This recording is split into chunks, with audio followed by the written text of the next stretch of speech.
I'm asking a question. I'm just asking a question. I'm asking a question because it is not to come to the media and start doing propaganda that is the thing. Let me go to the document that came out on the 1st. I'm going to the one that came out on the 1st now.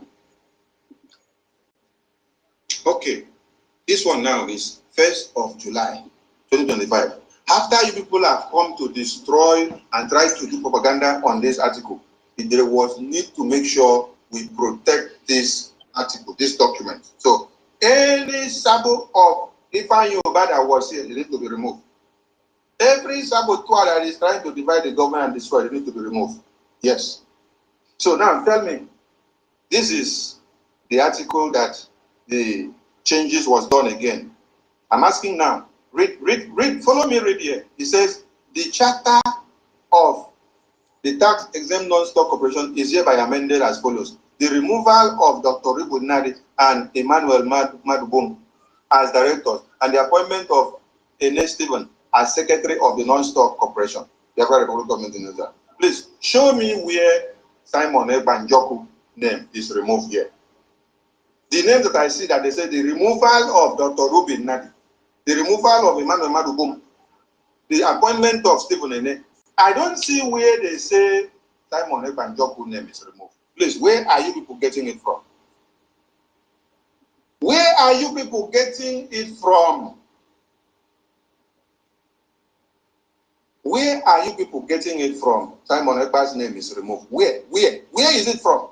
Is it that the article will do amendment and then remove Simon Ekpa's name and then it will hide it and give it to you people alone? It's only you people that have the information of Simon. Please share this space. Share this space. I'll begin to call your name. So those of you that have not shared. I want to see. Please. You guys should send it to me. Dr. Freedom, you've not shared this space. Every Biafran should go and look and see the document that comes out from the article of registration that also show and pronounce in bold. Like you see this one that is pronounced here. Mbume, you've not shared this space. The article of amendment shows that the removal of Ruben Nadi. Somebody shared for you to join. So share this space so that others will see. As secretary, please. I want to see where you people get your amendment record, which shows that Simon Ekpa's name. Hey, you've not shared the space. I want to see you. This one they say, Mommy, see you. Mommy, see you. I want to see. Except you are Sabo. I want to see. I want to see you. Propaganda machines, blackmailers machines, slanders machines. I want to see. What did I say? I said I want to see the article of registration of amendment where it shows that Simon Ekpa's name was removed from the document. When IPOB did their own, when our PM brought it out, we saw it there, just like you see this one here now, that is showing the amendment. When the person's name was amended and removed and who is added. Please, my people, share this space, share this space. Whether you are just a listener, you are one of us, you are against us, please, it doesn't cost you anything to share this space so that others will see and join. It is free to share. Sharing of space does not mean that you pick the mic, so don't be intimidated. Just click the buttons and share the space. We have a lot to talk today. Okay? Gives the name. You see it and say the removal of Ruben Nadi, Emmanuel Madubum. And then when you go to the other one also show you and say the removal of Azuka Charles Nwankwo. So I want to see how the one where we carry come do propaganda take come out, where we know the Simon Ekpa name. Here now, this is the one of September, which PM was here, and then you see removal of Azuka. You see removal of Charles Nwankwo, which was the husband. You see Anirej. You see Josephine Eriwa. You see Ken and Ekwe. Where is Simon Ekpa's name here? Why is it not shown that Simon Ekpa's name is removed or added? Why? Why is it not shown now? What happened? Why is it not shown? Ah, okay. Propaganda machines. This is what people have been using to do propaganda for the past 3 weeks, just to show how stupid you people are, just to show how evil you people are, just to show how deceitful you people are. You have used this to brainwash the entire Biafran people. That Isaiah Young, aka APM, that he has removed PM's name from the document of registration. But you cannot see any evidence of where the name is removed. You can see the evidences of the removal of Charles Nwankwo's name, Anireju Eriwa, Ken Anekwe, Ruby Nnamdi, Emma Madugum, and the addition of whose name was added there, Stephen. So why are you people not showing us where Simon Ekpa's name is written that his name was removed, removal of Simon Ekpa? What happened when we don't see that one? I mean, as they give another one, I tear that part come out from the U.S. Department of Justice. Now tear the document come out from the system. Hey, it's a shame, a very big shame. Okay, that comes to the end of that broadcast from our information minister. I had to play because if you see the end of this topic is asking you, if so, why the sabotage? Why are you sabotaging what we are doing? Why are you sabotaging what the Brgie government is doing? Sabotage has come from many, many angles. So all this thing that I'm doing now, playing all this, is for you to gather points that you will speak to Biafrans about. I saw something here, even though I've not listened to it, is about this lady before I go to our APM speech last night. Let's hear what this girl is talking about here. You know, this the came in. Students were in control. We needed to look after the I went to a secondary. She is giving her narrative and experience when she was in a federal government college, Shagamu. Because anything that is exposing Nigeria, we must play it, gidigbam. We must play it so that the world will hear what is happening in Nigeria. So let's listen to her. I went to a secondary school. It was called a federal government girls' school in a place called Shagamu. And that was like being in prison. When I tell the stories about using a machete and having, because I know lawnmowers, that's the place that I'm talking about, having to fetch buckets of water. And that was the first time that I was away from home, away from my family. And I wasn't just looking at... It's a boarding school? Yes, it's a federal boarding school. And it was You very... shared a dormitory with other girls? Yes, we're about 150, I think. 20 to 30 in a room, and there were 6 rooms. And so the machete is for cutting the grass. Yes, cutting the grass. Explain why were you cutting the grass? Well, because who else is going to cut the grass?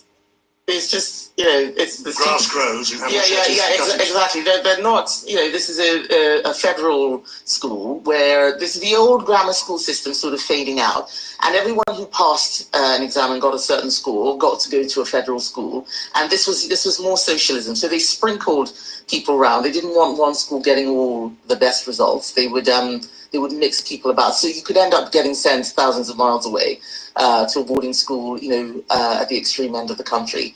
So I was lucky. I didn't get sent too far away, but I was very far from home. I'd never been away from home before, and it was like Lord of the Flies. The students were in control. We needed to look after this school ground. So using a machete, having to clean toilets with no running water. I'm not going to go into the description of that, but it is very, very very grotty. You see, instead of this lady who called herself, what is her name, Sef? Kemi, to talk about terrorism in Nigeria, she's busy talking about how she was cutting grass when she was in the... I cut grass. That is what made us to be strong today and very, very active. I cut grass. That is the training I got. Yes, so that is why I cannot withstand any date. Let me tell her that the thing she's supposed to focus on is the terrorism that is going on in Nigeria, not how she went to boarding school and they told her to wash toilets and told her to cut grass. If you don't cut grass, what else will you do? Yes, we know it was a hard way of learning, but we had no option.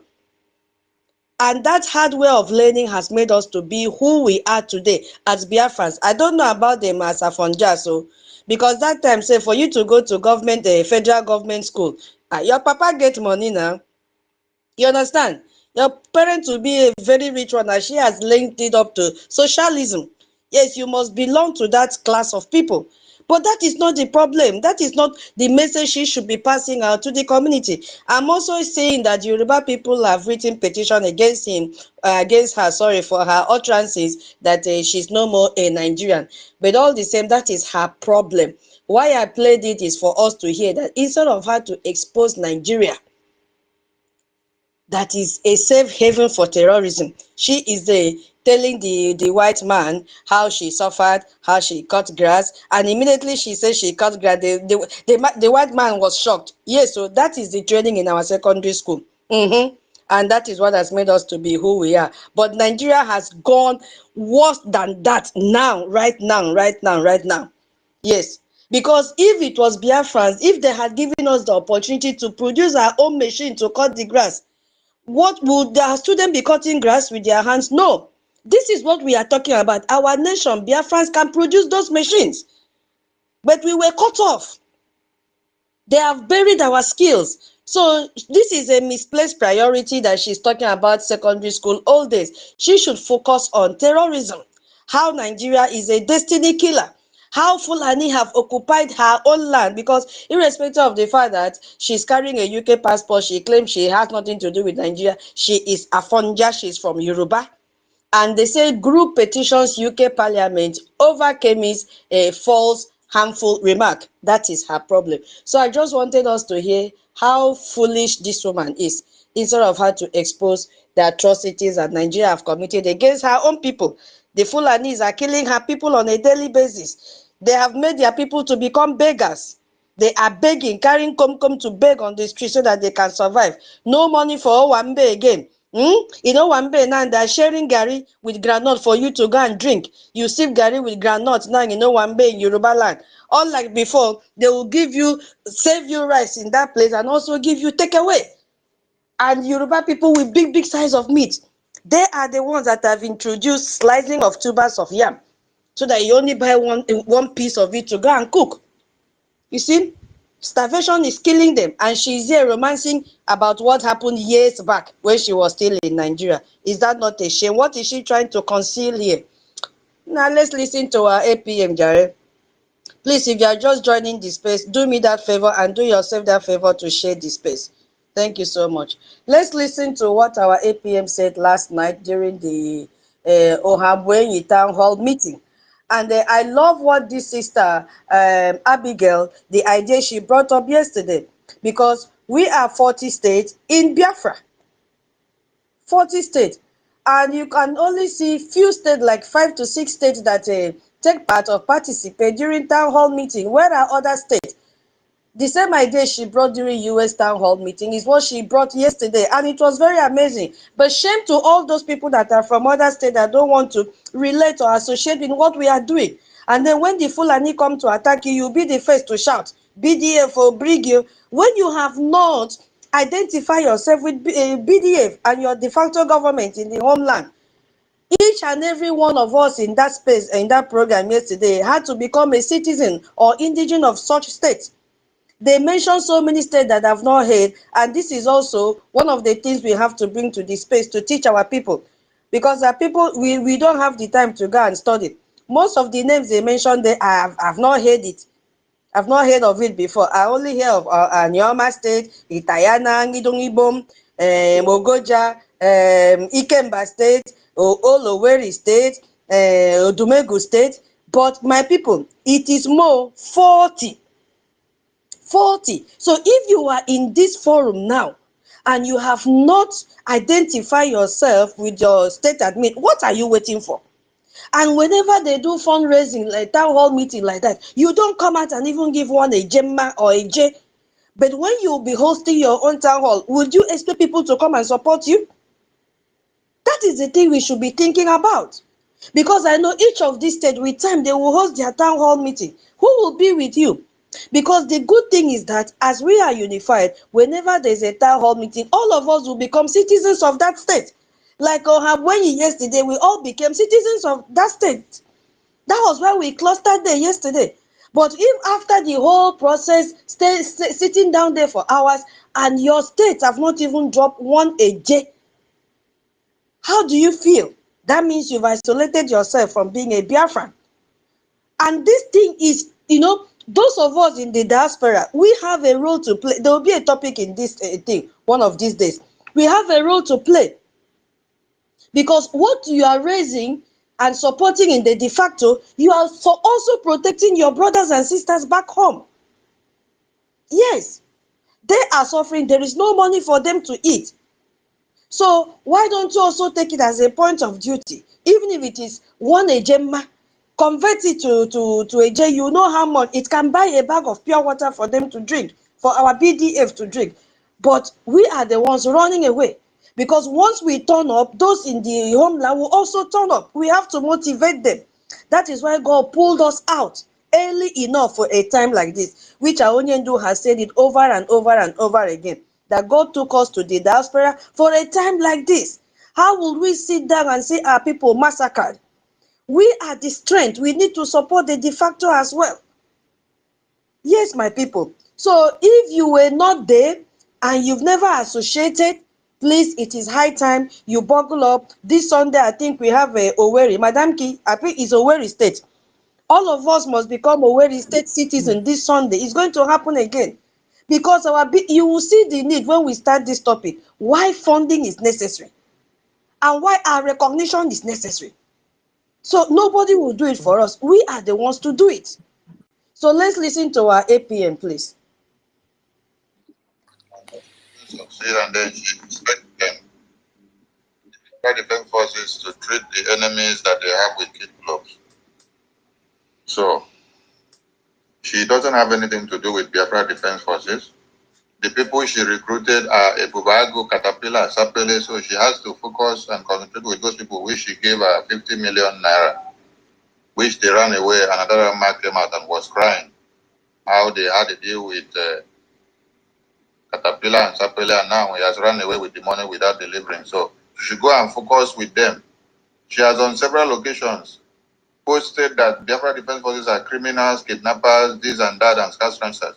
Last week, she made a post that all Biafrans should disregard anything coming from the Biafra Defense Forces headquarters Twitter handle, that they are criminals.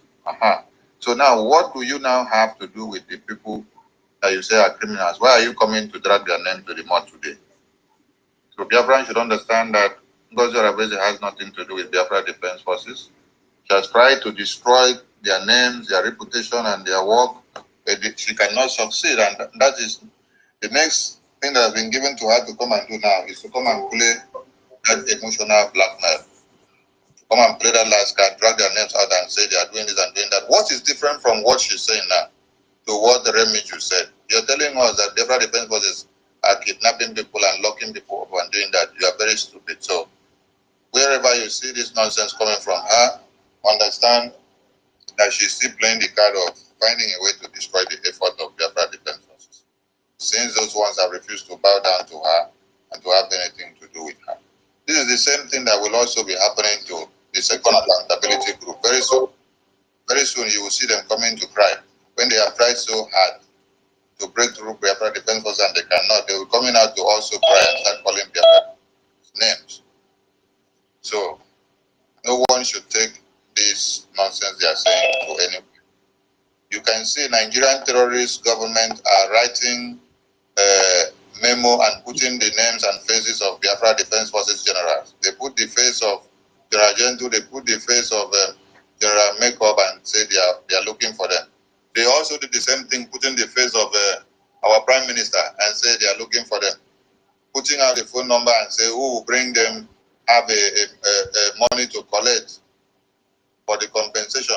And then you are now seeing Nnamdi doing the same thing. So what is different? That's just for you to understand that she's working with World Nigeria and she's rolling the same template out. So every Biafran should understand this and disregard any nonsense coming from her. You can't come out to be dishing out orders to a team or organization or an entity or a government which you don't belong. So go and continue to give your orders and instructions to your EKID group, because you have nothing to do with the Biafra Defense Forces. And without wasting time and with joy and happiness and all appreciation in our heart, I hereby present to the Biafran people the indomitable, the Tokinadu, the Mau, the Stone Cool, the man that they have tried to bring down, the man that is destroying Nigeria in Washington, D.C., the man that has become a nightmare to the enemies of BRGI, the enemy of BDF, His Excellency, the man that his smile brings venom. Honorable Okechukwu Ngere, I present to you, to the Biafran people. Welcome to our Kwenyi State. There was Thank you. Thank you, Honorable Minister of Information. Without you, I don't know what could have happened to BIAFRANS. You are a blessing to us. We appreciate you. We appreciate your integrity. We appreciate everything you are doing for us. On behalf of the Biafran people, I say thank you. And just as our tradition goes, we are always going to remember those before us. Our leader, Ojukwu, accompanied by His Excellency, Finl, we remember them. We appreciate them.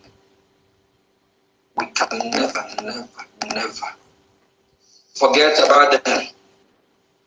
We can never forget about talking about everything they have done for us to save our life.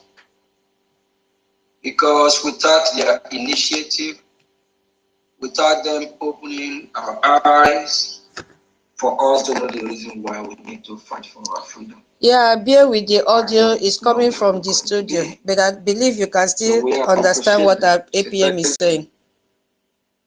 We appreciate them. Deep down in our heart, those that know what they did and what they stand for or stood for, we say thank you. And what about our leader, Mazin? Madam K, do you need co-host? Senior citizen Stella, I'll send the co-host to you, or David, which of you will accept? Should I send you? Okay, let's try other people now. If they don't accept, then I will accept. Okay. How EK is piloting the affair of the freedom of Biafran people. This is a prophet. This is a man that smells something miles away. He sees before anyone does. He realized and he well known that Wazirike is going to betray him. He must know that. And that is exactly what happened. And he decided to carry the mantle, to do the needful. And what is the needful? The same fighting for freedom. The same thing that our leader, Ojukwu and Finl, have done before. He pick it up. He keep preaching. Start from Radio Biafra. He enlightened a lot of people, waking up Biafran people. He speak in the language Biafran people understand. That is the language of freedom. The language, the reason why we need to be free. And he let Biafran people know. He said they are coming. And Biafran people keep asking, who are coming? He keep asking, we don't see anyone yet coming. What are you talking about? Only the Mazin. He keep repeating it. They are coming. And who are these people? The jihadist terrorists that have colluded with the Nigerian terrorist state. Our leader, Nnamdi Kanu, foresaw this. And he keeps shouting. So at time he said he's tired of shouting and pressing. Professor David, check your co-host request and a senior citizen. We are good people. Yeah. So check, let me know if you will accept, or if you are busy, I can give to someone else. Yes, that's who we are. We are Republican in nature. We like to debate, argue. We want to sit so we can behave. I don't know where Thomas from there. He said they are coming. And they have finally arrived in Biafra land. We see everything that is happening in Biafra land. To the extent they even label one of our own BDF commander that what is happening in Aro is Aro Nde Exor. And he's the one causing all the man. That is a fantastically lie from pit of hell. Everything that is happening in Biafra land today is something that they already prepared. It's agenda of host Madam Fodio. They are already planning how they will execute it, how they will come to our community, destroy our community, chase us out of our land, how they will make brothers and sisters to hate themselves, how they will turn Biafrans against Biafrans. And it's happening in our very own eyes. This is not the making of Biafran people. It's something that's already been planned. Decades before somebody like me was actually born. This is what our leader Nnamdi can keep shouting about. They are coming. The terrorists, jihadists, Islamic blood-sucking demons are coming to overrun and take over our land. When the Nigerian terrorist state found out that this man is right, I said, no. They do everything possible to kidnap him from Kenya. So they can do what? Shut him up. Because the exposition was too much. Even I'll call them our sister country, the Dudwa Republic. Some of them are there and they still asking questions. They say, what is this man talking about? Is he sure what he's talking about? What is he preaching about? But what is happening today, it affects the entire nation. All the four corners of that contraption country called Zoo, Nigeria, there is chaos everywhere. There is fire on the mountain. My fellow citizen, why this fire is burning? Are we not going to quench the fire that is burning in Biafra land? We have to. If not, just like Tanjuma said, we will all die if we don't quench the fire. And how do we do that? We have to fight back. Why our leader Nnamdi was kidnapped? He already paved the way and talked to the Biafran people in the language we understand. He said they should go and listen to his son or follow his son. He says, Why our leader Martin Nnamdi was kidnapped from King, our Prime Minister Martin Samoa pick it up from him. Kept fighting, kept doing everything he can so that our land will not be overrun. He started by exposing the Nigerian terrorist state. That is why I always call him the expose one of Biafra land. He exposed Nigerian state for years. Not one, not two, not three. And he spent hours, 1 to 3 hours, exposing the Nigerian atrocity against the Biafran people. To extend the Biafran people fall in love with his exposition, and we are all addicted to it. Every day, any day that he did not appear, we keep asking question, what happened? If he's okay or not. Just for Biafra not to be free, the Nigerian state colluded again with EU, the European Union,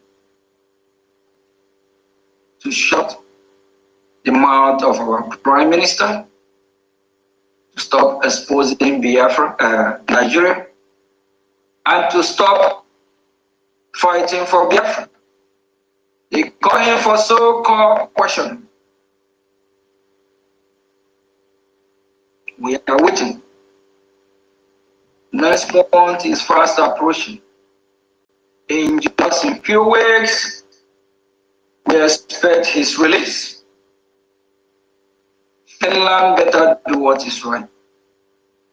No one have monopoly of violence.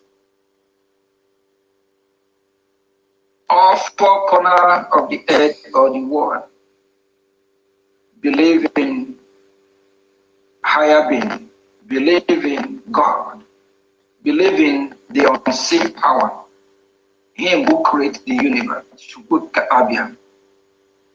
He created the Biafran people, not to be perished,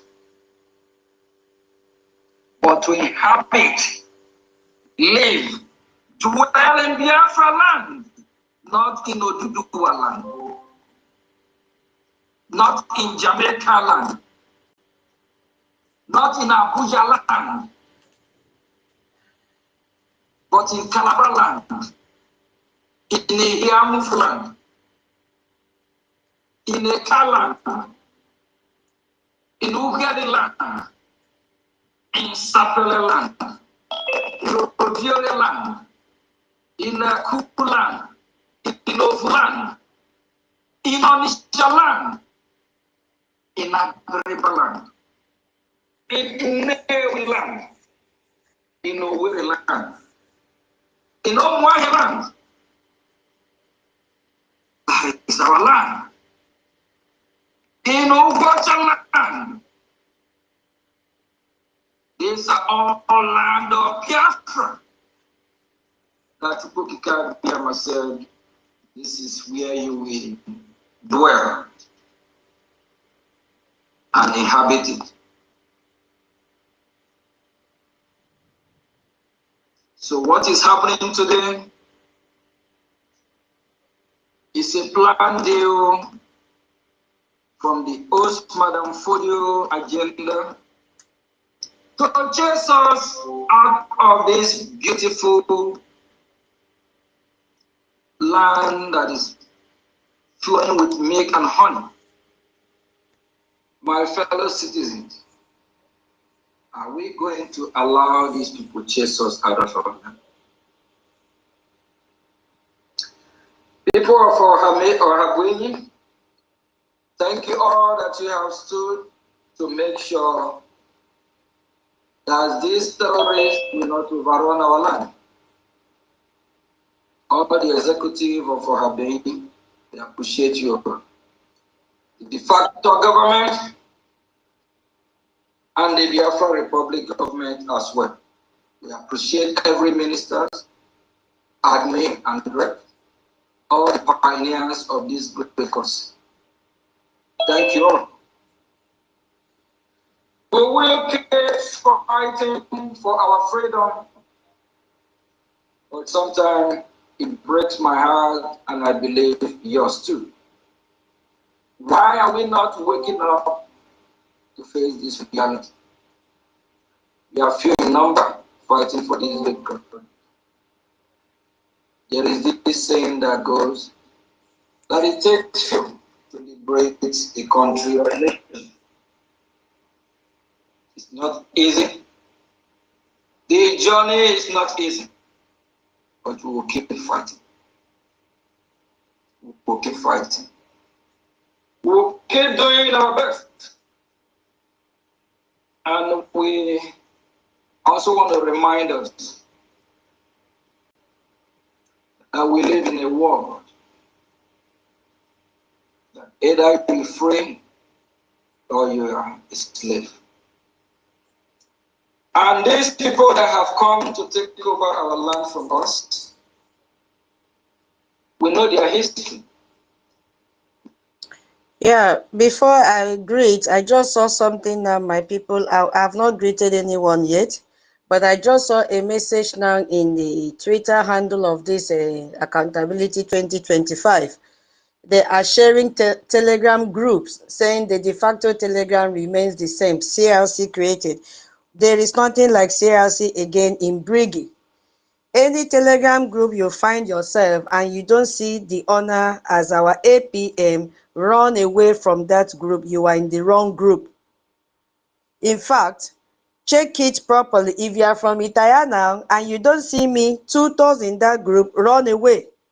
If you don't see your admin, Newton, and then if you go down, you see honor, APM, run away. You are in the wrong place. The same thing is applicable to every other Telegram group that they claim was created by CLC. We don't have CLC anymore. What we have is Biafra Republic Government in Exile, and all the Telegram groups that were created were all created by our APM. So rush out from such group and belong to where you are supposed to belong. We will share the Telegram group link here. Totivili has it. We will also say we will share it in the Jumbotron for everybody to see. Immediately you see your state, click there and join, and then delete yourself from every other Telegram group created by so-called dismembered CLC that does not exist again. I should bring that up before it escaped my memory. We need to know your story. We are not fighting against any religion. There's a bunch of religions all over the world, or many other religions or domination, whatever you call it. We have the Hindus, we have the Buddhists, and others. Never a time in Biafran history that we are kicking against the Buddhists or the Hindus. But we are kicking against the Islamic jihadist terrorists that have come to chase us from our land, that have come to take over our land, and the Nigerian terrorist state that have abetted them, colluded with them. They are our enemies. We know their history. Let me use a rant as a case study too. I've started, Madam Key, and please, my people, I'm sorry for interjecting this message. I'm just scrolling. We will start very soon. Maybe we'll not listen to all the messages from our APM. Hey, they've started cutting the title of our space, and they put only me and Madam Key. I say that we have gathered again today, maybe 24 hours. And surprisingly, they may be here hiding to listen to the gospel of redemption. You see? Of course. Imagine them just scrubbing our feet. These people will not kill me. And this is done by Simon Ekpa, Donny, Easy Done Love. This ED loan is accountability group 2025. They are panicking. Okay, my people, sorry about that. Let's continue. We'll soon start. A lot of people are not familiar with Iran. Iran, they are partial Asia empire.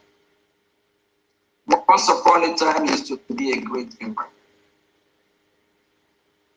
We all read some story or books about the king of Persia. Even in Bible, they speak loud and talk more about Persia empire. Why are they not called Persians again?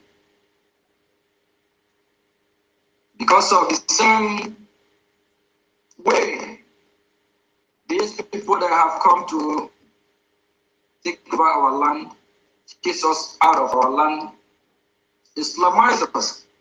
That is what happened to Iran. The name is not Iran, it's Persia. Very great empire at the time. A lot of people don't know that the leaders of Iran today, Ayatollah is not from Iran. He's from Lebanon. Ayatollah is from Lebanon. The leaders of Iran today, they are not from Iran. Just like the same way Shetima and all these Fulanis are not from that contraption called Nigeria. Yes.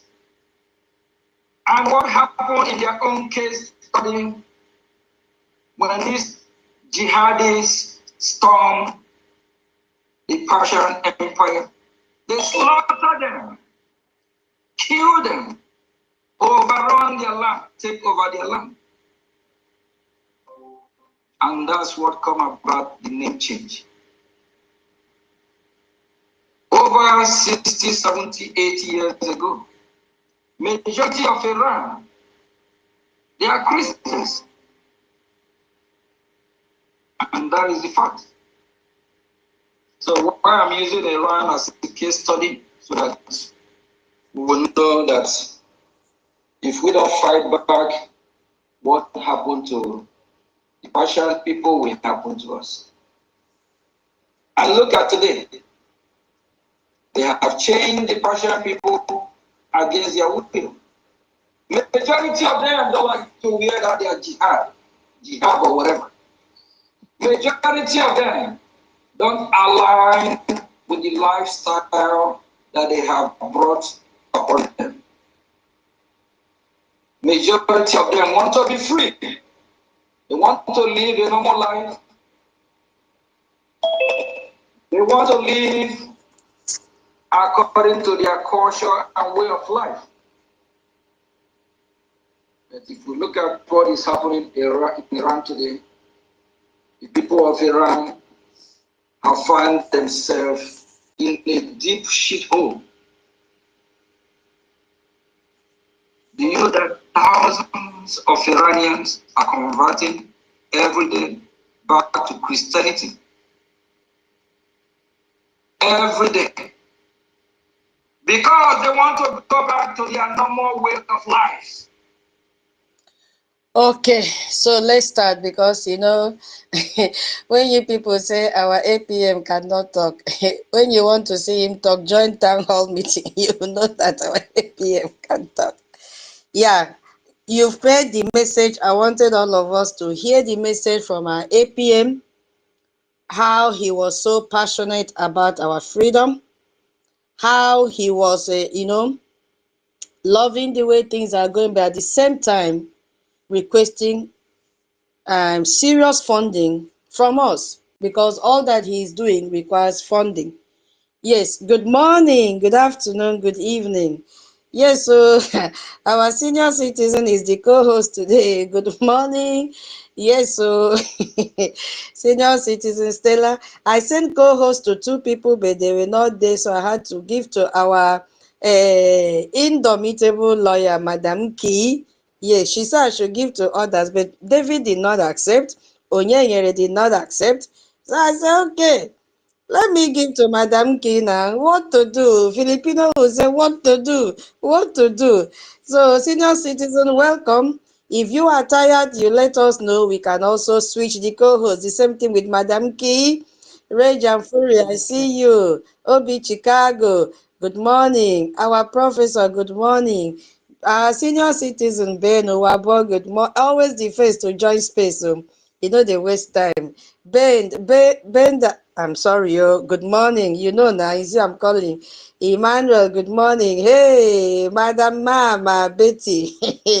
Your program today was top notch. Good morning. Freedom, good morning. This one where Mary joined by this time. Mary, talk am, tell cam. Good morning. Ezebina one, good morning. Clement, Jacobi, Frank, Odinwana, Charles, Emmanuel, Atichuku, Minister Love, happy birthday once again. Good morning. OJ, good morning. Alozie, Collins, Izudede 18, Rapuruchi, good morning to all of you. Oluchuku, Nsi, our backyard operator is always agile. Money, see, my people, when we come to space, a lot of people are behind, making sure that things are working the way it should work in the space. We have people that are searching everywhere, monitoring our space, not to be brought down and all that. And one of such person is a Nsi. Yes, so Nsi, thank you so much.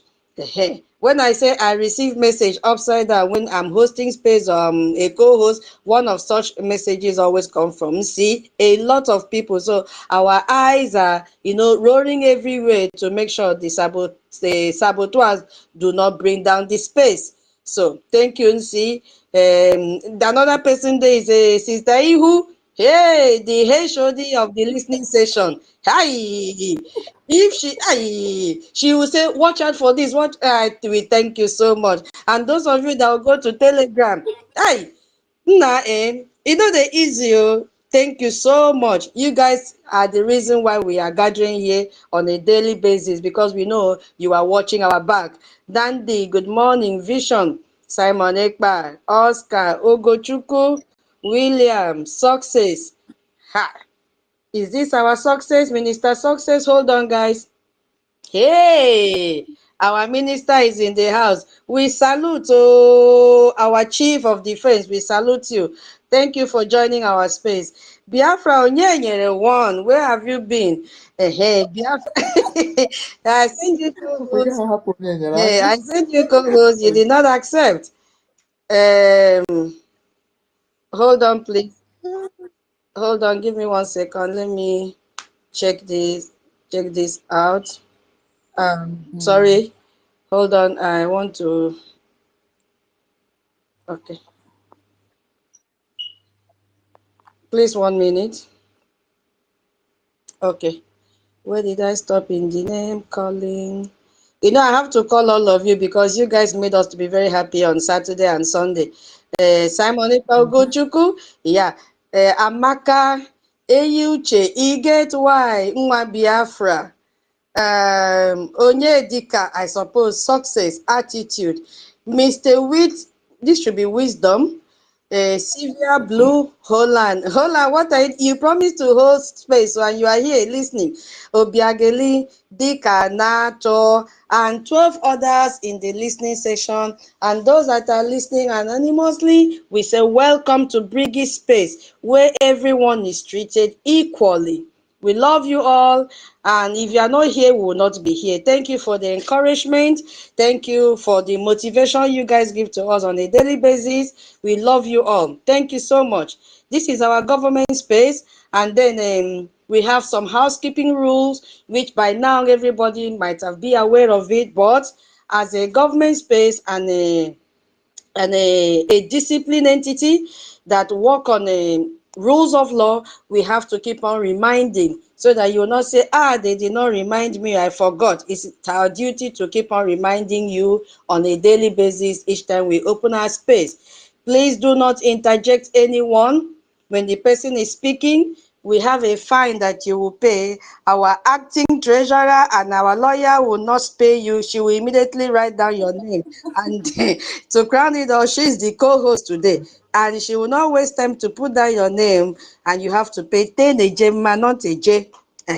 So do not interject anyone. If anybody has made a comment that, strike you and you want to elaborate on that, kindly get your paper and pen and write it down and start your submission with that.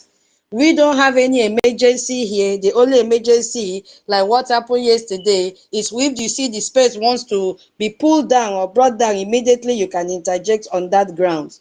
If you are from the homeland, we have concession for you. Do not interject on the grounds that you have low battery. Our co-host here and me as the host quickly message us in our back channel. When we say back channel, we said our inboxes. So you message us there, your battery is low, we will give you that highest a preference for you to speak, but do not interject on that ground. And secondly, do not abuse it, please.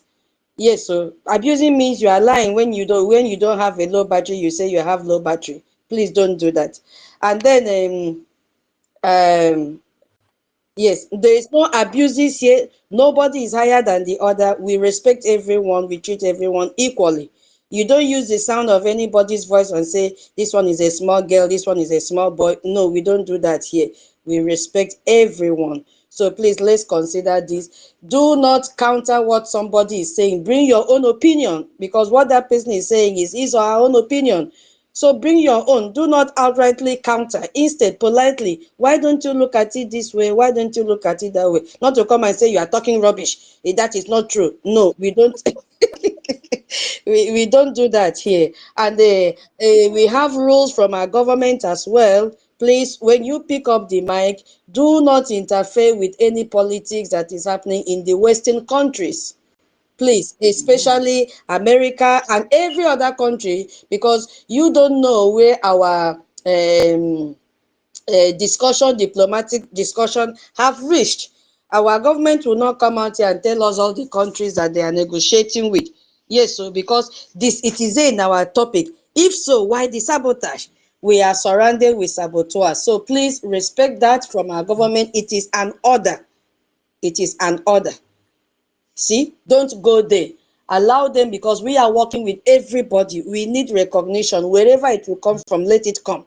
So we will not counter anything that they are doing. That is not our problem. We have to face our problem. Our problem now is a Gemma and a J, because the ball is now in our court. Do not come and say you are better than any other person. The only people we are better than are the Fulanis. Be very, very specific. Fulanis. When you are saying that we are better, yes, we are better than the Fulanis, because they don't have a home. They are pesticide.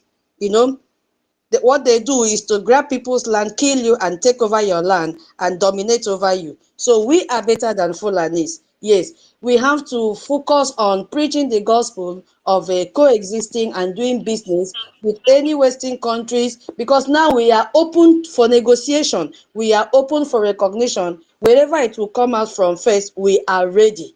Yes. Don't go into religion. You are a Christian better than Muslim, or you're a traditional worshiper, you are better than no. Please do not go there. This is an order from our government. And what we have to keep on announcing every day is, if you have made pledge, if you pledge any Ejema or Eje, don't wait until you have the complete money. If you have pledged 100 Ejema on Saturday, please begin to be remitting small. Before you know what is happening, you will finish remitting the money, because we are not fighting war on credit. Don't wait until you have 100 Ejema before you begin to remit. Start paying small, like Isusu, Gwari, so. Mkporo don't odide posi ruso shwe one takini one hey again. Be dropping it small and and then if God has blessed you, do not spread your 1,000 Ejema that you would have paid for 3 months just to be announcing your name during a fundraising on Saturdays. If you have the money handy right now, please just click the website and drop that 1,000 Ejema or 500 Ejema. Don't spread it and be giving 20, 30 for the next 6 months. No, our government says bring it. If you have it, just drop it, because it will go a long way. And Mamanki, Madam, I hope I've not forgotten anything about this AJ thing. Yeah, I think I've not forgotten anything. So this is our daily routine and announcement. Anybody that is hosting space, co-hosting, must always pass this information to our people every day that we have a space. Okay. So good morning once again. Today's topic is has Brgie. Has Brgie. I'll only do introduction in the first part, and I'll allow my co-host to say good morning to BIAFRANS and every other person that wants to say good morning to BIAFRANS. Then I will come back and delve into the topic properly. So the topic says, has Brgie met the Montevideo criteria? If so, if we have met this criteria, why the sabotage? Why are you fighting to spoil everything? If you feel we have met it, so the question is, are you sure we have met it? If you are sure, then why? Why are they sabotage here and there? Why are you sabotaging you as an individual? Somebody's mic is on. Yeah. Okay. Yeah. It's mine. Okay. I'll close it. It's okay. So why are you as an individual or group of people or cohort sabotaging what we are doing? That is what the topic is all about. And we have been hearing our PM talking about this Montevideo Convention, that is what we are using for this, our fight for freedom. So just a little introduction that in 1933, Montevideo Convention, the 1993 Montevideo Convention is international law. Please underline that word, international law, that defines, again, another keyword, defines. What makes, another keyword, makes, is international law, a keyword that does what? Defines. You know the meaning of defines, to give a meaning of something that defines what does what? Makes a country, oh, another word is coming, legally qualified for recognition. Did you hear that? Okay, I'm going to repeat. The 1993, that means this law was established in 1993. Montevideo Convention is international law that defines what makes a country legally. They did not say what makes a group, or what makes an organization. He said, what makes a country? So we cannot say we are a country. You can't say you are a country if you have not met the requirements stipulated by this law. What makes a country legally qualified for recognition? You see, so before this came up, that means there is a checklist. You see, if you are checking anybody's okay, let me leave education. You know, we have a checklist if we are going for shopping in the supermarket, especially women. We like to write lists. When you enter the shopping mall, what do? When you buy this one, you tick. When you buy this one, you tick. You tick, tick, tick, tick, tick. And then you say, okay, I have finished shopping. I have bought everything that I want to buy. Can I go back home now? Will my children allow me to enter the house? Meaning that before you even went out, you might have discussed your shopping list with your family members. So, and you went out. So coming back now, you have to be sure that you have made that requirement that your children mandated you, those items they told you, you must buy you. So before you go back home, you will check your list again, tick, tick, tick, tick, tick. That is what it's talking about here.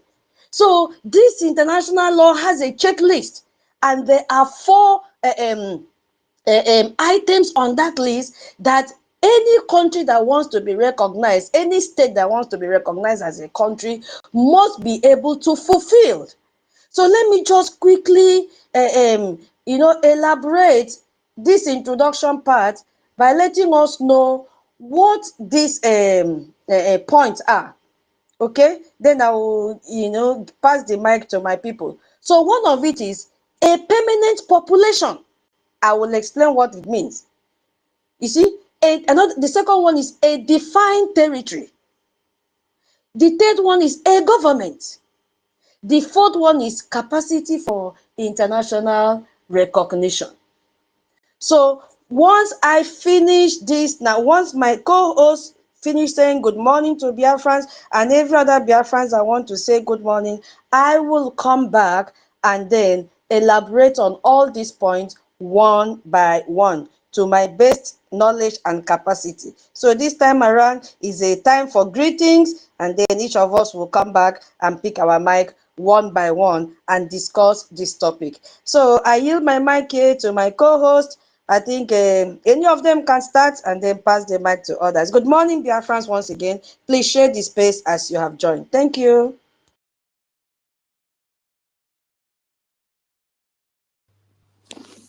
Okay, that's it. Yeah, my people, today is Monday. I hope our people back home are sitting at home as usual. Exactly. They know the importance of sitting at home every Monday. They have been doing it for how many years now? Exactly. Of utmost importance. All right. Okay, tutors, I greet. Stella, I greet. Simon. Simon Ekpason. All right. I send my greetings. Minister Betty, Rage and Fury, my brother. Obi, my sister, Obi Chicago. Dr. David, welcome. Senior Citizens Benowa. No, I won't. My tutors have gone around. Let me just talk a little bit about the topic.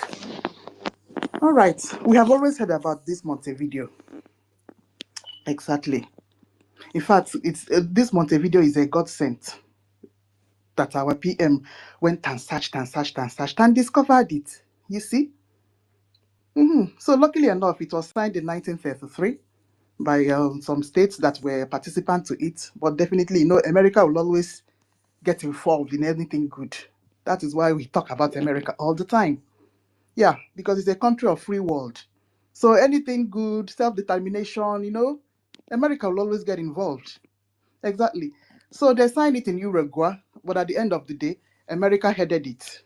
Yeah, because if you're not a participant to the threat, yeah, if you want to join later, like we just joined, yeah, you have to put up your paperwork, send it to them, and that place you're going to send to them is in America, the place you deposit your own paperwork.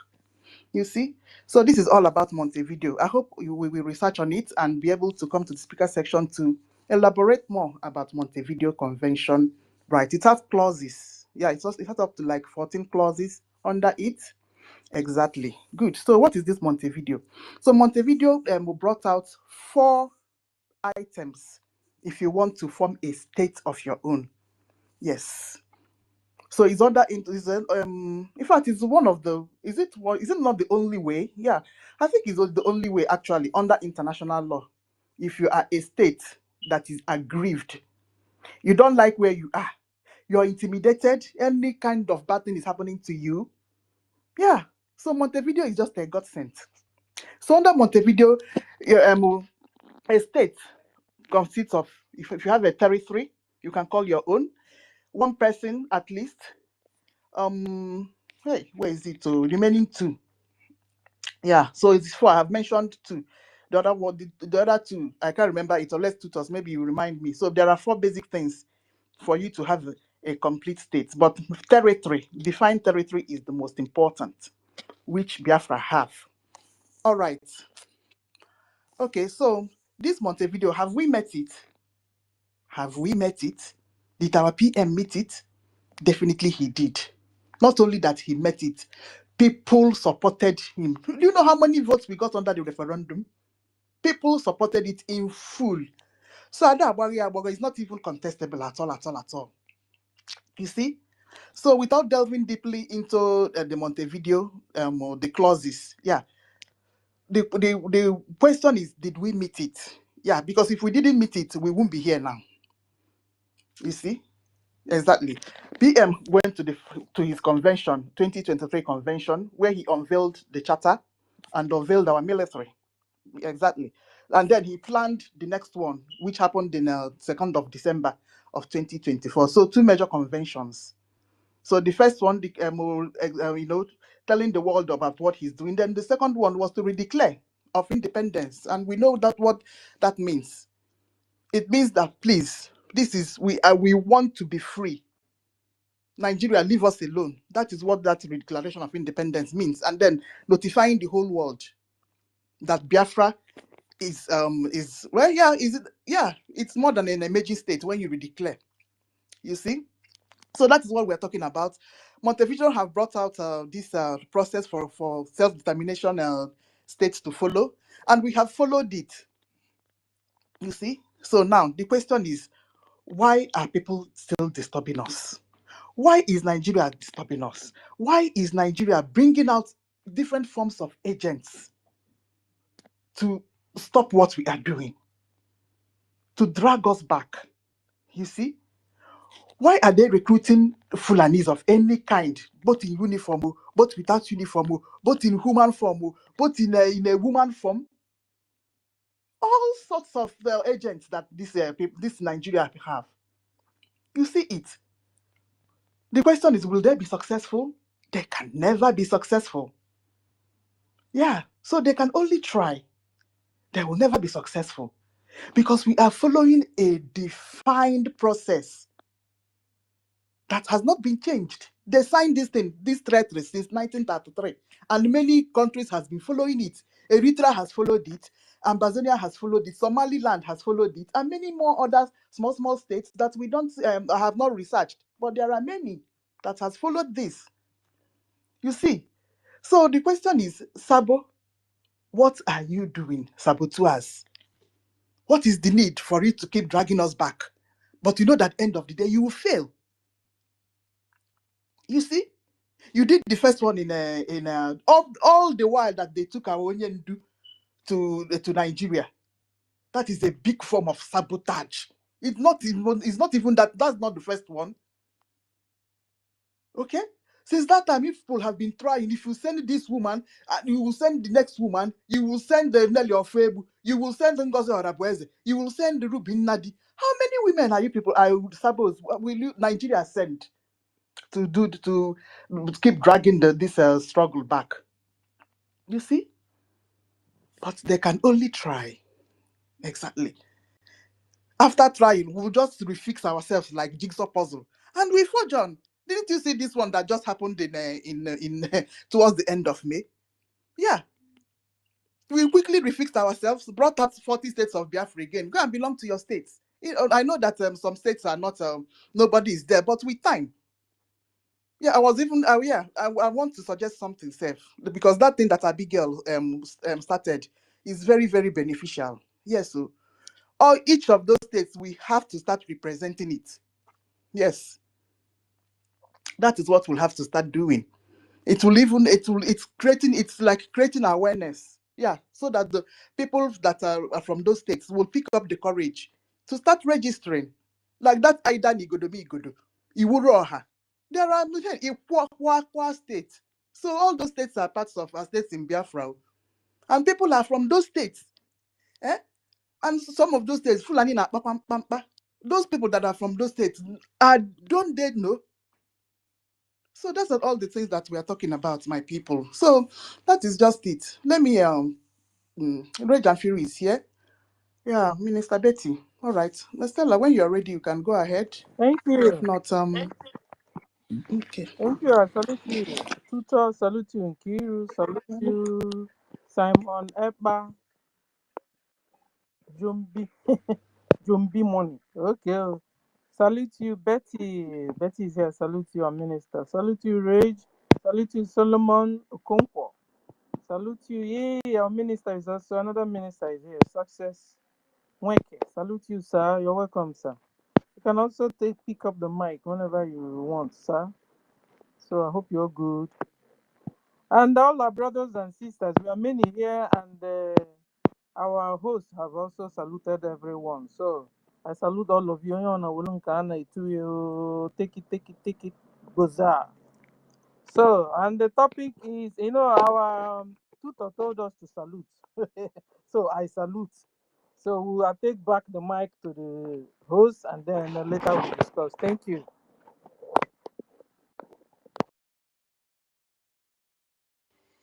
Any other Biafrans I want to greet Biafrans before we start the lesson? Hey, senior citizen, good morning once again. This is my co-host today. They are wonderful women. If you misbehave, you go collect. I tell you, if you misbehave, you will collect. Okay. Who else wants to say good morning? Minister Success, do you want to say good morning to BIAFRANS? Where is he? I think internet has kicked him out. Yeah. Everywhere is quiet. Okay, should we focus on the top? Okay, Minister Betty, you want to say hi? Go ahead. Yes, so BIAFRANS, wonderful people. I love you guys. The way you trooped to my space this morning, it was magical. I thank you all. Who said that we don't love ourselves? We do. We love ourselves and we will continue. My people said, that means when your brother hurt you or your sister hurt you, your pain will not pass the skin. It will just be very trivial and you forget. So in that light, I am greeting my supreme leader, Odumegwu Ojukwu Philip Effiong, Mazi Nnamdi Kanu, Owazurike, though Owazurike compromised at a point, I will say under duress maybe, allegedly. But Owazurike was the one that produced Onyendu, so we will still mention him. And Onyendu produced our PM. I thank God for these wonderful men. My greetings go to them, to my wonderful APM, Mazi Ogenkere, a great man, Itiare Kunda. I love him so much. As Tutor said, when you meet him on any of these town hall meetings, you will know that he talks and he will go straight to the point. So my regards again extensively goes to the BDF, our men defending the land. It shall be well with all of them. Not even a hair from their head will fall down to the enemy. They are doing the needful. I thank you all, BIAFRANS, David Nana, tutors, Madam Nki, Stella, my sister, wonderful Obi, Chicago, Solomon, all of you, Daddy BMO, they were all there. My brother Rage and Fury, very phenomenal with his voice, very captivating. Yesterday, somebody has to pay whooping 20 ejema for his voice. We cannot do anything without that voice. And I know that he will sing again today. So, BIAFRANS, we have everything that we need. The educated ones, even the stark illiterates like Adandi Ocho. We have all of them. I believe that when time comes, we will all come together. But now, the enemy is still fighting us, using those that are very gullible, those that are very weak, that Onyendu called the chaff. They have been separated for now. But I know that finally, one day, we will all come together. And our sister, Jua News, that's she lives in Italy. What's her name again? Her platform is also there. BIAFRANS, we have everything. Now, when it comes to today's title, the title of our program today, you will all see that this platform, please don't be annoyed. Let me just say what is in my mind before maybe they will give me another chance. When you come to this Brgie space, you will not only see bright men and women, but you will see that we are not here to talk or gossip. We go it step by step following why we are here, how we can get Biafra. This very Montevideo Convention, which was founded in Uruguay, 1933, is for a state to know what they have to do to be recognized or be included into the international hemisphere. You will be appreciated there as a nation. So those 4 criteria which Tutor read out, we have met some, but the one we haven't actually or completely met, our territorial boundaries, because we are still fighting to push out the Fulanis. They are the only enemy we have, not ourselves. Gossiping with each other will not get us Biafra. Calling names will not get us Biafra. Only 2 things now, or 3. 1 is our BDF. 2 is our Ejema. And 3rd one is recognition. So we really don't know what those who want to recognize us are still expecting from us. So that is why this space is a very good platform for every Biafran to come here and showcase to the world those qualities that we have by your compliance, because our sister read out again what you don't have to do and what you should do. My people, we are no longer agitating. Somebody who is agitating, protesting, can do anything. But now, we cannot say or do anything. If you do anyhow, you collect anyhow. So we have to be organized the way this space is now organized. So my people, I will leave it here, and I greet all of you. You are all wonderful men and women. I'm proud of you people. In any world I will come, I will be a Biafran. Thank you, my people. Oh, thank you, Mama. Yeah, our minister is here. Minister Success, do you want to speak to Biafrans now? You have the mic, sir.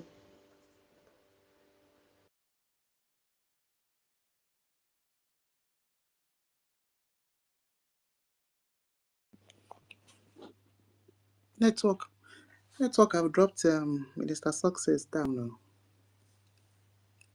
now. Tutors. Oh, then we have to bring him up again. Okay. Okay. Before then, Minister Betty, let me just explain a little bit about that territory stuff. You know, Montevideo is all about the requirements. You need to meet those requirements first before you can put up your application. So that territory, we met it. It's not something after. That we have always have a defined territory. You see, Ojuku. In 1967, we have that defined territory. It's just that it's not sovereign. Yes, it's being occupied by Nigeria. Yeah. So you need to meet those criteria before you can even apply to belong to the participating states. Okay. That's just like the small updates that I will now have to give my people.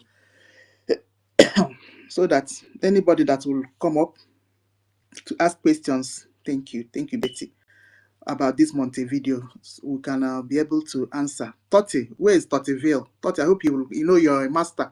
Oh, Honorable Emeka Socrates is here as well.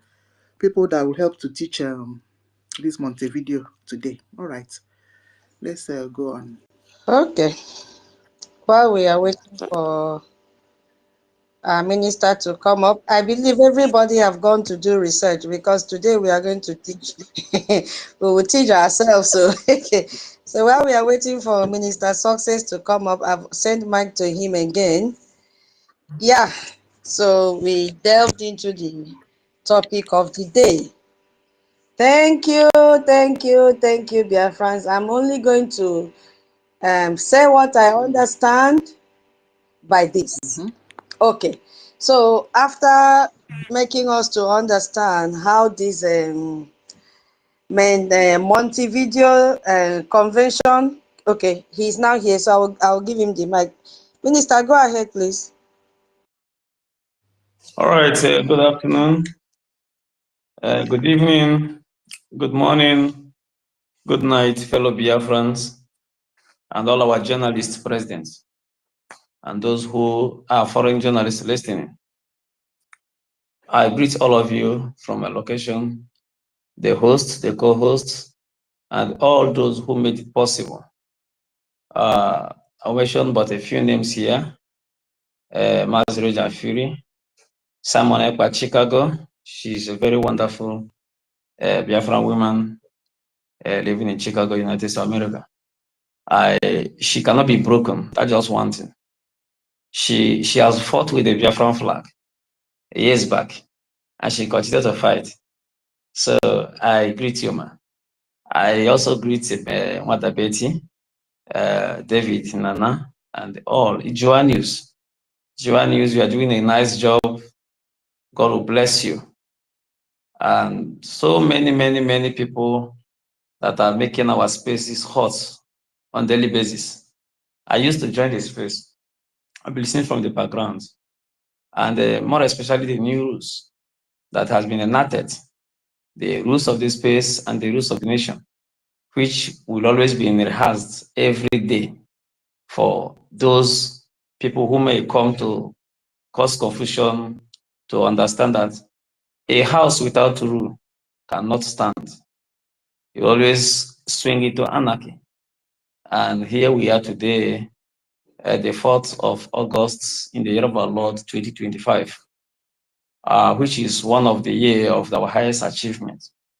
I would say the highest achievement because the topic of today's discussion coincides with the happenings of the current era, which is for the very first time, we are having a very positive response from the United States, not like what they did during the time of our internal leader, EKID. They kept it secret while monitoring the situation. But this one is no longer secret because America wanted Nigeria to break for a very long time.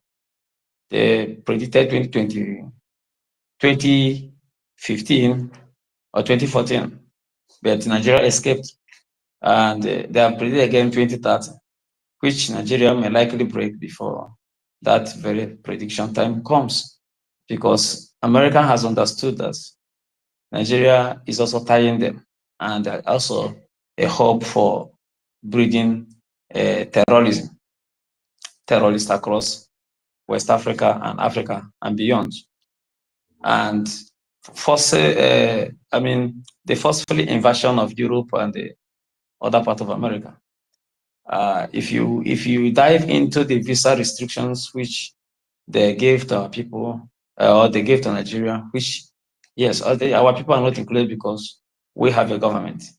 They gave to Nigeria a visa that it is, how can I explain this? One entry visa. It means that American is done with Nigeria in terms of anything business. So courtesy of Brgie, courtesy of the gentlemen and women present here. So you guys are doing a very nice job.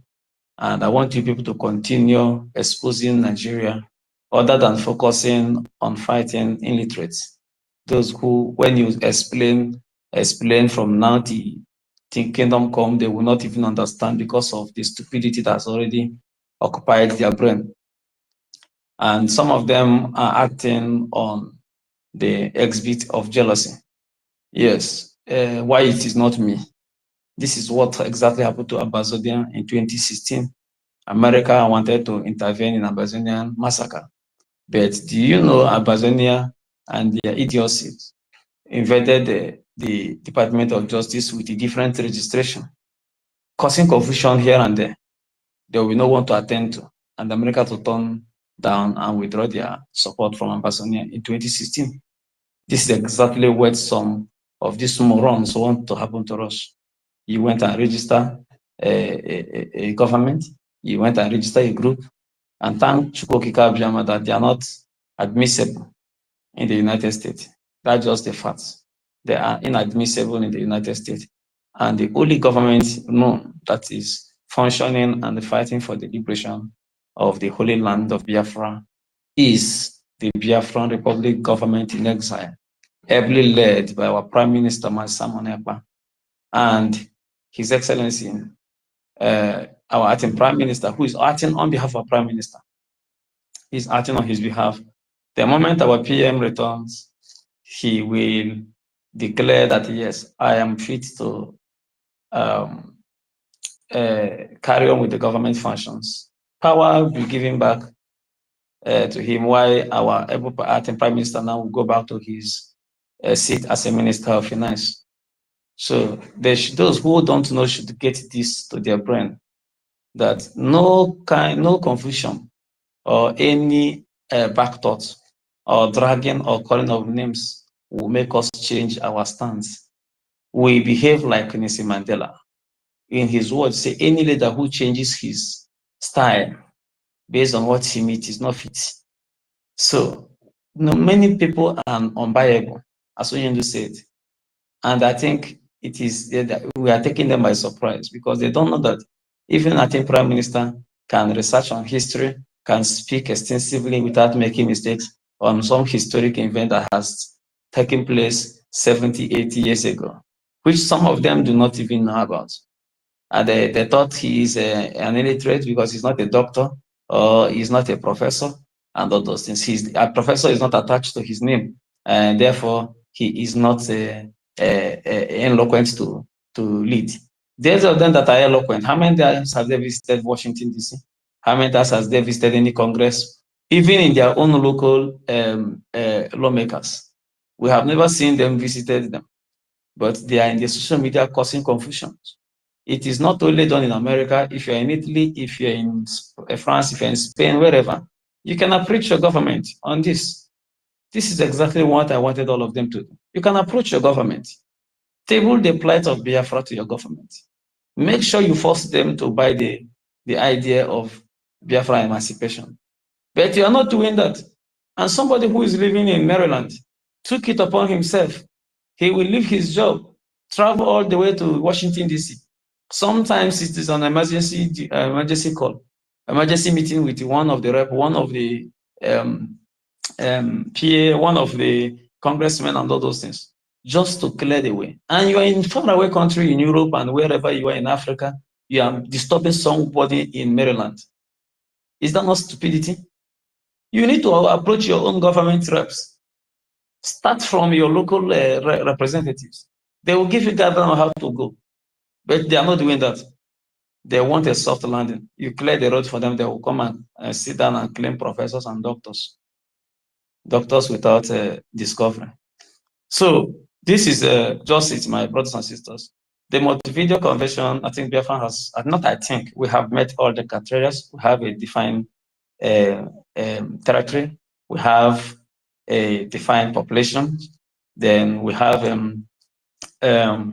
we have a government, yes, which is the number third, and we are moving for we're signing of treaties among states, which is what you can see it in our requests or in the treaties we are about to sign with United States of America.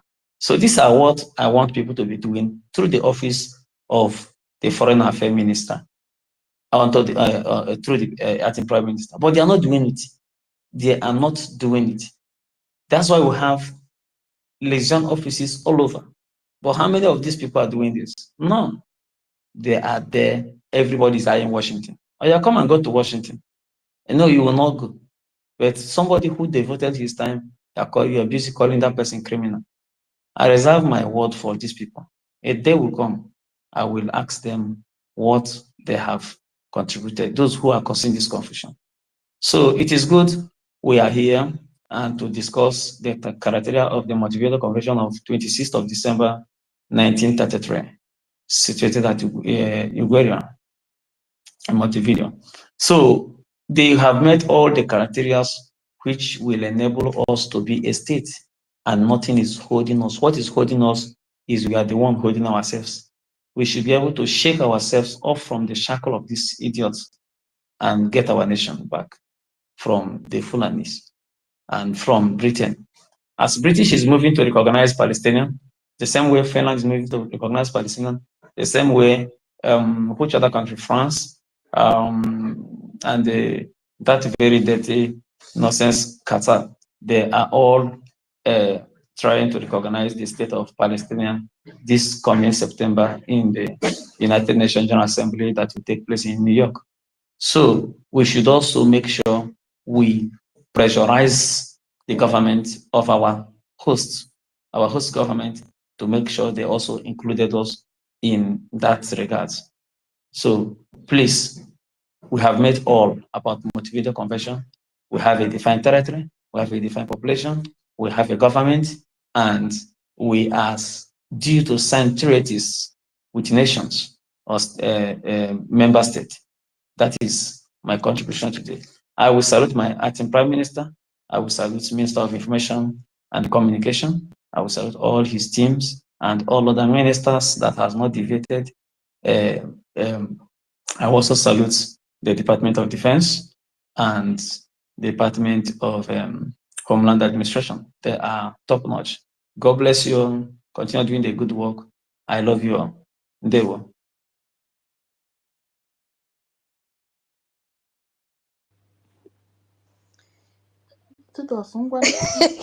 You shifted it to me today. Okay, my co-host, thank you. Minister Success, we appreciate your submission. Thank you so much. I just want to ask, do you have time to answer some questions in case Biafrans have questions to ask you before we go to the event of the day? Biafrans, this is the, when you hear defense, this is the Oga Pata Pata in charge of our defense. Yes, he is here with us. If you have anything bothering you, please, you can ask him question if you want. Tutor, thank you very much. But yes, I am open to questions, but it's a very limited one. And my PM is not yet out, and that is why I don't want to take some questions until PM's comes out, because whatever we say here, they're also evaluating it, using it in his matter. So I'm very, very skeptical about taking questions. Yes. Exactly. So more or less, okay, more or less, Biafrans, for security reasons, you've heard it. I wanted him to use his mouth and tell you so that it will not look as if I'm the one that is stopping him from answering questions. So, yeah, that's it for now. Except your question is not sensitive. If it is a sensitive one, I'm sorry, he will not be able to answer. Thank you so much, Minister. Emeka, your hand is up. What do you have to say before we go to the topic of the day? Okay, good morning all. Our defense minister, I thank you so much, because you have, even when the storm was much, you are always there, no matter the everything. So what I want is not like a question, but I want to just to say something. And that thing that I want to say is the way that you are organized with the people, that you are doing things that you are doing. Why do I say that? In this struggle we are, so many things has happened. And when they are saying something, there is a group you are. When our PM was here, there's about 21 people.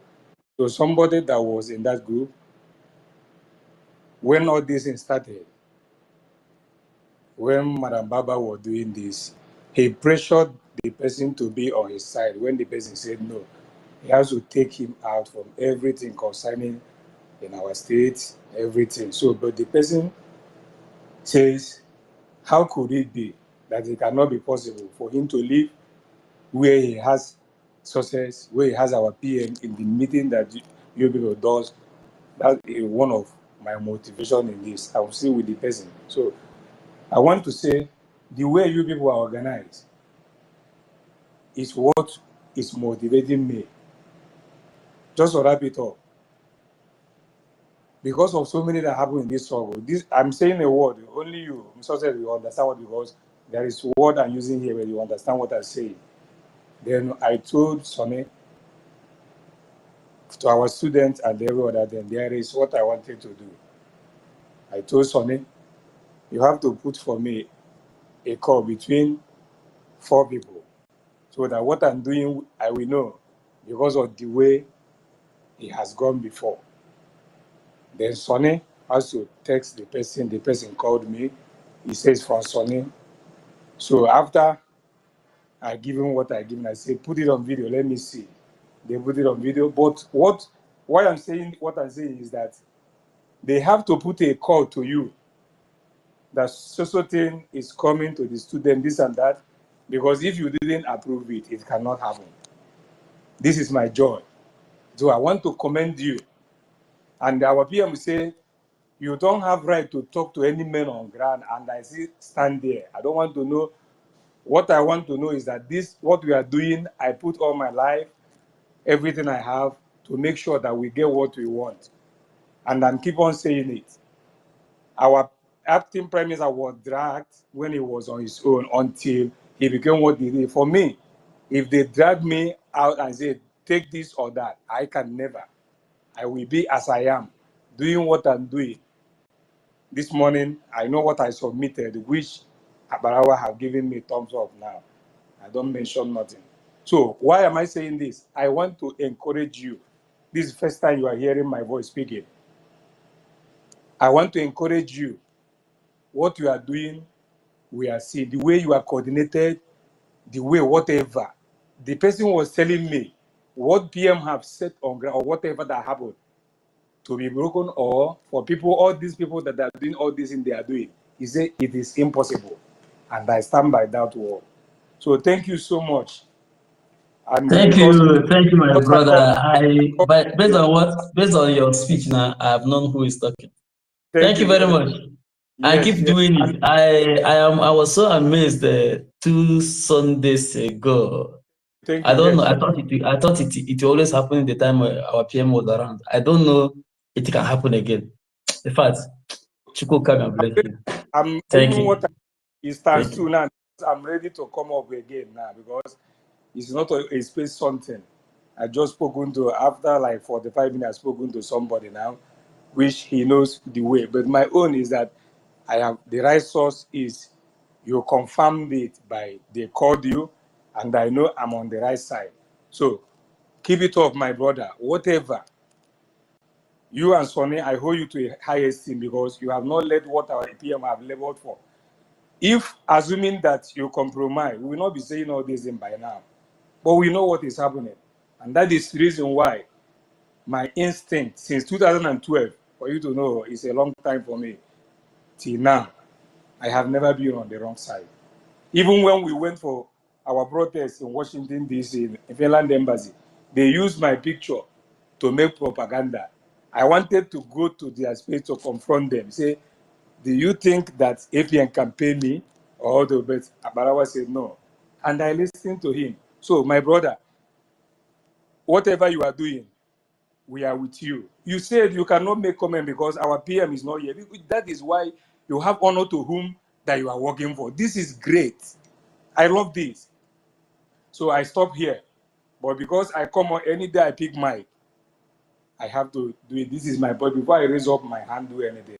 So I am still giving 50,000 a year because I came to speak on this space. That is my policy. Thank you so much.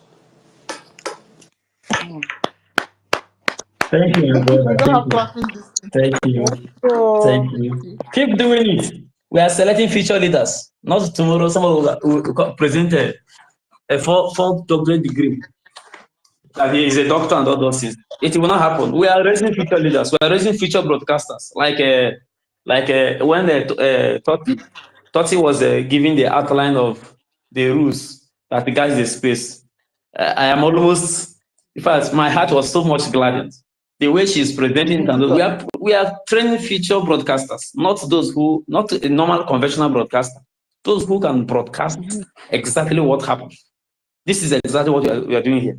And I don't want anybody, maybe, our people are somehow fragile in terms of praises. When they praise you, you think I'm doing more than others and all those things. No, let me, I want to, no.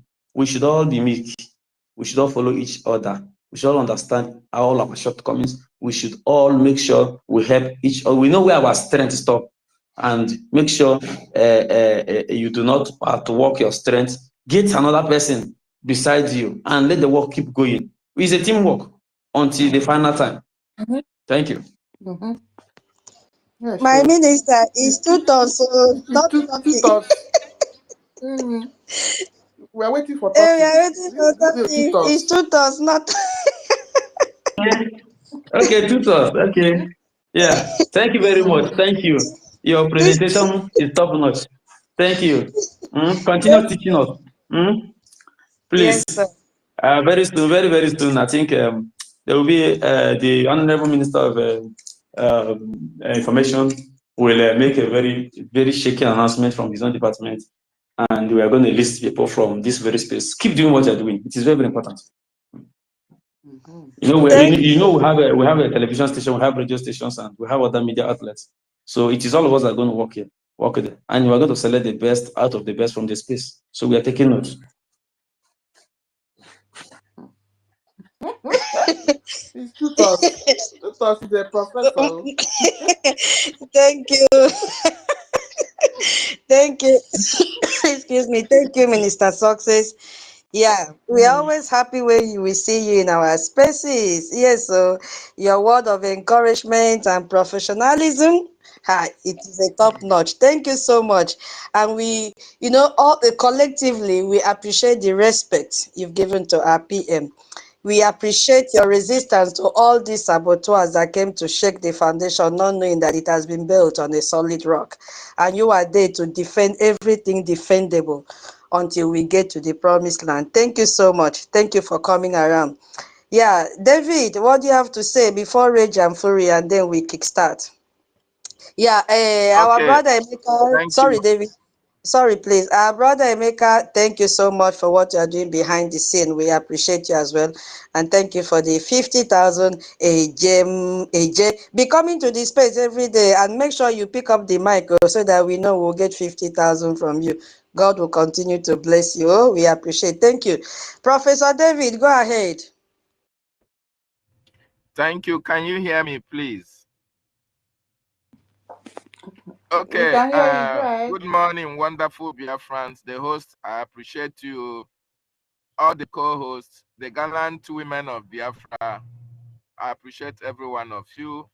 Our minister in the house, Minister Success, we really appreciate your presence. Thank you so much. You know, each time you speak, there is this confidence that you exude that it really gladdens my heart each time that you speak. There is this confidence that radiates with you each time you come on our spaces. In fact, whenever you speak anywhere, and I just feel like asking you, my minister, how do we get this confidence in order to speak and believe in the same thing that you believe in? Because the reason why I ask this is because you are unshaken, you are unmoved. In any situation that we have seen through all this while, you have remained unshaken, you have remained unmoved, you have been consistently the same way that you've been all this while. So what are you going to advise us on how to exude the same confidence that you have with yourself? The answer to this question is that Onyendu told us that we should be truthful at all times. Even if it's going to lead to our death, we should be truthful. And I also want to tell you people that Onyendu sent a very powerful message to our honorable acting prime minister. He said we should make sure we protect him. We should make sure we protect him. He told us we should make sure we protect him. We should protect him. He's doing a nice job. I don't know how he managed to get the job he's doing. So you should be truthful at all times. In anything you do, be truthful. The lie will always trend, but at a long run, they will shrink. So that's where I derive my confidence from the truth. So I have to be truthful and never to mix outdoor business with what we are doing. No. So when it comes for this very business of freedom, we have to be plain to one another. That's just it. If one wants to have nothing to hide, then your confidence is already on yourself, on autopilot. Thank you. Thank you. I'm also tapping from that confidence. And I know BIAFRANS here, Nkiru, Toti, Stella, each and every one of you. I don't first tap from him before all of you. So anyone will tap from now, his own no go be like my own. So Minister, thank you for being part of this program. Thank you, sir.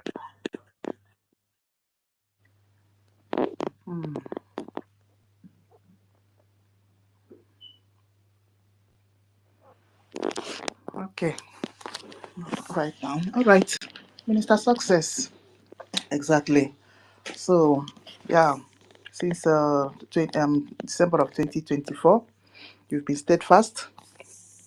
Yeah, we have always appreciated you.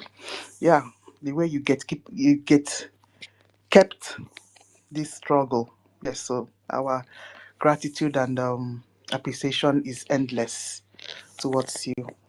Yeah, we await the return of our Anungangampi in September, and we definitely know that Finland is not going to disappoint us. Our PM is on his way back, and we await him with a gemma. I've already prepared my own gemma to welcome PM Awudogu. All right, we move on then. Where is Rage?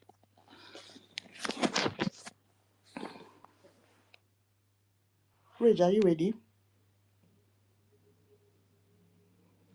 All right, Ben Deco. I am ready. I'm very ready. All If right. I ready. If I ready, dance man. Okay, now don't worry. I'm waiting. Yeah, thank you very much. Our beloved mommy Kiruka and tutors.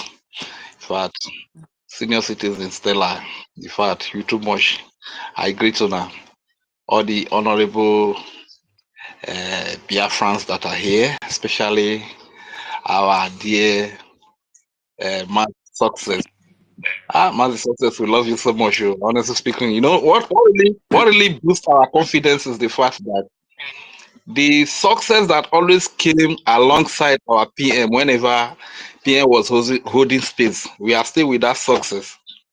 The BRGIE that was established alongside our PM that has achieved a lot of greatness for us, organized the referendum, organized all the convention, the BRGIE is still here and doing wonders, and we are still with the BRGIE.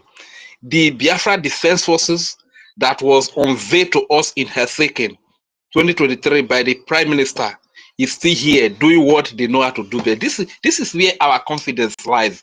This is why we are always happy. Whenever we wake up, we say, Chukwu Okike Abiama, we thank you for keeping us on the right path. Before I will actually proceed, our Minister Success, please, I just want to ask you, how is our Prime Minister doing? Thank you very much. So, Our Prime Minister is there, and he needs our thoughts and prayers and our guidance. Yes, and the way I say this is that, you know, before now, the people who we delegated to be, to be close to him, planned an overthrow, which failed before the time. The matter was there, and we have to put a stop to it through him. He's fine. He will be with us. He's fine, but not all that fine because he is being confined. He is not here to lend his own opinion based on what is happening, but he gave instruction to all the parties who are warring, and I think they are heeding to the instruction. That's why you cannot hear any of them come to say PM did not say again. So he is fine. Instruction has been given to those who warring against the government and they want to do whatever they want. So he said we should make sure we keep the house intact until he returns. This is all he has history, he said. And we are keeping it. The same way we are ancestalizing people on the space, which he used to do. We have not left that duty. So we are still on that duty. So what makes him very much fine when he comes out is seeing all the organs of all the government intact. No one is broken. The finance is not broken. The defense is not broken. The communication channel is not broken. All those ones that are okay now, the de facto government homeland is not broken. That is what is going to make him fine, and we have to wait for him in maybe a few weeks from now. So he's okay. Thank you very much. Thank you very much, our dear beloved Minister Success. You have been a source of courage to us in the absence of the Prime Minister because, like many people must have said, whenever we hear your voice, I personally, I am hearing the voice of the Prime Minister. I feel him around me, you understand? I feel him around me. I don't know if it happens to any other person, but I really want to say thank you very much for not betraying the trust that the Prime Minister, Simon Ekpa, bestowed on you. Thank you for standing by the Biafran people. Thank you for standing up for truth, no matter the pressure that was placed upon you. You never betrayed and you are standing so firm today. You are the reason some of us are so confident. Because looking back, you always came with the Prime Minister then when he was hosting space. You know, after he speaks, whenever he sees you like this, he say, give a Success the mic. And, you know, man, these things mean a lot to us Biafrans and to us that are really missing the Prime Minister. Having you give us a kind of consolation and courage. Thank you so much, my dear brother Success. Thank you so much. My greetings to all the entire Biafra Defense Forces that are defending our babies, our children, our women, our civilians, especially the Christians whom the Islamic Fulani jihadists have declared this war against. Our greetings to the airports and our greetings. Tell them that they should not be worried about the propaganda that are placed upon them. That we understand, that Biafrans understand. Because during the war, some of us were not born. But we were told that Nigeria forces wore Biafra army uniform, came to OGOJA, came to part of Coastal region to kill our people, just to label them Biafran army. So we understand all of these things. When they come up today and they are blackmailing them, they are trying to character assassinate them, pass the message to our beloved brothers and sisters that are defending us that we Biafrans, we understand, we know the truth. We know the lies that are being told against them, and we don't buy into the lies. Even our people in Arodizogo also understand better. I was addressing them. Do not allow anybody, enemy, to pollute your mind against your defenders. Because if they succeed in doing that, and those that defend you decide to bow out, you will be at the receiving end. You become a victim to the enemies. So we understand better, my brother. And speaking about the topic, has BRGIA made the Montevideo criteria? If so, why the sabotage? Of course, we all know that we have met it. These are the things that qualified us to be recognized as a nation. You understand? Everything that is stated in that place, we have met it. But when you see people still sabotaging, fighting against the BRGIA, it tells you one thing, that these people are actually not fighting for the freedom of Biafra. They are just agents working with Nigeria, but they've been hiding amongst us, using trachea for us so that we can think that they were part of us. But today, everything is unveiling, everything is playing out, and we can see how they are fighting the only government, BRGIE, that has met the Montevideo Convention criteria. You can see the way they are attacking it. They are attacking the base. Who is the base? That is the acting Prime Minister Ogechukwu Ukere, the president resident agent officer. They are attacking the base. The reason is because once they are able to attack the base and they destroy the BRGIA, all the exposition of Nigeria criminality, terrorism, and crimes against humanity cannot be done. Even those that Nigeria has used to sabotage, like Ngozi Orabuze that has been taken to court, all of those things will crumble. So this is the reason why you see them attacking the government. You see them attacking the government that has made BRGIA, that has made the Montevideo Convention criteria. The Ngozi Orabuze and group of sabotage never came to tell us that they have not even shown on anything that made them mix up with the Montevideo Convention. Neither is a CROC and Madam Raphael Ajaire. They have not shown us anything like that. That this is what they have done. These are the steps they have put in place that made them to meet up with the Montevideo Convention criteria. You understand? But this is a government that has unveiled an army, that has established lobbyists, that has brought all the template, like the Prime Minister usually told us, all the templates that are going to give us our freedom is in this BRGI. So when you see people fighting against the government, it tells you one thing, that these are people that are working for Nigeria. They don't want our freedom. They want to delay the freedom.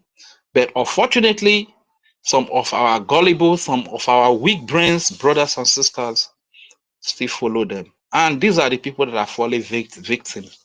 And before I yield the mic, I will still say that Biafrans, especially those of us that are in homeland here, let us be wise. The Bible says that my people perish because of lack of knowledge. If you are not aware, if you are not informed, you will be deformed. If you lack the knowledge of what is happening around your environment, you become a victim. It's heartbreaking that even up to today, some people in our land, some youths, they are not even aware that there is war going on in our land. And these are the very people, the very youth that go carelessly, that move carelessly, before they get themselves killed. They walk up and down, they walk late night. When it is 6 o'clock, they are still outside there looking for gogoro to drink, looking for one Okpo Miliki joint to enter, looking for one nonsense, useless thing to do, because they are not aware that there is war in the land. Even though they see Nigeria forces bringing armor tanks, fighter jets, bringing all manner of sophisticated weapons into our land. Do you think that they are coming to play? You think that they are bringing those things to protect you? They are bringing those things to get you killed. So whenever they have a counter with the Biafra Defense Forces, the Biafra Liberation Army, and they are being defeated, you, the innocent civilian, becomes a victim because of your lack of information of what is happening. That these people have brought war to our land. You make yourself vulnerable to them. Walking here and there, moving carelessly, and you get yourself killed. So please, our people, let us be aware. The war has been brought to our land. We did not take the war to Yoruba land. We never took it to Abuja. We never took it to the Fulani, but they brought it to our land. They brought different weapons, mercenaries, different terrorist groups recruited, sponsored by the Nigerian government, just to get our race exterminated and erased. Are we going to allow that to happen? The answer is no. Let us beware. Let us know what is happening. Are you the mic here? My name is Regent Fury, aka Udewo Wanchin, aka. I greet you, my people.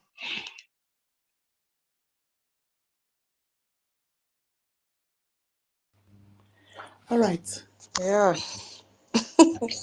Reja Furi, thank you. Yeah, co-host, a senior citizen, do you have anything to say before we go to the topic? You are not close to your mic. Thank you so much, Rach. I think she's not close to her mic. Okay. When she's close to her mic, she will speak. Maybe she has gone to bed or something. I don't know. All right. My people, Madam Key.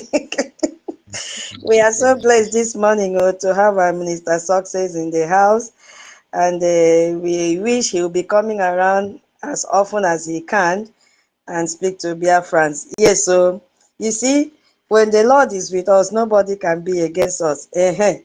We are all one family. So let's go to the topic of the day.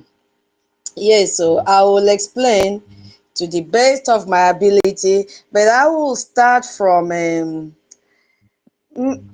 making us to understand the four criteria that has been set aside. And I think the first one was what is it called? A permanent population. A permanent population. Because we have to understand what that means, so that when we are explaining, we should be able to understand if truly we have this permanent population. So the first one is a permanent population. The second one is a defined territory. The third one is a government.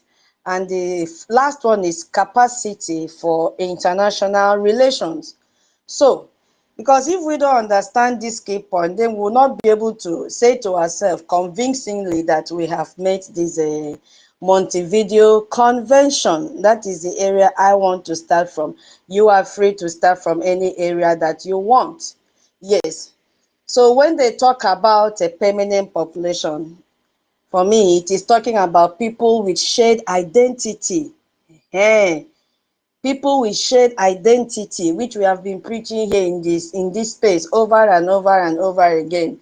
You see, so in the case of our Biafra, these are the Igbos. In general, I told you they call us Igbo, and then some other ethnic groups now have, are all part of Biafrans. In the southeastern part, yeah, we have seen that we have shared this we have shared identity in whatever we are doing. We remember when Nnamdi used to say, if your mother is tying two wrapper, that you are a Biafran.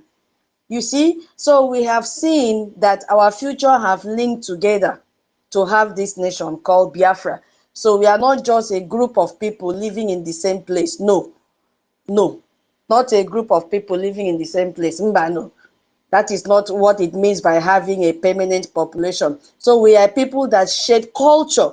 That is why if I beat the drum of a cultural dance in Itayana, nothing will stop Igbo speaking Biafra indigenous to begin to shake their waist. All of us, we bend down, we shake our waist. Once you hear that, I don't know what our ancestors put in these drums. Immediately you hear it wherever you are. It will be as if you are smelling a KFC somewhere when they roast their chicken.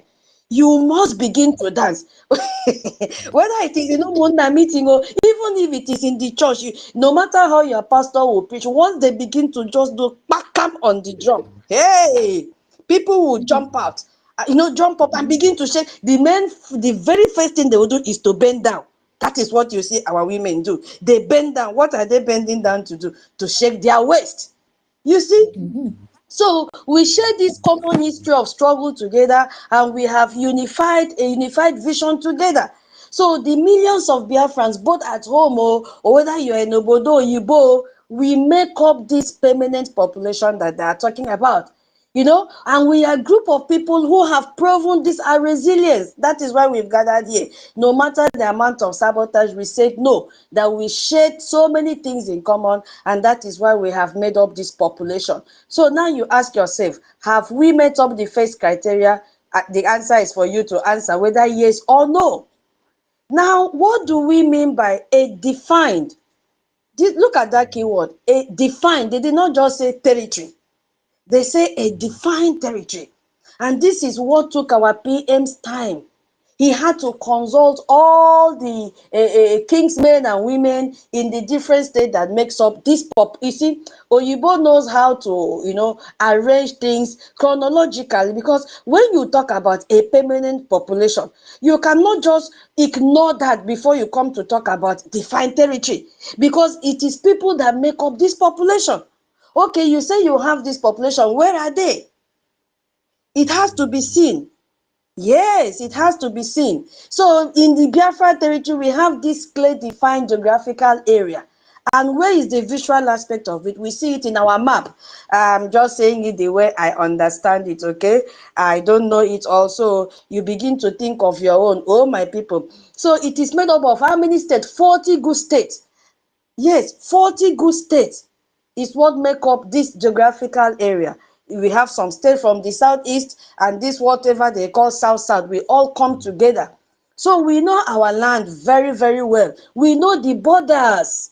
Yes, we know the borders because they will ask our APM, do you know the borders? Our APM will nod his head and give them evidence. Not just nodding his head, he will give them evidence. And I know he has already given. Yes, so we know our borders. It's not only a thing of, let's say, concept, but it is a real place that exists. And not only existing, the land is fertile. And then our APM will tell them, what do you mean? Where do you think all this oil Nigeria is bragging that they have is coming from? I want to let you know it is coming from our territory.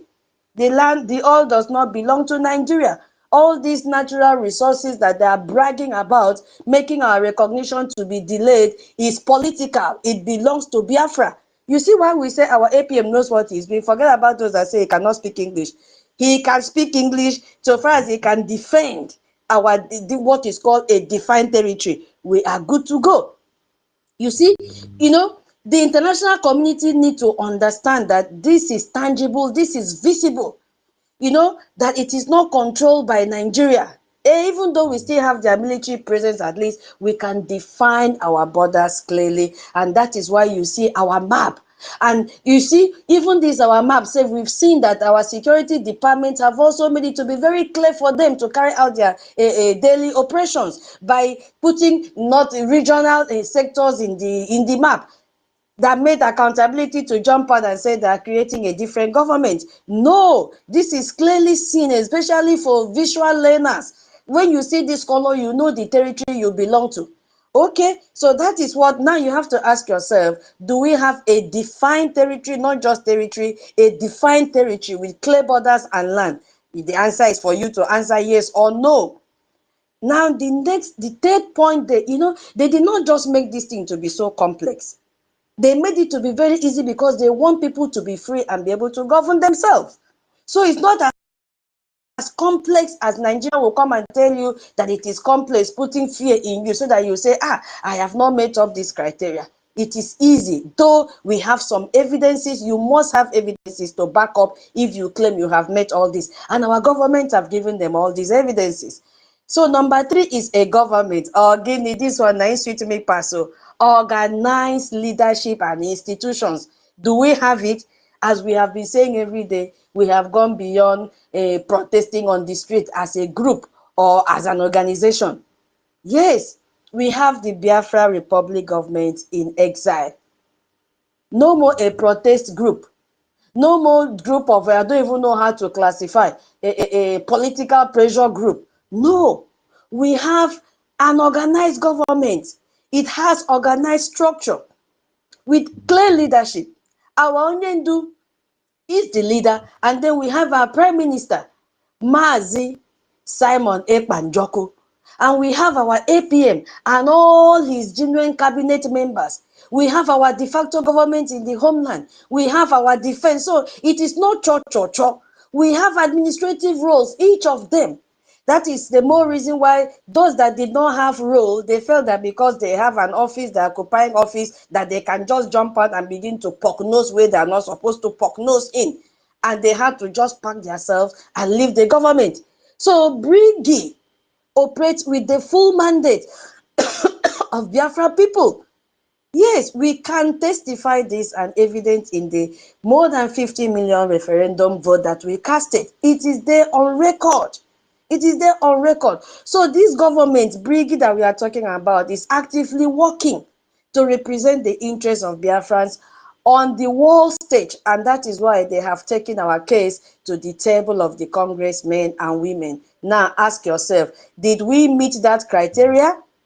The answer is for you to say yes or no. I just want us to understand what they mean by all these points so that we will know how we met it later. The fourth one is capacity for international relations. What does that mean? It means very simple, ability to deal with other countries For how many days now we've been saying we will coexist with you, we will do business with you, we will partner with you, provided our interest is protected as Biafrans. Our APM further emphasized on this last night, those of you that were there during the town hall meeting. He said we are open, that our forefathers did not have the power to negotiate properly to protect our interests. But the negotiation that is going on today is Biafra first. Does that sound familiar in what our PM has been saying? The answer is yes. Our PM says Biafra first. You see, so this convention requires the capacity to enter into relations with other states, and that is why we are so proud to enter into relationship with the US. So, and how did we even prove this, that we have really entered into a relationship with US? We have proved this because we have hired a lobby firm in the United States. Yes, so though this is a very important capacity that we have gone into, so we don't need to do as if it is cable. It is evidence-based relationship that we've entered into with the United States. You see, so the Biafran cause is being formally presented to the most influential government in the world, which is the United States of America. And that is why our government have told us, do not delve into any politics, American politics, because you don't know. You may go and sabotage because of your utterances. These people are fighting because yesterday, oh my people, we saw that one thing that has made us to align with them is because their policy and the policy of Brgie are aligned together. And US will only work with those that have already aligned with their pre-existing policies. And one of such policies was countering terrorism. Another policy we saw yesterday was attacking or fighting against those that are fighting against human rights, violating human rights. So we are not telling them to create a new policy because we have gone into partnership with them or alliance with them. No, we are aligning with the existing policies that the United States of America have already had. So why would they turn their back against us? It's not possible. It is not possible. So what does this mean? It shows that we are not an isolated movement group or political pressure group, but a political entity with a strategic plan to engage with the international community and, secure our recognition. So my question now is, have we met this requirement? I want to see thumb up as I've explained to my own capacity what these four cardinal points stands for. Good. I've seen it from Jacoby. Who else? Yes. Was I talking to myself? Hey, wait. Okay. Okay, Ben. Of Yeah. course not. So that we will know exactly what to focus on. That is my own understanding. You may understand in a different way. So how did we meet the first point of permanent population? Let's look at how we've made it so that I don't even know. Yeah, so the first point I jotted down is our population. We are so large, and this is evident in our referendum. We saw more than 50 million people that turn up for the referendum across the southeastern part and the south part, according to Nigeria calling us south. We are all eastern region. People turn up, and our people have distinct, did you see, when we're talking about shared culture, we have Igbo, we have EFIK, we have IBIBIO, we have Ijo, and we have Urobisoko, we have OGOJA, Orishirishi, that have come together because we share one common culture. We existed as organized societies before the British colonized us forcefully and then gave us this company name called Nigeria. We existed before. So now we are still there. Our population is permanent. We have been on our land for thousands of years. Biafra existed before colonization, before Nigeria. So we did not rent the land and say, okay, we will stay 1 year after we vacate the land to another place. No, that is our permanent land. We inherited from our ancestors. And that is the more reason these Fulani are fighting tooth and nail to chase us out of our land. But our BDA say, Mbano, we cannot allow you to send us out of our land. So the fact that we are under occupation does not eliminate our population. Yes, Because the fact that military have occupied our land, Nigerian terrorists, does not eliminate our population. We are still there, gidigbam. As in fact, every day we are increasing in number. Did we meet the criteria for defined territory? If you say yes, for me, I said yes. How did we meet it? Yes, so clear boundaries. Clear boundaries is very clear in our map. And the former Eastern region has declared in 1967, right from the time of Ojukwu, it is very, very clear. Our territory, you know what it includes. We know that it is made up of 40 states. Yes. And these boundaries, we have seen it, they are well documented. Even in the colonial and post-colonial records, they are there. We have it in our maps. Go and look at the latest one that was designed before our PA was called for questioning. But we just have one challenge.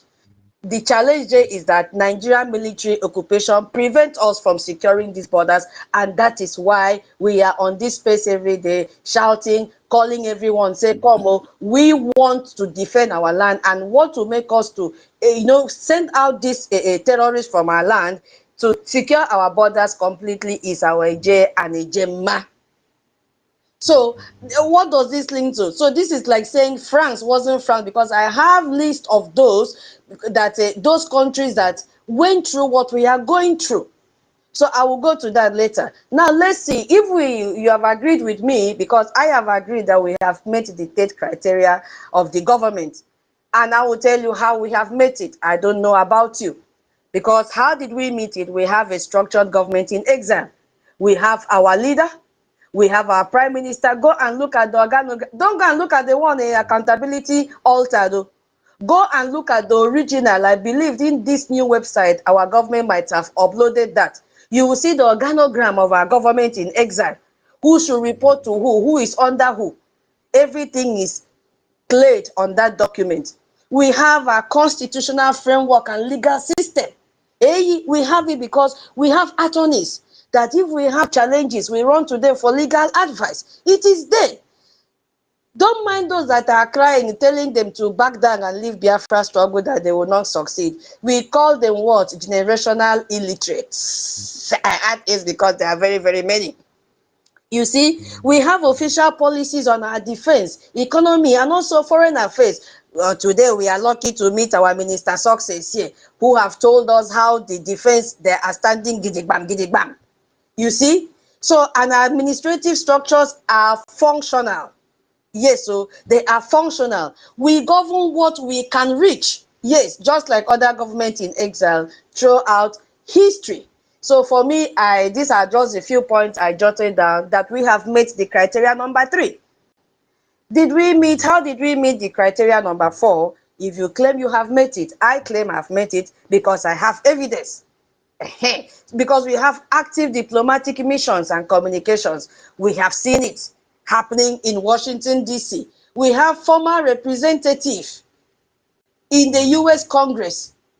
You see, we have people representing us. We have our lobbyists representing us. They are speaking on behalf of Biafra and the interests of Biafra. They are also speaking, enhancing the release of our leaders, our Onyendu and our prime minister. We have seen that. We have seen treaty-making capacity, ready to sign agreement. We saw it last week.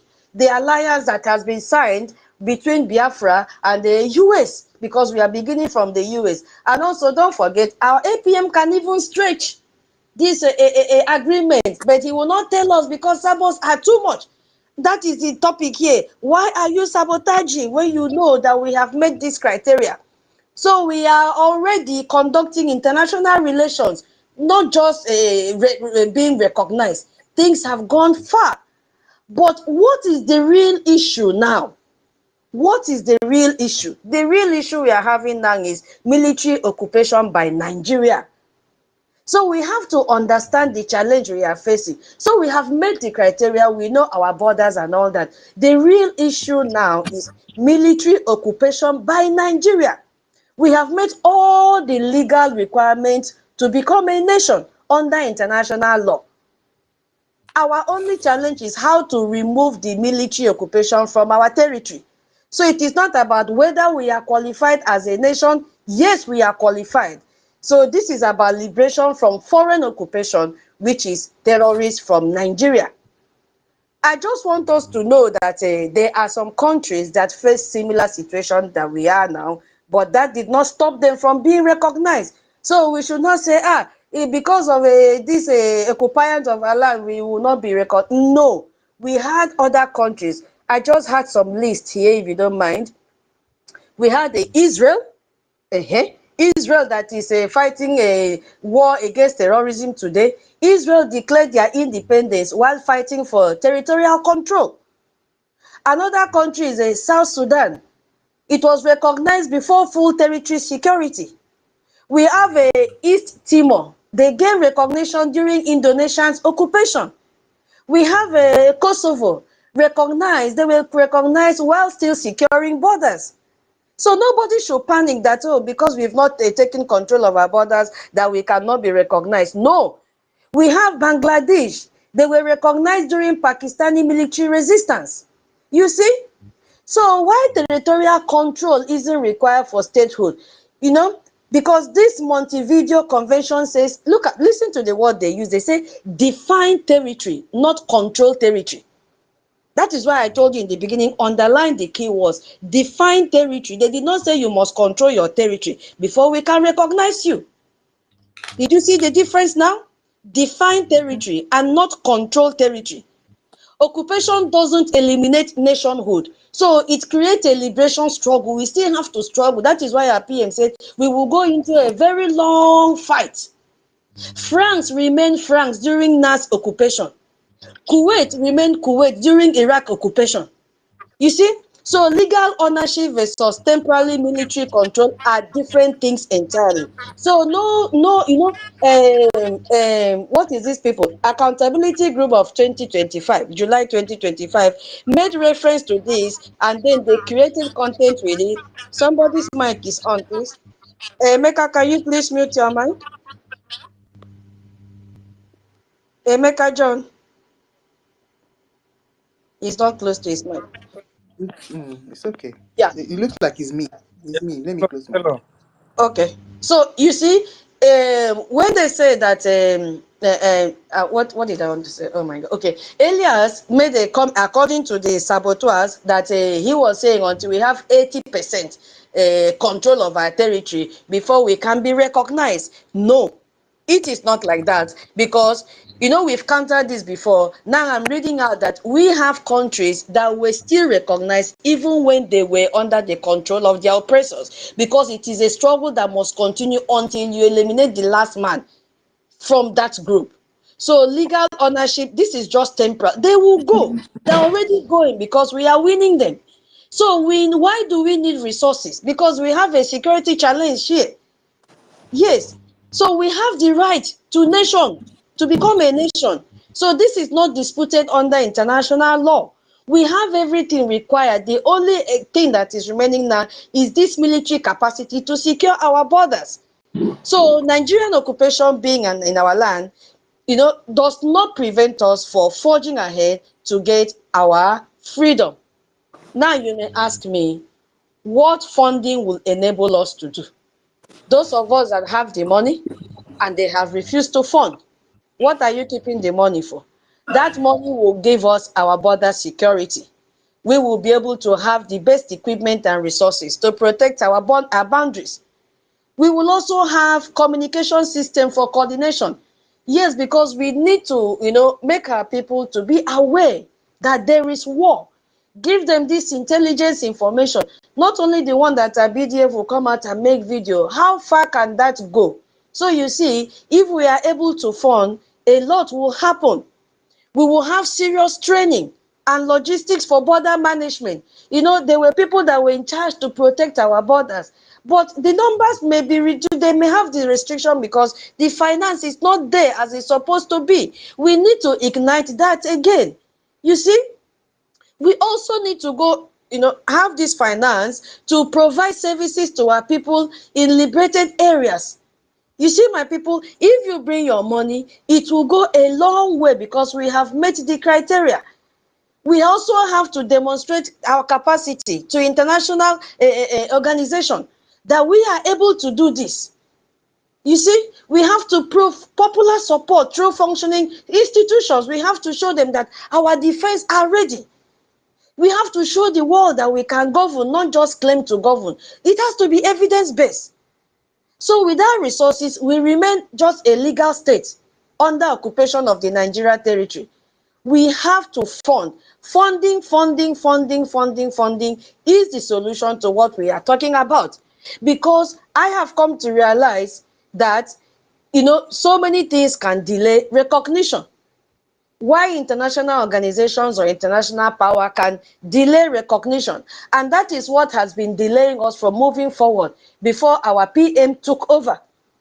When you look at our situation now and the picture that Nigeria, has presented to the world, stealing our resources, there is what we call economic interests have stepped in. Because Nigeria has given this picture that they control a massive oil revenue. And where is this oil coming from? It's coming from our land.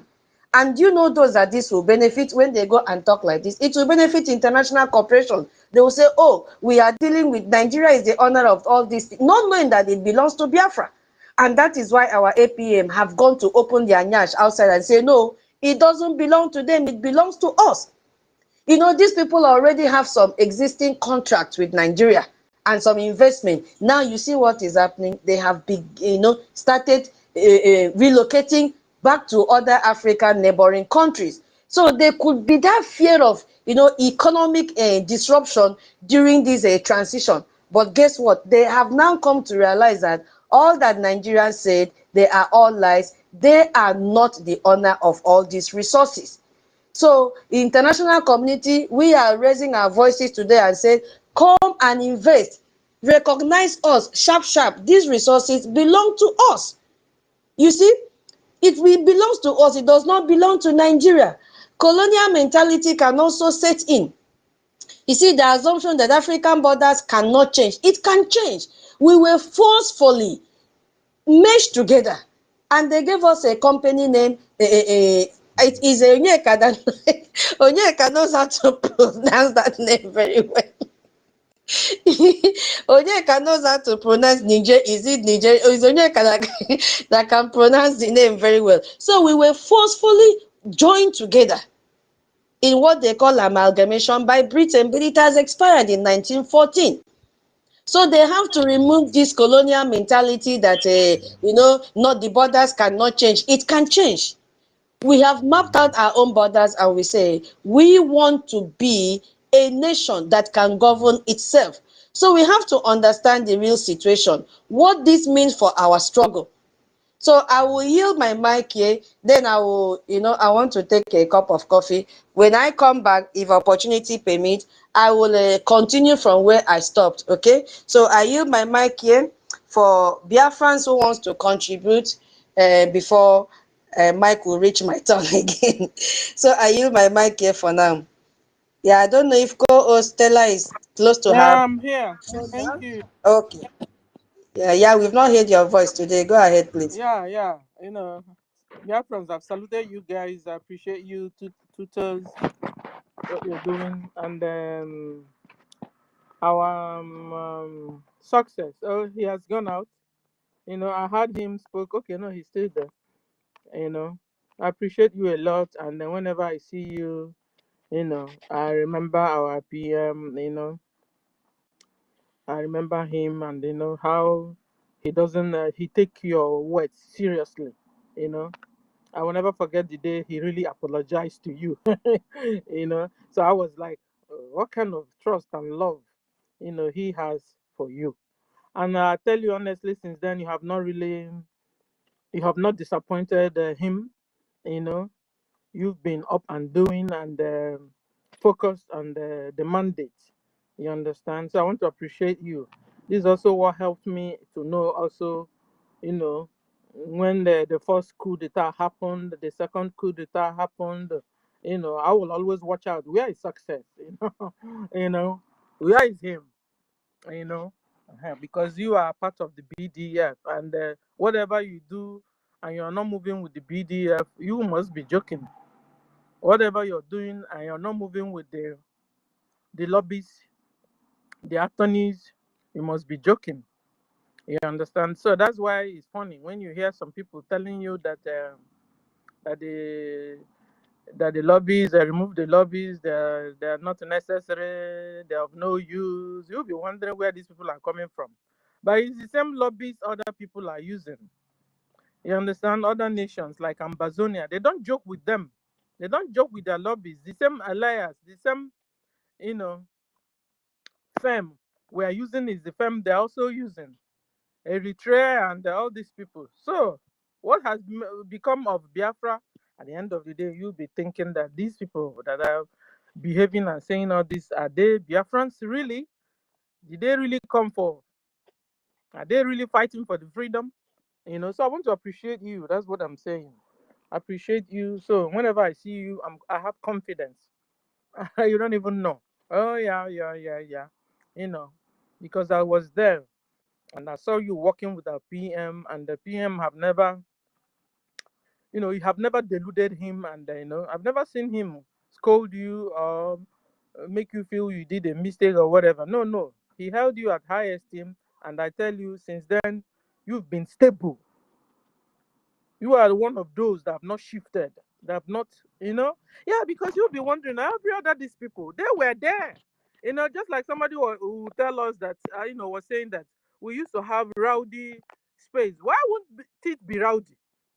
When a lot of people speaking were never for the freedom, were never Biafrans. They were there to create chaos, to create confusion. Sometimes you drop a topic, they will twist the topic and go another place. And you end up, argument will come up. You understand? So that's why we are more relaxed now, because the shaft have been removed, and the real deal are being left behind, and you can see everybody agreeing, you know just like we are talking about the criterias in with the, what do you call it again, with Montevideo. We have a lot of things in common. We have a lot of things in common. You understand? Talking about the population, permanent population, the kind of people we have. We have identical cultures.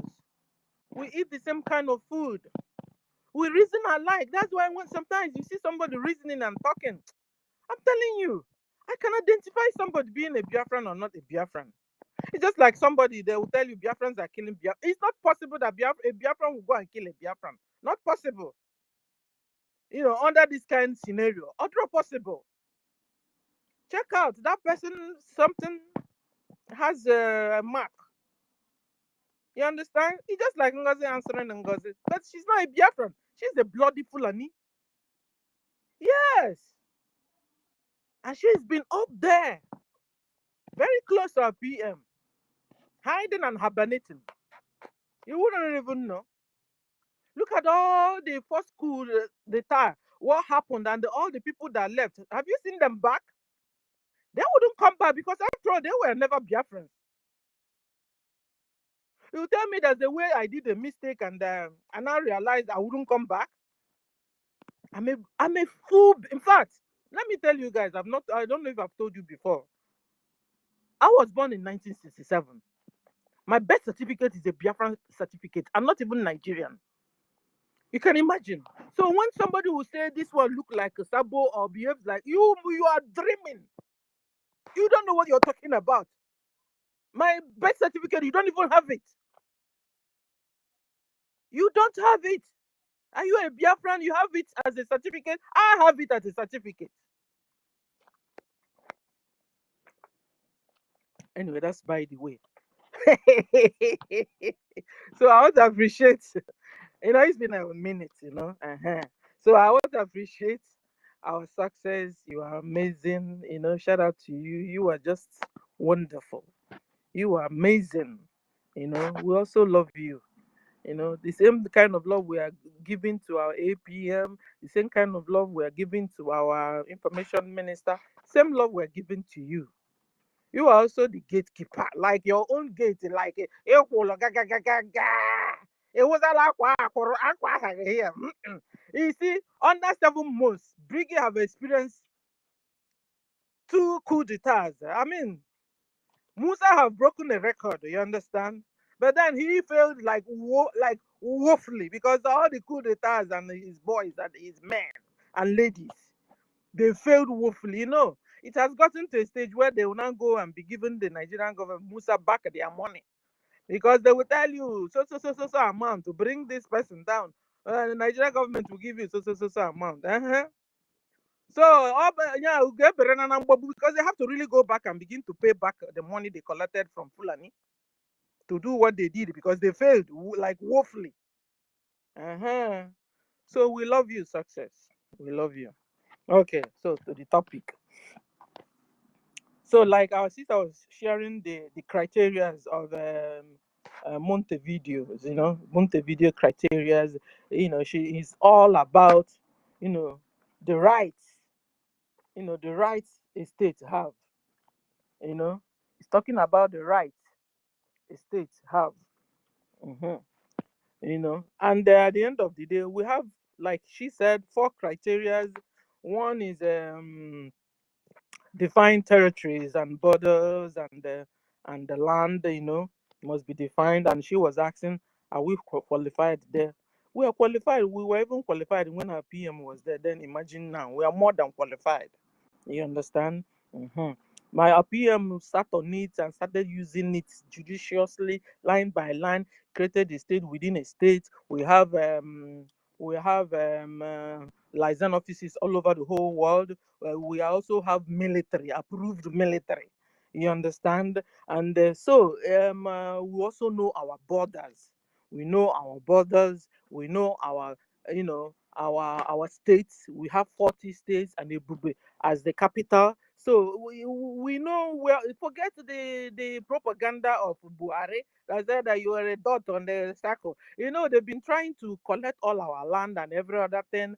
And even at the bottom, and they told Onyendu, okay, we give you these 5 states. And then Onyendu said, no, no, no, no. 5 states is not only Biafra. We know ourselves and we know our land, we know our territories. And so we took all of them. So we have our map. And so wherever we identified, and so now we have our military that are defending us. They know our boundaries, they know our territories, and they are fighting and getting around around all the states. You understand? So, and even the Fulani Islamic terrorist Nigeria government, they also know it. So war is going on, and it's also more of a mental war, where you now see them attack Benue, and lower Benue and the lower Kogi is ours, though, is our land. So they will go, they themselves stay at strategic places and trying to. Is war going on anyway, ladies and gentlemen, and we are trying to remove all the terrorist occupational Islamic Nigeria government and military away from our land. You understand? So, and it goes back to that RRR recognition. Which other one?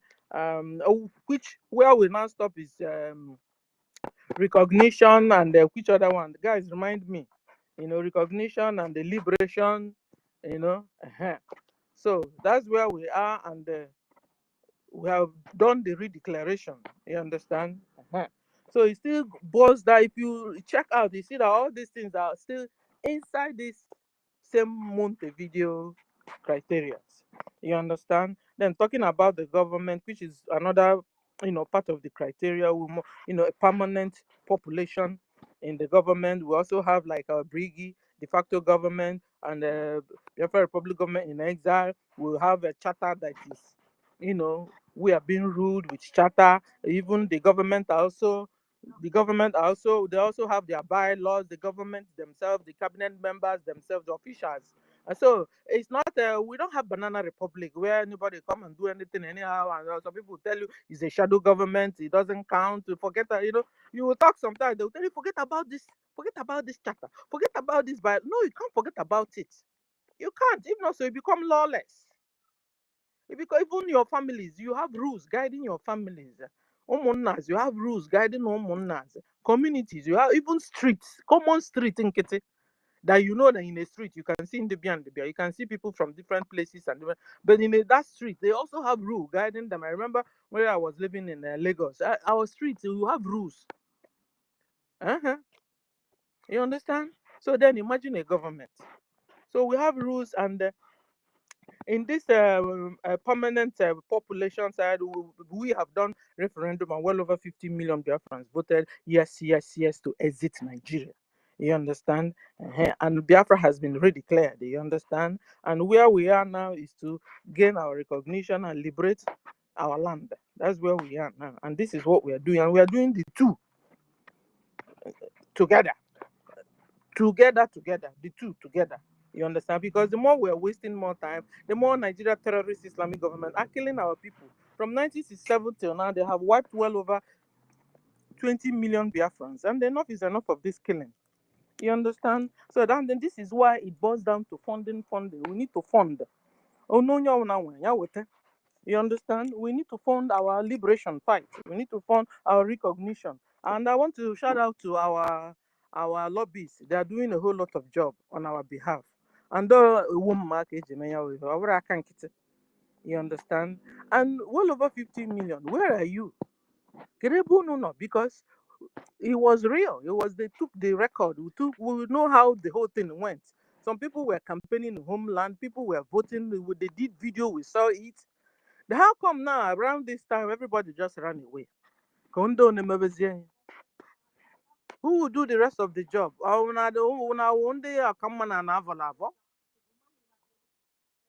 Eh? So where are Biafrans? I wanted to ask. You can imagine the second coup d'etat, what happened? Till today, so I still hear some people talking. Your common sense, where is it? Common sense is no more common. We have well over 60 red flags of NGOZI. Compare that 60 red flags with the red flag of Ema and Ganga. Compare it. Check out patterns, similarities. There are so much. It's not you want it to make you to begin to have yours at the end of the day, guys. You see that you'll be looking for Biafrans. Where are they? But anyway, they are creating more space, more room, for real Biafrans to join. And the real Biafrans are joining now. I tell you, wake up, real Biafrans. Wake up. You've been sabotaged all this while. You've been spied upon all this while. Wake up, because Fulanis and their children, they are not giving up. These people are desperate, and you must show your own desperacy. This is your land our forefathers got for us. We will not fold our hands and watch Fulani from Futa Jalon, originally from Iran, come to Biafra land, come to Africa. Arabs come to Africa and take over our land. Hey! Oh my God. Oh my God, I'm telling you. You see Fulani and their children everywhere. They're even in this space. But at least we now have them in lesser quantity. Because the more they do this thing, the more they go. But then they're also bringing back. But then God is also opening a door for his own children to occupy. Wake up, rise up, Biafrans. Rise up and do the needful. Rise up. Except you want to remain in captivity for the rest of your days. Your rest of your days. For the rest of the age. That's what it means. Because this is exactly the same experience Fulanis are having. They've been in captivity. They've been, Johnny Walker. For the rest of they can count. That is why you see the desperation in them. They are not giving up. They have become actual Unubio, Ganoba. Like the first coup d'etat wasn't enough. They fired the second one. The third one. Rise up, Biafrans, rise up. Rise up, even home and abroad. Rise up. Begin to do the needful. Ndị ọchanja market kedu unu? Ndị nọ n'ose kedu unu? Alaba, Biafra sị na Alaba kedu unu? Kedu unu? Nekwu unu ka ewala na unu. A lot of you build beautiful mansions and castles in the homeland, but you can't go there and sleep for one day. Christmas is coming now. Where will you go to? Can you go to your village this Christmas time? And Musa and his men, they have also derived a means where Christmas time, he will not tell them, okay, pull back your armor tanks, pull back, allow them to pretend to celebrate. And then they will not, get ready. As soon as it's after Christmas, after New Year, like second, the third, and people are beginning to go back. Armor tanks will begin to roll in. The Nigerian terrorist armor tanks will begin to roll in again. And they begin to kill people that have even finished celebrating and going back. This is what we saw last year, I'm telling you, in fact. This year, what do you think will happen? Biafrans, wake up. Wake up and do the needful. Come and fund your liberation. Fund your recognition. Can you now buy? Eh? Our people now, when our grandmas or grandpas die, what do? We will now begin to bury them at the no man's land. I remember a story a sister told that they couldn't even get to their village. Eh? They were sleeping in hotel up until they were given, a little opening. They ran to their village house, opened the ground, threw the mother inside the grave, covered everybody. What kind of life is that? Eh? This is serious.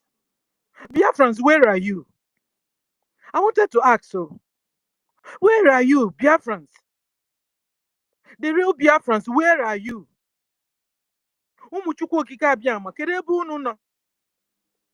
Kedu ebe unu nọ? Na ncha baa m anya. Ncha baa m anya. Ncha baa m anya. Anyị anọzi na n'ilo forever. I have a sister here that just died. A Biafran. And the children are saying that they can't go to the village. They can't go, that they're afraid that the Fulanis will kill them. And suddenly they now started planning to bury her here. Guys, this is awful. This is heartbreaking. And I was putting them in my own shoes. God forbid, God forbid. Eh? Then somebody will not die. They will tell you, Nanaza Mwanyangas. No one on the latest. Waykeeping. They said that they are not doing more. Meanwhile, they are slowly bringing Islamic way of burial to us. That you won't do waykeeping anymore. That when somebody dies, if he dies today, you go and bury the person the next day. Yeah? Guys, have you heard that? That you not go and bury the person the next day. No more waykeeping. Not because the Fulani are coming to kill, because the governors are saying so. Hey. Anyway, let me just read out the remaining criteria so that I will allow others to speak. So we have the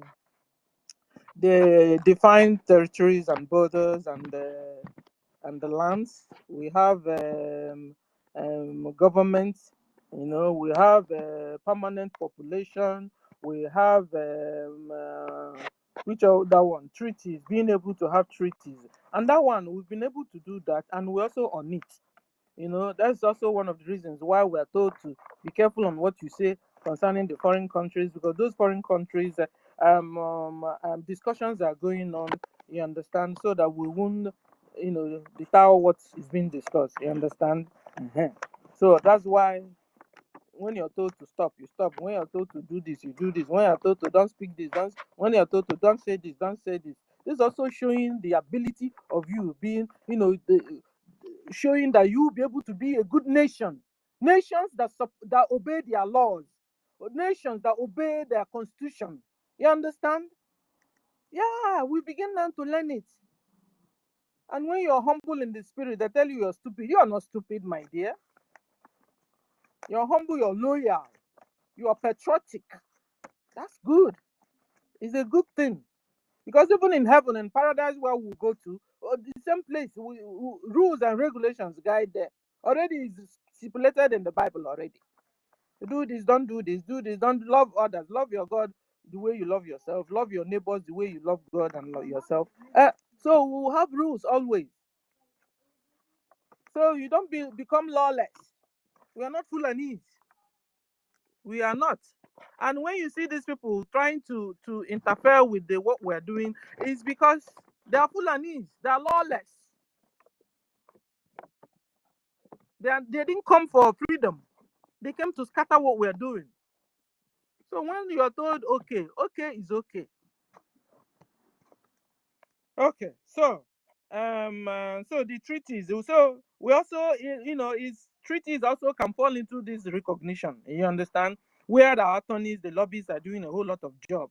So have we, gotten the criteria? Yes, we have.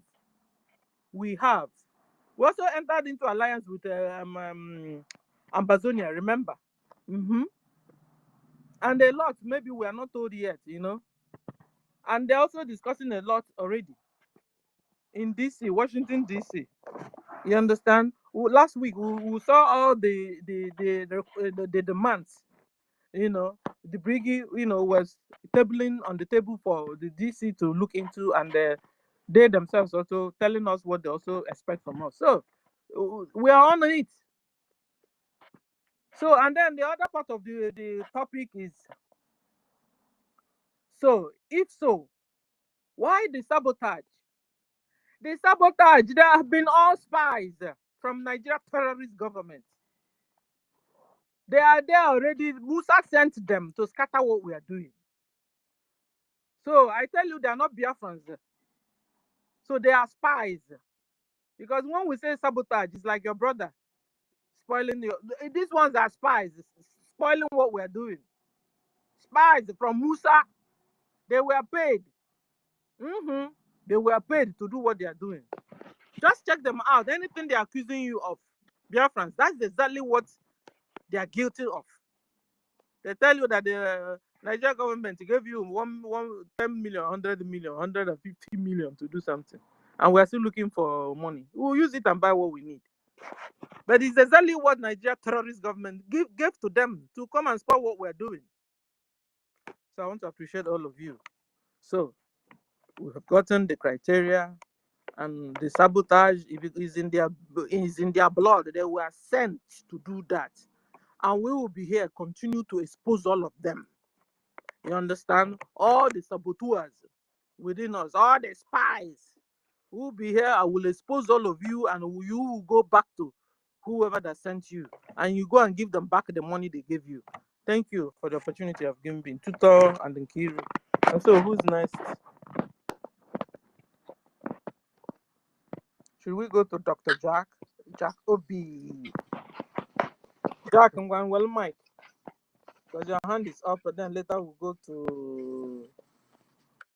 Do I go ahead? Yes, sir. Who? Oh, all right. Hello? Jack Chekwelo, go on. Oh, good day, my people. So lovely to have you back here today. In fact, to have you here always. This is not like back. I don't think you ever visit here. I have really so much appreciated your work and still appreciating and will continue to appreciate. Yeah, the topic is where I want to really focus on. And Tutos has actually done noble explaining it. I mean, do we meet up, or has Biafra met up with the Montevideo criteria? And if so, why the sabotage or the saboteurs still roaring? She has really fully explained it. And of course, the action of our permanent population was demonstrated when over 50 million of us responded to the call for our referendum. And again, when you talk about the territory, it will be standing at the center. We have got 40 states, which are well described on the map. And we talk about the ability to get into a relation with other states. I can remember Ambazonia. I know too that we are. One may say, "Oh, they are not right yet recognized," but they are a state like we are. But we can tell today. Everyone can tell that during our gathering and convention in Finland, the first one, that Ambazonia got into a serious relationship with Biafra, a treaty. Beyond that, we have America dancing around our demand now. So actually, we have met up with every requirement here. I mean, everything required. If we talk about the last one, which are not last in the list, but which I haven't mentioned, the government. I mean, we have this very tenacious, lingering, coup resisting. You can see we have had about about 3 or 4 coups, and this government of ours, Biafra Republic government in Ezra, resisted them all. It is still this same government. If we do not have a government, we wouldn't actually be listened to at the American White House. So we got everything. So now I want to really focus mainly on the aspect that asks the question of why the sabotage. The reason is that my father used to tell us in those days that a tree that bears no fruit does not receive any stone throw. And if we do not meet up with, if we don't have meet up with the criteria, if we don't have the requirements, if we didn't meet up with all the requirements of Montevideo criteria, I mean, the enemies wouldn't have even struggled to stop us. So their action, answers the question the other way around. It's because we met up with all of these things. That is why we have the sabotage. That is why the saboteurs are rising. That's why they want to sabotage our criteria. They want to sabotage our qualification. They are looking for a very possible way to go and occupy the territory that we already have. If we never had a territory, Nigeria wouldn't be disturbing. But then beyond this, I was just, while I was going through this and listening to everyone, my mind actually struck on something. That was about Nigeria, the zoo. I said, okay, if Montevideo criteria actually listed all of these things, it means that Nigeria didn't even meet up with this thing. Nigeria does not meet up with the criteria. Forget about the fact that when we say, oh, they've got a map. Do you know that Nigeria is the only country in this world that defied the rule of cardinal directions? If you study geography, if you are in geography now, in geography class, and they want to study the cardinals, you will see the north, south, east and west, and that. Sometimes you see southwest, northwest, or no, sorry, southwest and the southeast and things like that. But there is never anywhere in the world where you have anything like south. So if Nigeria is actually brought to a table to show their defined territory, if they can point at a place on geography that could be called south, it means that they don't have defined territory. So Nigeria actually is fully disqualified. Nigeria is such a crime scene that even the creators of Nigeria, I believe, they laugh whenever they get back to their bedrooms. They just like, come on. They join you to move. Like, whatever you call your name is, or call yourself, is what people will call you. So when you say south, and when I hear a white man say south, I keep wondering what he'll be taking within his mind, because he's just simply saying what Nigeria has told them to say. Nigeria is saying, we have a place called south, so they have to say it. But my people, go around the globe. There is no other country in this whole wide world that their cardinal defines south in any region or location of the country. It is only in Nigeria.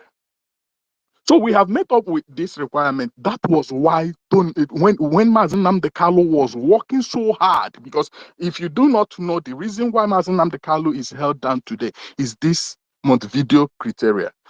When Mazen Nnamdi Kanu mentioned in his speeches, he mentioned that he would want to have a government. He would want us, Biafra will have a government, and this government in Ezra. You realize that was a time these enemies understood, oh man, if we do not sabotage this, if we do not do anything, this guy will arrive at this point. And they thought that if they could just go after him, probably he might be the only one with the idea he has to bring about Biafra. So if you can get him, he's the head, everything will be over. But what he didn't also hear from him was when he said, if you take me, someone coming after me will be worse than me. They didn't get that line. So they took Mazen Nandekalo and they thought that, oh, we can't have any way to achieving the Montevideo. Then Mas Simon Ekpa showed up. Mas Simon Ekpa did a expose on Nigeria. Nigeria didn't bother. From the onset, they never mentioned, they were just singing Mazen Nandekalo because they thought that all the way, that all he would be doing is telling the world, Nigeria is a crime scene. Nigeria did this, Nigeria committed this. But when he started talking about the templates, he said, we're going to have a government. That was when Nigeria rose after Mas Simon Ekpa. Go and check it. And then, from that time, they wanted to put every evil they committed in the country, Nigeria, upon Mas Simon Ekpa. They unleashed their military, their terrorist military, police, army, and all what, navy and all what, on the innocent civilians, claiming that those were people from the Biafran side who were actually trying to enforce the sit at home. All these things they were doing to ensure that when we talk about a government, the world will be looking at us as terrorists, but they failed. So they went ahead and said, okay, if these people have succeeded now in getting this whole thing done, I think the only thing we can do to stop them is to ensure that they won't be able to defend their territory. So that's why you see these very latest saboteurs coming in. And where do they focus their attention? They focus their attention on that which will actually help us to protect or defend that our defined territory. They said our finance. Even when you listen to the chief military terrorist of Nigeria, the army staff, this Musa, the chief army, whatever they call him there. He also was saying, just tamper with, deal with their funding. At the time, they began to spread this accusation all across the globe, saying, we know some people are sponsoring them, and maybe some important personalities, some nations, some this and that. All they were all fighting for was to ensure that Butuso, our highly respected commander, the general, and all our defense forces will not be able to defend our land. And of course, this thing is considered, this Montevideo criteria is seen as a customary international law. They said it is not just abiding to those who are signatory to it, but to everywhere, anywhere, anyone, anywhere, any country, anywhere in the world. It is an international law. So what Nigeria has left, which is the reason why when our APM comes to tell you Biafra is here, yes, Biafra is here, is because what they have left is just sabotaging these particular merits, this particular things that we have actually achieved, this criteria that we have actually achieved, because the world can now see that we have everything. It will take, and even our own enemy cannot look at what we have done and say we are not qualified to be called a nation. So the only thing they can do is they can't even, it's not going to even be easy for them to work with an external saboteur. They now decided to be working with internal ones. Well, watch out how shaky it has been whenever they work with internal. Uchemefo, when they wanted to deal with Mazen Nandekalo, they went through him. Uchemefo came and he did his own. And if you listen to Uchemefo, you will expect that Mazen Nandekalo will be alive till this day. He was talking because, as if he had all the powers, because Zoo gave him all the assurance that they would bring him to an end. And watch as that went.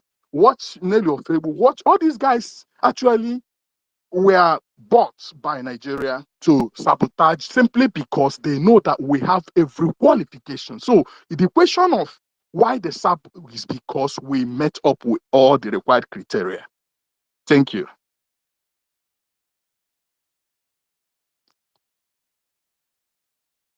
I hand over my mic.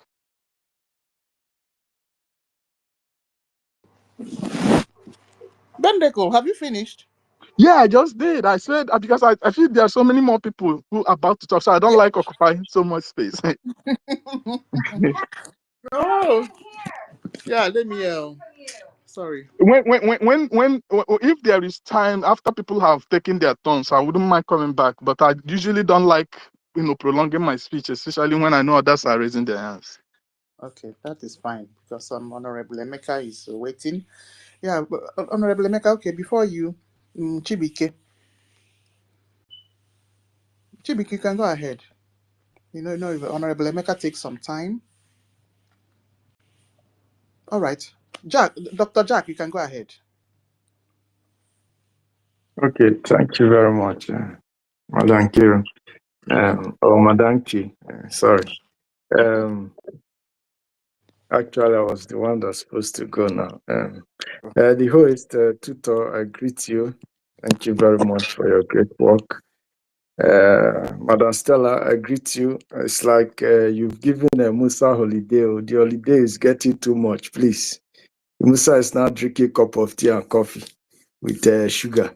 You should start calling Musa out. His holiday is too much, please. I greet our great women that are leading this frontier of the great campaign for the Biafra liberation. We know that this our space anchors has been transformed from the first stage we started to this very stage. People come and go, and God Chuko Kabiama keep bringing men and women of valor, men and women of timber and caliber, men and women who know the honors of fighting for their freedom and whose name will be in history forever, that they stood firm and spoke for the liberation of their people. We thank you very much. We are honored to have you guys in our midst. I want to greet every minister that is here, Minister Success, our able CSO, I greet you, and all other cabinet members that are here present, I greet you all. I greet my fellow citizens, fellow BIAFRANS. We should be calling ourselves citizens now because by the promise of Chuko Kabiama, it's a done deal. It's all a matter of time. I especially want. Oh, sorry, my mic was muted. Can you hear me? Sorry. I especially want to greet Chuko Kabiama Primenini. Uchena mo, uchena madu, nyolo ebebe. Aka na-egbu mkpa ozu na-akpụ nwa oti mbodombo chikere n'igwe n'ụwa. Ha ga na-ekene gị na-aja gị mma si n'ebi ebi wele n'ebi ebi. Naanị na ikwere anyị nkwa Biafra na ị ga-enye anyị Biafra. Biafra ifere anọ na-abịa na mmezu. Anyị ekene gị anyị aja gị mma si gị ekene dịrị gị otito dịrị gị si n'ebi ebi wele n'ebi ebi. Ise, ise, ise. Our dear sisters have said a lot about the Montevideo Convention. I'm not going to flog it much, but what I want to say is that we've achieved more than the criteria for the Montevideo Convention with all the evidences and all the documentations and everything to back it up. They are there. But I just want to stress on the stages or the process that we took before we get to this particular stage where we are now saying that all the criteria have been met. Because it took so many years. It's not just something that came up, we just brought it out and it just started existing. No, it took us time. We passed through processes before this Montevideo Convention criteria were all met. It started with, we already have all these things established, just that we didn't have it organized in a way, official and formal way. So these are some of the things our leader, Nnamdi Kanu, was having in mind, that this was a journey that he wanted to, get to. But because of all the sabotage around him and all those stuff, he couldn't, fulfill those areas he had in mind, the dream he had in mind to go. But like Chuko Kabiama, whose project it is we are doing, we always kick it out from there, because what is in the mind of man is not what is in the mind of God. So we started by when they established indigenous people of Biafra to really define the indigenous people that make up the population and that make up the territory. And we organized ourselves, started having a forum. We have an established system. We did contribution to fund ourselves and the activities we are doing campaign across all our territories, letting our population to know that this is Biafra, we need to liberate ourselves. This is what we are doing. And from there, the enemy saw that what we are doing, we are trying to get into this Montevideo Convention. They don't want us to get to that stage. They sabotaged us in the first place. They arrested our leader, put him in prison, carcerated him. He was out, escaped, was out, started preaching his message, telling Biafrans across the population, the whole of across the territories of Biafra, that this is what we need. We need to liberate ourselves from this contraption called Nigeria. And they came to, the Nigerian government came to assassinate him. But luckily, God saved his life. And thereon, they arrested him the second time from, they kidnapped him the second time from Kenya. And we came to Nigeria illegally. And now the Biafra people that made up that territory and the population sat and spoke and said, we have to continue from where our leaders stopped. When we agitate and make all the necessary legal means to bring him up, to bring him out, we should also continue to make the journey to meeting this Montevideo Convention and finally liberate ourselves and get ourselves to our promised land. And then we started doing the sit-at-home, where we had all the Biafrans that made up these territories, the population that made up this territory, they sit at home every Monday to achieve two things: in order to pressurize the government of the day that kidnapped our leader from Kenya and whisked him to Nigeria illegally, to mount pressure on them to release him, because what they did was illegal and unlawful in the eyes of the law. And also to prove to in the international community and whoever it may concern that these people are defined, have a defined territory, are a people united in one cause. And this sit-at-home has been going on for more than 6 years, if I'm not mistaken. Please, someone should correct me. And we have still continued to keep this sit-at-home in all the territories to this particular moment, helping to justify that means of a defined territory, a people of a population that have a particular cause, an achievement to liberate themselves. And from there, we had a spokesperson to be speaking on behalf of these people that made up this territory and the population, to speak for us what we have in mind on behalf of us to the international community, to the Nigerian government, and to whoever it may concern, that we are agitating for our territory, that our leader has been illegally kidnapped and renditioned to Nigeria, illegally kidnapped and whisked to Nigeria, that he should be released and seek for justice for our people that have been killed, maimed, our communities that have been sacked by the Nigerian terrorist armies and military personnel. And from there, we formed the government as a people.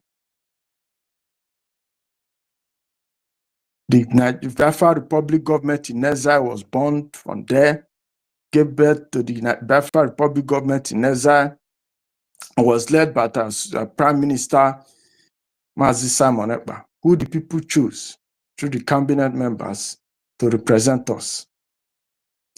And from there, the government started making policies. We first of all did a convention in Finland where we adopted the charter that will guide the modus operandi of the government and the Biafran people until we are finally liberated into Biafra land. We did this convention in Finland, and all the territorial integrity of Biafra, the territories that make up the Biafra people were represented. Each person from every part of Biafra land were represented in that convention, where we adopted the Biafra Charter and made it a law that will govern the Biafra Republic government in exile and the Biafra de facto government in homeland. And they also will unveil our defense forces, the BDF, that will protect our people in the homeland, so that when the invaders come, we will reduce the rate of death that will be occurring in our land. Because self-defense is part of human rights. So after that convention, we went into agreement with so many other partners and countries that are also agitating for their own nation, like Ambazonia. After that, there are so many policies that we came up with. We did the ID card registration. We did so many policies that the government came up with. And then we formally announced that we are going to declare declare the Biafra Republic. And before then, to formally put doubt to bear, we made sure that all the territories of Biafra, the population and the territorial integrity, the territories that made up that Biafra Republic, were formally presented into a map to show that this is the map of Biafra, well defined in a standard way that is recommended by any form of government or any academic requirement or wherever you may classify it as. We defined our territory, put them into map, and made it official. And it's there in our Biafra Republic Government in Exile website for reference sake. And after we unveiled our map, we had a convention in Finland where we redeclared the Biafra Republic. We called it the United States of Biafra. And after that redeclaration, we intensify our efforts to lobby for recognition and to defend our land, and also to fundraise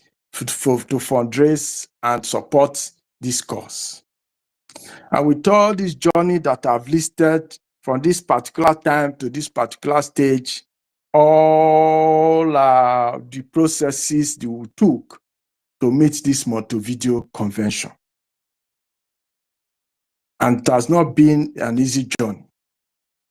It has been a journey of tears and blood, a journey of disappointment, a journey of joy, a journey of so many storms. But like the children of Ekpa, we'll keep conquering them and we'll keep coming out shining and waxing stronger. So the criteria for Montevideo Convention, we've over-met it. It's a pass mark for us. So, but what I want to dwell on is the second question. Why the sabotage? And it's a really good question. If all of us believe that, yes, we want this freedom, and we've made the Montevideo Convention, which the UN has given as a criteria for any nation to seek for independence, for recognition, to go into relationship with another country. If we have met all these things, more than required, with all the documentation, all the proof, why the sabotage? And I was thinking, why the sabotage? We know that we have arch enemies that don't want this Biafra to come. because of what they get in our territory, which are the Fulanis and their partner, their foreign partners. But then, like 1.1% of some of our people, Biafrans, also engage in sabotaging our own efforts. And I ask the question, why?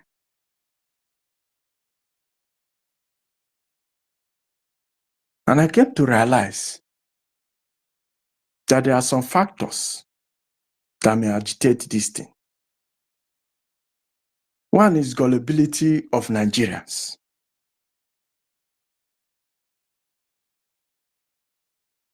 Nigerians are so gullible in the sense that if you tell them, as long as you have an influence over them, and you tell them that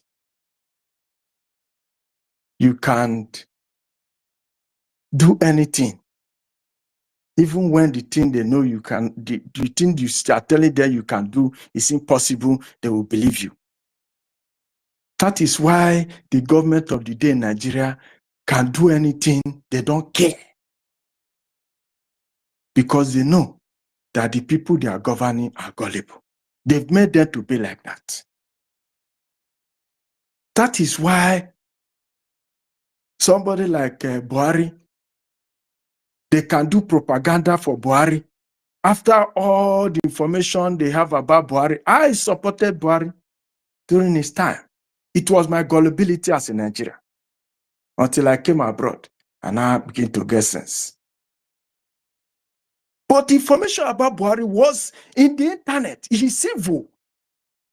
What he has done in the past, we're everywhere, but we don't research. Once Mr. A say, Buhari is the saint, is the Jesus of Nigeria, we'll just take it off from there and begin to spread it. No confirmation, no double check. Because this one, Mr. A have said it, shoo, it flies. I happened to meet a boy who said he was born during Buhari's government.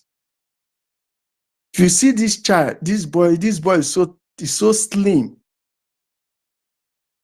Like the picture of that Israeli journalist that was stabbed by Hamas. It's just a little difference between that boy and the Israeli Hamas journalist. And he was telling his story. He said it was during Buhari's time. That was why he is having this stature. Because there was no food to eat. He was the only one eating. They managed to give him food once in a day. That if you come to their house, in their sitting room, you know, traditionally in our place, in the city, when you come to every family's home, if you enter the sitting room, you will see pictures of all the children. They will put them in a well-arranged clothes, find George or rapper, and take that picture. Every child, as you are born, you see the picture. He said in his house, he is the only one that don't have that picture. Because during that time, there was no money for them to even eat, talk less of taking that picture for him to be placed in their sitting room. These records of the barbaric nature of Buhari has been there, but we didn't search. All we care about is the propaganda they sell to us. It is this gullibility that is why people will still allow Hope Uzodinma that did not came third in election. They came fourth in election. They were allowed Supreme Court to put him first. It is this gullibility that makes this politician every 4 years they came to tell the same story that they've told before, and they still bring themselves into power. It is this gullibility with the record and fraud of Tinubu that people will still vote him into power. It is this gullibility that when they say that Buhari have died, nobody cared to make research. And who is the leader of the country currently? And it is this gullibility, that's why people like NGOZI will stand up and say they want to charter flight for people from abroad to Nigeria. It is this same gullibility that NGOZI will still stand up and tell people that they are going to buy whistle for them when they hear ta ta ta ta ta ta, they will just blow pew and people will come. And it is this same gullibility that those accountability group came to plan coup. And when we caught them and told them to back down, they did not respect our call. They did not find us worthy. They did not see us as people. They say, no, they are gullible. Let's continue what we are doing. We'll get them down. That is the mentality they think we have. But this is Biafran. One thing they fail to understand, that in the whole of Nigeria, that Nigeria is still standing today. It has not been conquered. It is because of the Biafran people. It is we who has been standing. The good people that are in Biafra has been standing. I say no. Our territory will not be conquered. No iota of our place will be given up to the Fulanis. With all the billions, with all the sabotage, yet from 19, wherever Nigeria was creating to this particular day, we are the one still keeping Nigeria alive, that Nigeria has not been overrun. And this time around, we are not going to use our blood to pay for Nigeria. We are going to separate ourselves from Nigeria and have peace and peace forever. Another thing came to bear in my mind. This our 1.1% population that are sabotaging us. Who are they? Because I came to realize that the fraudulent activities in Nigeria, we know Nigeria is ridden with fraud, is ridden with occult, and it's ridden with people who are mess themselves with politics. And these people have extension even in abroad. So I've come to realize the real people who will fight for this Biafra are me and you. And those are people at home, the poor Biafrans in Biafra land. And our brothers and sisters who have made billions and millions, like our APM, who have made money in a clean way. No mago-mago, in a clean form. Not those who have made money through politicians, through politics, or those who have made money through occult, or those who are affiliated to occult, or those who have made money through court. These people will never ever support Biafra. These people, even if they come to support Biafra, they want to bring their terms to control Biafra, make their own policy to benefit themselves, because they know that what Biafra represents, Biafra will not allow fraud. Biafra does not represent fraud. Biafra does not represent occult, doing evil. Biafra does not represent anything illegal. They know that this Biafra will not allow them to sustain their evil in Nigeria, because Nigeria is their incubation zone. So therefore, since they cannot exist in that Biafra, they will not allow, they cannot exist in Biafra, they are allowed to remain in Nigeria. But we are telling them no, that we have risen. We have risen. I want to encourage my people. You see, some of us have become doctors. Some of us are successful in the businesses we do. Some of us have endured a successful career. Some of us have trained children and they've become something in this life. Some of us are successful in any walk of life. This journey was not very easy for us. It was not just you wake up and you get this success. No. It was a hard knock. It was, we passed through storm. We went through hell to achieve what we achieved. Except you made your success in a fraudulent way. Nobody had it easy. Biafra is not going to come easy. But what our resolve is, we will fight. We will fight. We will fight until we get to our destination. Anytime I hear there is a sabo or a sabotage, the first thing I do is to run to the space. First is to secure Brgie. I need properties and everything that belongs to Brgie, with the charter. Once that one is secure and the sabos are driven away, Shikena, I'm okay. Because Brgie is the train that will take us to the promised land. It is not left for us. If this train, we want to make it a supersonic train, a jet train, a missile train, all boils down to our funding.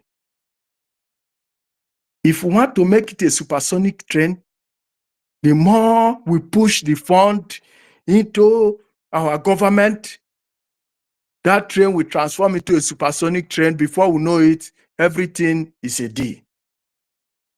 If we want to make it a locomotive train, we'll be locomoting it to Biafra. We'll get to Biafra, but it will take time. So I want to encourage us. This fight, we are not going to leave it for anybody. If we identify Sabo, we will try to chase the Sabo out of our midst and continue from where we stop. Don't say you are going to stand. How can you be standing in the first? When you see fight in your house, are you going to sit in the first and allow them to kill your family? No. You stand and fight and defend your family and continue from there. That is what we are doing. This fight is not for Genkere. It's not for Simon Ekpa. It's not for Nnamdi Kanu. It's all our fight. They are just our leaders. Carry the burden. We are the ones to propel it. We are the ones to motivate them. There's something we'll be doing that Ogenkere will be getting wisdoms that he has not gotten before. And this train will be moving sharply. Our action goes a long way to motivate them. They are carrying a lot. They are carrying our body. As a family man, as a family woman, imagine the body you've been carrying right from the time you start giving birth to your children. Or let me take the pregnant woman from day 1 to the 9 months to the labor room and the success of the birth. This is what these men are carrying. Someone is in the prison for 5 years. Don't care about his family, is there for us. Another one is in the prison again for how many months? Look at his lovely child. See, do you think he doesn't miss his dad? But he's there, sacrifice all this thing for us. And another one is there, have abandoned his everything he has. You used to ask APM, how is your wife feeling? Is your wife protesting against this thing you are doing at all? That you don't have time for him, for her, or your children? This fight is for all of us. But someone must pay it, head it. Let us not make it a sole proprietor thing. No. We will fight. This foundation has been given to us by our peer. We will not let this foundation fall. It is the foundation we are going to get to Biafra. And one thing I want Biafra people to note is that you see this law and charter, our constitution, when it comes, we will protect it, we will read it, we will know it, because that is the weapon we will use against all these sabo. Whatever weapon that we want to fashion against our interests, that is where we'll be going. They will come in different form, in different way.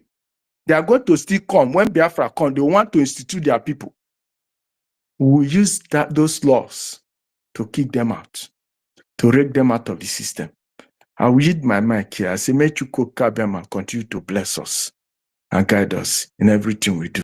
Ise, Ise, Ise. Thank you very much.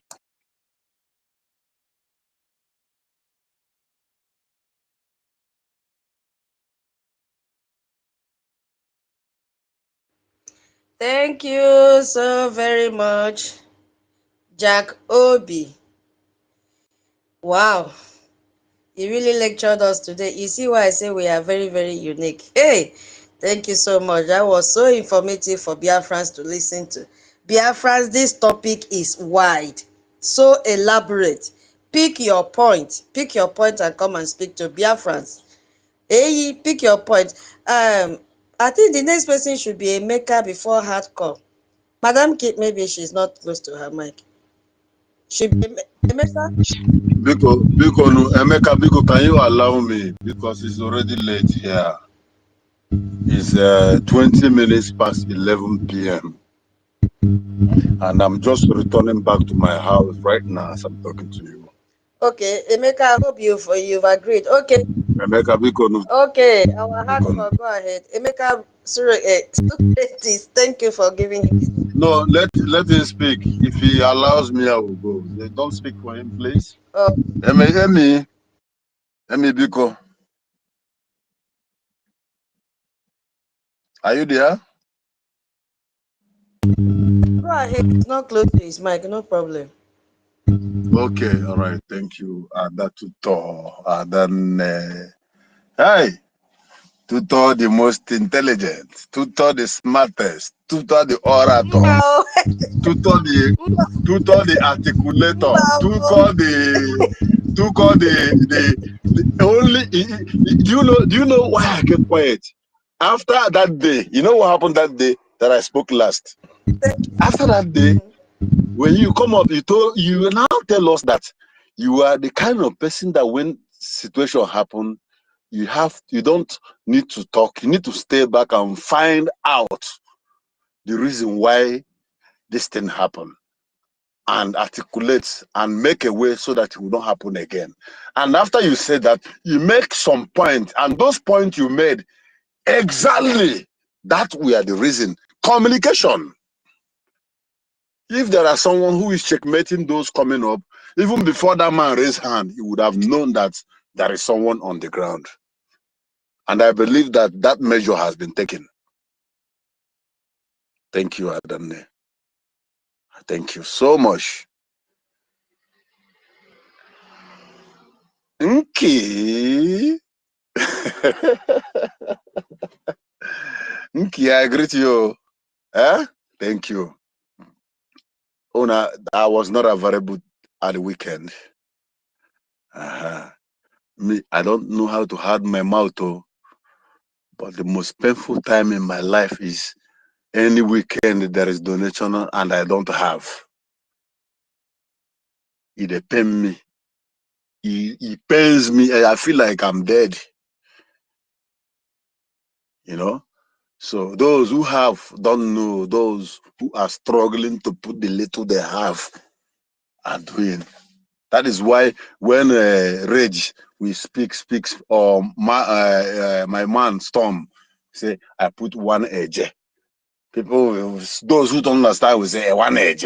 But me, you see that one edge, I'm seeing that they are one edge, 1,000 edge as 1 million edge ma, because it's coming from their hearts. Then imagine you, as you are listening to me now, inside the account, you have almost 700,000 ejema. And every weekend you come and give up 50 ejema, 50 ejema, 50 ejema. In you see how, like, how far we'll be picking corn, one. You'll be picking it like that. Yeah. Those of us who is doing OGOJA, then when we put our small 10 ejema or 20 ejema, someone will now say, why are you putting it 2020? Why don't you bring it together? If we bring it together, you will not see us 3 Saturdays. That means we will come in 1 Saturday in a month and we'll disappear from the space. Because some people don't have conscience. That is why So many people will be coming here, talking, and you will find out that they never donate even a dime because their conscience is not working. Me, any Saturday that I'm unable to gather something I can do, hey, it's as if the world ended. That is, I will be asking myself, oh, after talking to people, you are speaking, long time speaking, but you know that even today, how are you going to do this weekend? It becomes my priority. It becomes my pen. That is how much I love Biafra. Adanki, I have paid my penalty for interference. Set up. You and the tutor, you guys decided to love money, then striking us. And that is why I don't contribute when someone is talking again. I keep my mouth shut. And it is good. It's good because that has made our space to be well organized and make everyone to be civilized. That means we are preparing ourselves for a sane society, which is Biafra. I want to thank you all. My absence last weekend, I no go anywhere. I no get. I have to hide my face and stay one corner. Make I no pretend. So if you say you want to help me, or you say, how to call, where are you? Okay, come. Well, let's do it together. What do you have? Let's put together. On Rube one Naban also. If I'm lying, Abiyama knows. I'm praying that God will make me Cubana, make me e-money, make me all those ones who have the money and don't know what to do. So that one day I can give $1 million for the situation to change. And I know God will answer me their prayers. I've been praying. So I want to thank my people. And I want to say I am sorry for my absence. Another person by the side will say, even if you don't have, why don't you even come out and talk? Maybe pledge, later you will pay. Pledge, later you will pay. Yeah, that is correct. It depends on how many pledge you have to clear. Those who keep pledging and don't pay are those who don't have conscience. My conscience is still working. Emulate and be like that. Don't come and pledge. You will not pay. And you don't even have hope that you will pay. You just want to pledge for pledging's sake. You hear Tuto always telling you that we are not fighting in credit. This war is not credit war. Because the people who are fighting, as you are standing on the ground fighting them, the pipe they put under your ground, they are drilling it and taking the oil, using that same money to fight you. So where are you drilling your own money? It is by your abuobi and hard work and suffering. So if you know you cannot remit, don't pledge. And if you know you can remit, pledge and remit. Because we are serious in what we are doing. Okay. And I apologize. With my apologies, last week penalty for distraction of someone on space, which is I think 20 Ejema, is being cleared. Nki, check your background, you will see the receipt there. This is out of the abundance of my last. I want to ask Biafra, how do you feel when you struggle and at the end of the day, you are able to donate? You see, anytime I donate and I see my receipt, do you know how I feel? How do you feel? I don't know how you feel. I feel so happy when I just send it and I will hear that. I will see that. Thank you for donating. I will just do. At least I have cleared my name today. This is how I feel. Chineke and Marakwa, only God knows. That is why I keep asking him to bless me. I just came back for a long time movement, still inside my vehicle. So I want to thank everybody. I'm so happy. You know the happiest thing I see today? Seeing my senior citizen, Ada Stella. Mr. Mbatu. Adanle. Brother Mbatu. Brother. I am halting you on the capacity of a host because of what you said. You have donated, so we don't like the lamentation you brought here. Yes, we don't have it every time. You will pay fine if you argue. You pay fine because we you interrupted me with that fine. Then I will pay fine if I talk. We knew you were there. We knew you were there. Your spirit was there, and we were still the donation you used to donate every Sunday, echoing in our ears. That is what I want you to understand. Every day is not Christmas. You were there. It's only you that felt you were not there. For us, we saw you, we felt you, we heard your donation. Thank you. Okay? Thank you. So leave it. We accept you the way you are. So if you lament again, you pay attention. I am not lamenting, but I'm a man with an open heart. I know. Don't worry. All the ones you've been donating, we've accepted it. So it's not this one time now you one Sunday. Hey, Chineke, that one Sunday was like hell for me because I have a lot of issues throughout last week. So I was like, let's come on there, please. Thank you. Yeah, and now let me talk as a host. If you interrupt me again, you will give me 20 years. Exactly. It is only you and the Guru know how to do this. Just make him again. Oh yeah, off your phone. I mean, mute your mic. Sorry. I was talking to Adanlem Stella. I was driving, and when Auntie Stella said, "Do you know that even my birth certificate is Biafra?" Hey, I shocked. I said, "So we have many people like this, like Ohamadike." Ada Stella, respect. And I'm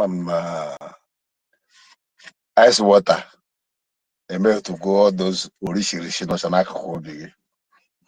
because we disagree to agree. But then you are proving yourself. You know, your friend wanted to drag you out from us emotionally, but you let them know that you know what you want. And I'm proud of you for that. A lot of people who have missed road today didn't miss road because of their own decision. Because my friend is there. 3 of my friends is with the bow. I don't know how to they follow. But you told your friend, you try, and he's not listening. Bye. We'll talk on a neutral ground, but you see this side. Don't tell me about that. And that is what you have done. If no one is seeing that, I saw that. And I respect you for that. Senior citizen. Dalo. Adare Rukwano. Adeje Jemba. Dalo. Thank you. Seeing you as co-host, Madam Ki as co-host, and our tutor, the orator, as the host, has put the enemies to confusion. Those who understand know what I'm saying. So I give my greetings to Jack Obiora. Solomon, you are here. I give my greetings to you. And I also give my greetings to Chibuikem, Betty, Ada Bikone Wenamiwe. I volunteer that Igbo section. Actually, well. Then from tomorrow, I'll be waiting up for link. Osi can get my number. No go to I will also go to the toilet. Just walk for 2 minutes. Because we really need to get our mothers, our old parents back home to listen in the language that they understand. Emeka Sokriket, I thank you. Love Akabundo, Dalo, Simon, Benowa, Ezbo Mado, Dalo, 1 million, 1 million, 1 million, 1 million, 1 million. Ogini me.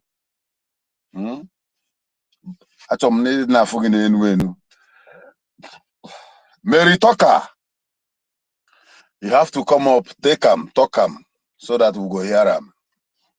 Veteran, I thank you. Senator, I thank you. BMO, the oldest citizen. Onyenna, Papa Keo. Onyenna Keo, Ekuchogu. Only man that talks and our spirit will calm down. The only man will say, it's okay, stop. Everybody will stay quiet. We respect you, sir, and I give you the honor. Elohim bless you. More years, long life. Thank you, sir.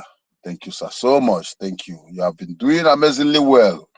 You have been standing your ground. Even when you show that stupid woman all the love as an elderly man, yet because of what has been inculcated into her heart, she betrayed and keep going to the wrong direction. You never followed her. You come back and stand on the pillar. Thank you, sir. Thank you. We appreciate, and Biafra loves you. Biafra loves you so much. You see Dalo, Alozie Dalo, Ochendo, Dalo. As I'm talking, people are coming and twisting. Nsima Tony, someone recommended you as a search engine for our movement, pointing and indicating all the saboteurs and the spies and the Fulani children who are sent to come and spy us. Those Fulanis that were born at Enugu, Abakaliki, and Onitsha, and all the rest, they are among us pretending to be Igbo, but the God of our land is pushing them out, and we are dusting them off. All right? Thank you. Mjo, Biafra Liaison, Lucifer. But here nwere be ekwensu aga abụghọ nke bụ Lucifer. Akwụkwọ nsọ si no the white, the morning star. They said it was the most beautiful angel. One day I was discussing Lucifer with my friend, and he said, if God can forgive Lucifer, why can't God forgive us and materialize the devil everything, make everybody normal? And that is the question from my friend. And there are things they tell us not to ask. Because see, when you ask something you don't need to ask, then you need to go to Cactisin and pray that prayer. Omenki mebere. Omenki mebere. Say, Emer mebere sitting and jump. So Lucifer, but Lucifer is a morning star. Is a bright morning star. And they say, according to the Bible, that he sings, is the chorister in heaven. Heaven, I have a struggle.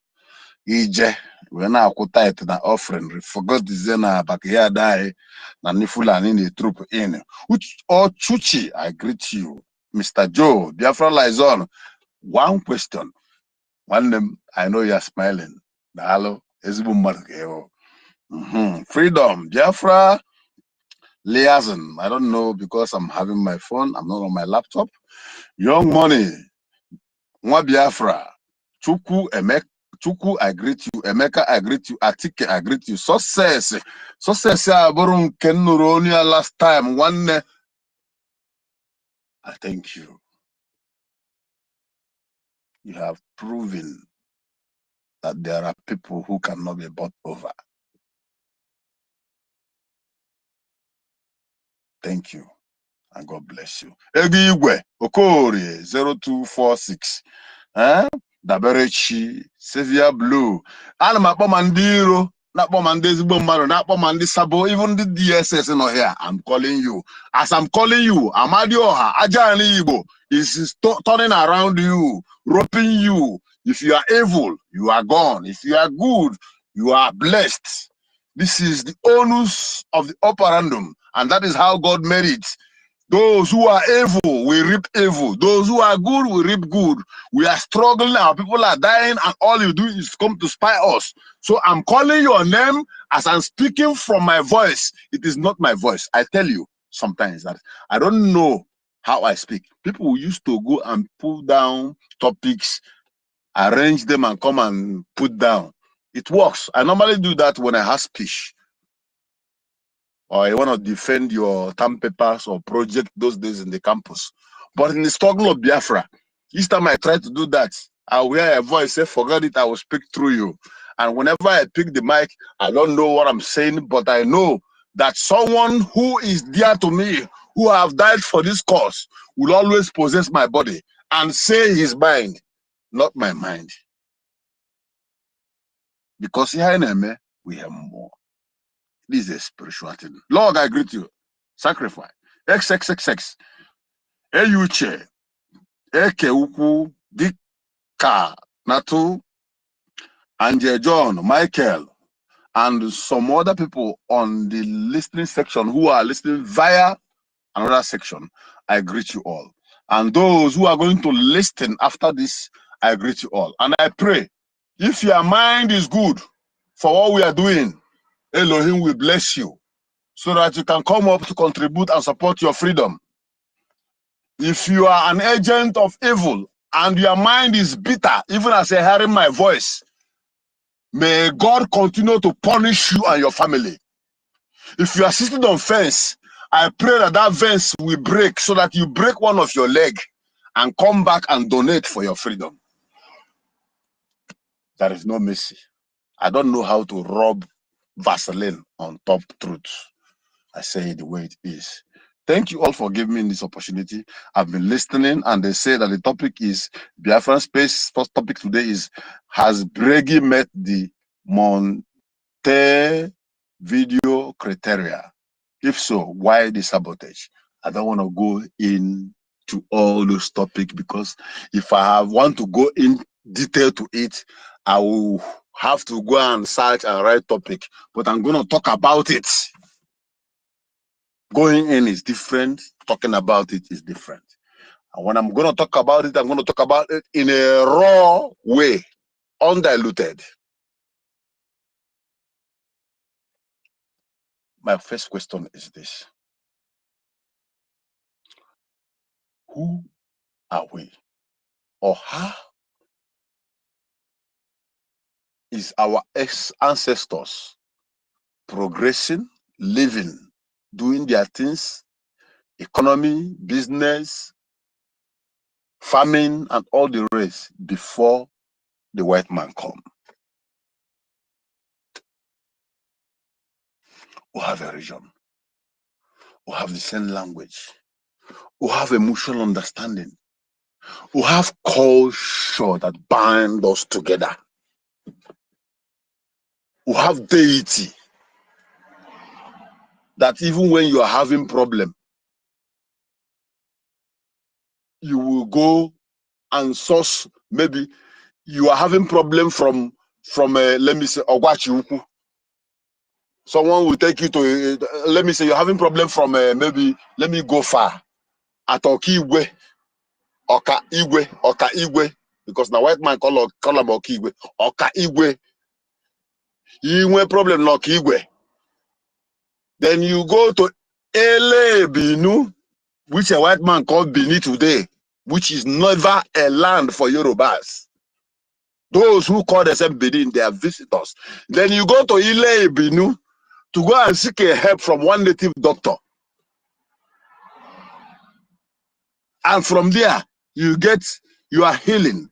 Intermarriage is also backing up with it.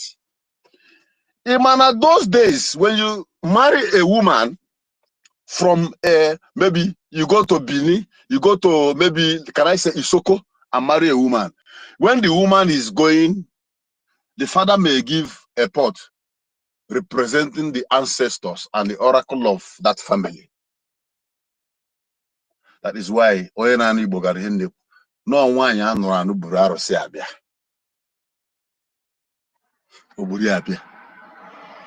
he will come with that particular clay pot. After the marriage, say, my father gave me this. I should put it behind or close.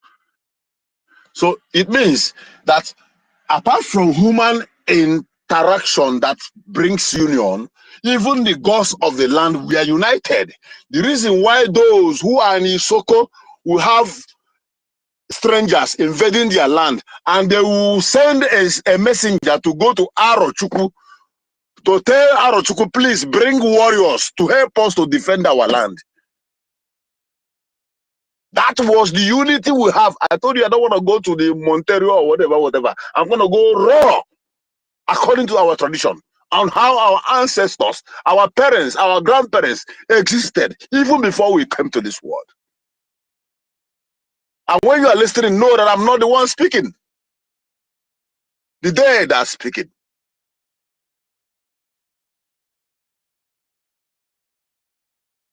Because most of the things I say, nobody told me, but it comes as I'm talking.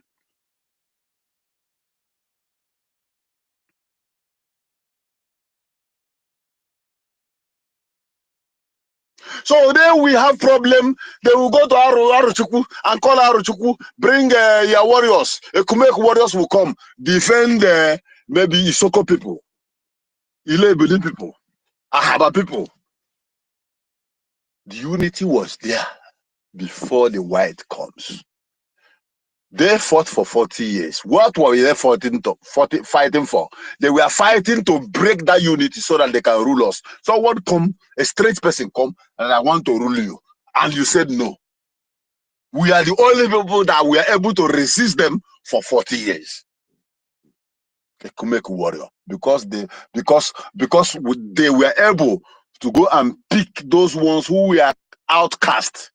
Because in the olden days, when you commit atrocity, they will send you to evil forest. Those ones in the evil forest were the one that the white meet with their families, use them with other blacks they got at foot soldiers from Ghana and all the rest. But it was not easy for them. Because the ancestors and the spirit of the land were there for us. That is the activities, that is the war that brought about Ekwensu. So many people are bringing different gods. In olden days, our people had a war. I had a war. He had a woman, but he had a jodoro, a woman, a bubo, MSC bubo. Oh, when they make Ekwensu, different cultures, people put to protect their land. And it works for them.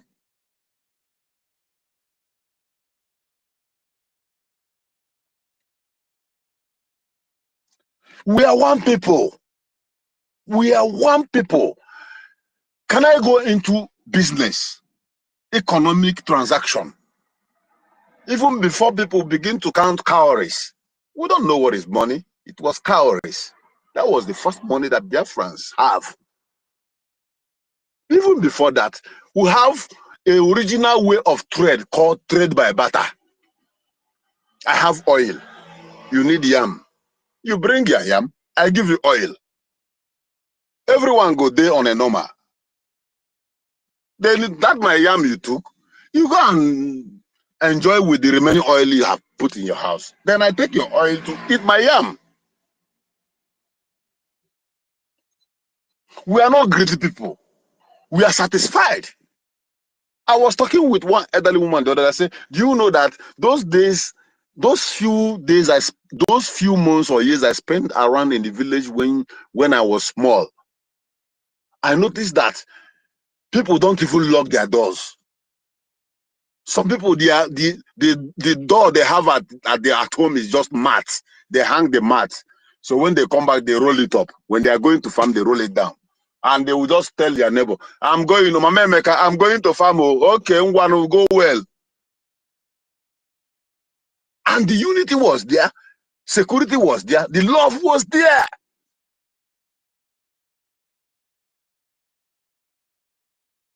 We are one people. We have our territories secured. It is not divided. I'm not saying now, your grandmother will say, Kanja Hioru. Animeje mba mmiri. Nwa nwoke na-akwado ịnụ nwaanyị. Kanje mba mmiri. Kanje zụta akwa. Kanje zụta anụ. Kanje zụta ji. Do anyị nwere ji. But there are some things that you need to buy from another area that you don't have. I remember that those days, those women, old women who used to sell fish, dry fish, ahiazu, dry fish in my own area.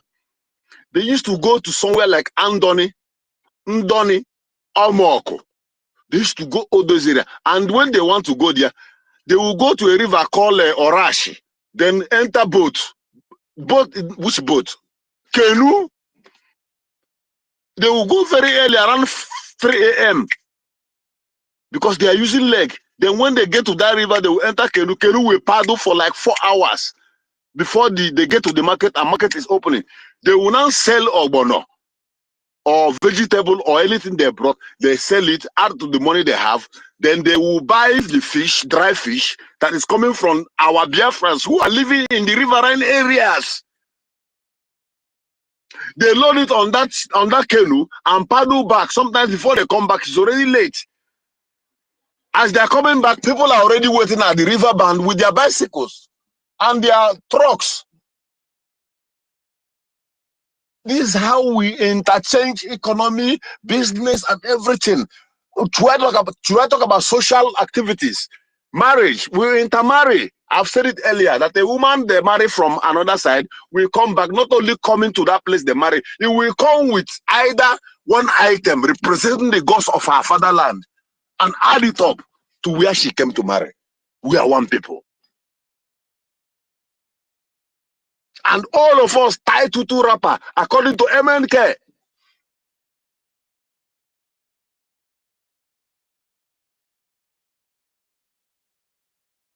Should I go deep? I keep going deep. In those days, people from Anambra, for example, can go to River State in Ikwere and carry a song. Anakbuya Egwu Umumba. They will go and bring maybe a parting kind of song. Maybe someone went to that place for a burial and saw a group of women who have association dancing in a particular formula, in a particular tone. And they come back and tell the community, I saw so music, I saw so cultural group, yeah, dance, let's go and carry it. The women will organize, go to that place and eat together, kill a fowl, perform a tradition, have a covenant together.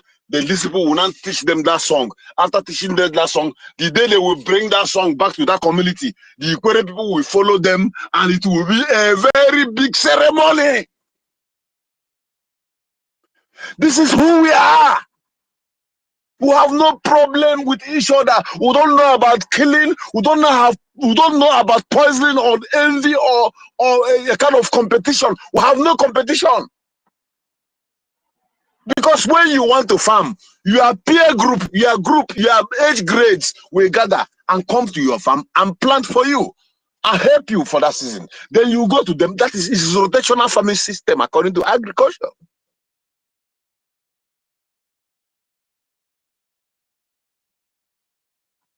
God has prepared us with everything. Our ancestors have organized our brain, our system, and with every way, every method to ensure that everyone lives life accordingly.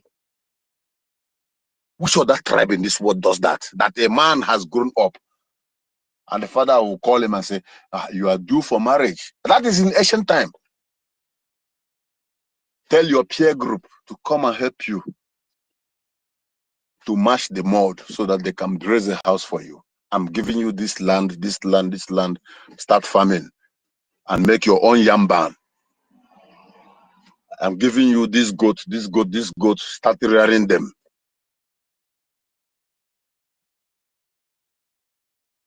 That is how our fathers and ancestors were raised. They were raised to be independent. They were raised never to beg or ask for any means for someone to come and help them. That is why you will never see any Biafran in the street of Lagos or anywhere begging when he's okay and strong and bold.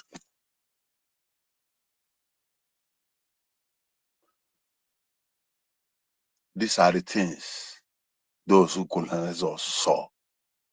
And they wrote it in their reports that I have never seen a people like this. They are so united. They don't beg. They are so independent and hardworking. That means even with our whiskey and milk, we cannot convince them. What do? they carry bomb and Ogbunigwe. Yet our ancestors with arrow, bow, and our culture and powerful ancestral mystics defended our land for 40 years before Arochukwu fall. The same Arochukwu you are talking about is Aaron Dizog. Are you seeing them hitting it again? Are you seeing them pointing finger there again? I told you, if you know what is in Olu, you will remove your clothes and go crazy. If you know what is in Osumohu, you will even mad, as in if you go crazy. But Aaron Dizog is the only one that is made known to us because we know the history.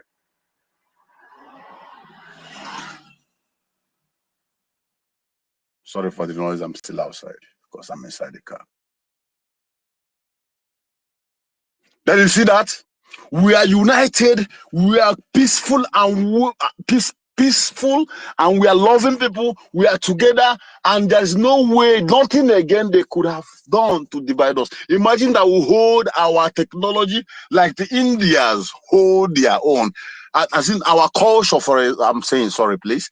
Indians hold their culture and their indigenous system of technology firm. That when they came to negotiate with Indians, India told them, if you want us to work with you, we are going to work with you, do business with you, but you see our culture, we are not living it. Take your culture and go. That is why you saw the way India is today. And when the people they told that went back and think, they come back and say, okay, I'm not calling them because we have a new rules. They said, okay, he said we should not give you this our God that is white. Okay, it's all right. Then keep your culture, keep everything. We are going to give you our education only and technology. They signed the document. That is why no matter how you will see the best engineers in India, you will see the best whatever in India, you will see a small red ink on his or her forehead every morning. He has prayed and put that on his head because their culture was never taken away from them. But today in Biafra land, if you put Emanzu Nanyage or Edo Nanyage and come out, people will be running away from you that you are evil. Because our fathers fell to stand our ground like the Indians. That is why we must not blame the West. What we need to do now is that mistake that our father have made, we need to correct it on this table of negotiation now that is being presented before us. So that it will be partner me, partner you, wash my back, I wash your back.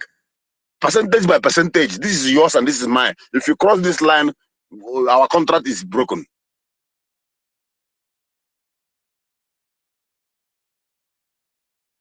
Because we are civilized, we are wise.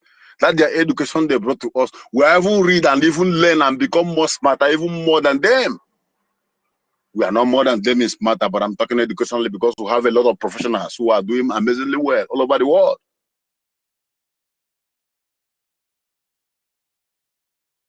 That is who we are. Our forefathers don't speak English, but yet they transact with the whites. And someone is telling me that Nkere cannot speak well.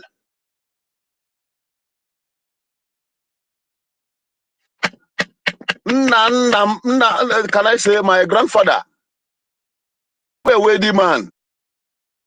He doesn't speak English, but he has a very big palm oil company where people work for him. But he truck every time and then he will truck his oils in drum to Port Harcourt to meet the white men at the riverband. He do business with them, they transact, they talk. He doesn't speak English, but they never shit him. He always come back home with his money complete. And in that way, I ask you, does China speak English? But everything they produce, you are buying it.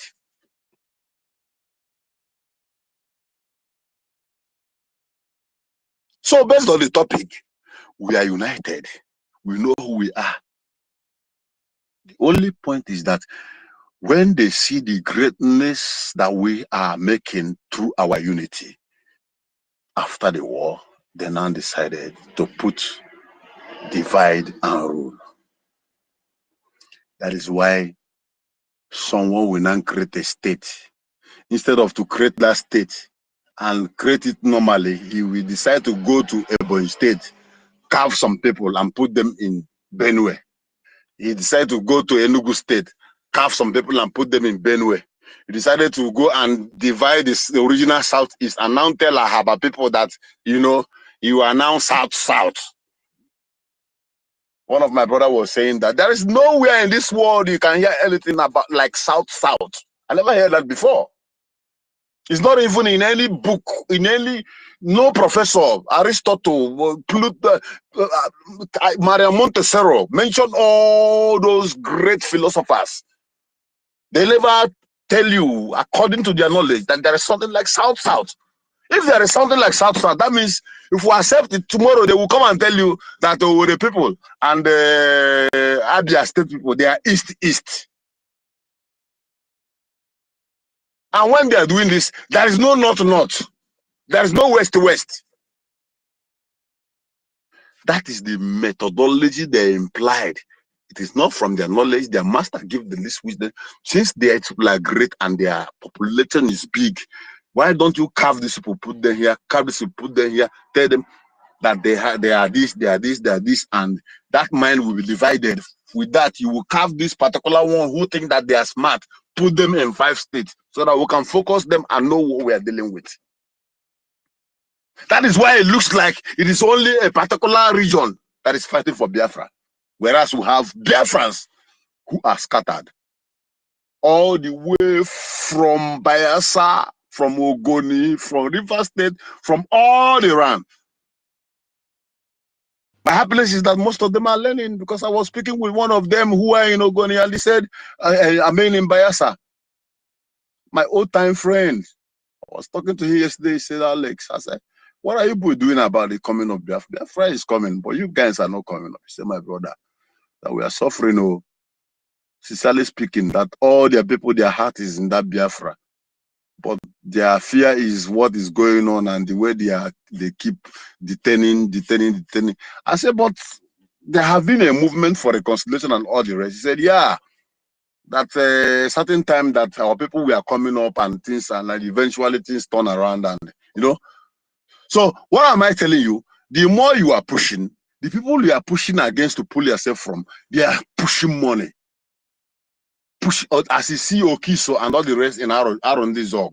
This is how they plan them in different villages, and they're giving them millions every month. But they are no problem. They are not our problem for now, because I know that early they will remember those ones. They will flee and leave our land for us. We are just taking it gentle for them for now. So we are united. We are same people. And now the Kanu, our leader, said, anywhere you tie 2 rappers, anywhere the women tie 2 rappers is Biafra. That is why, as like I said earlier, people from this area will go to this area and learn their dancing, their music, and their cultural music, and bring it here, and it will become a celebration. You think that's as in those days. I was later, I would like, what is going on here? They will say, na ha ji ebute egwu na mba, egwu mba na ha buru ya bịa na celebrate ya tata. Kebe ebutere egwu asị gị kwere, asị nka.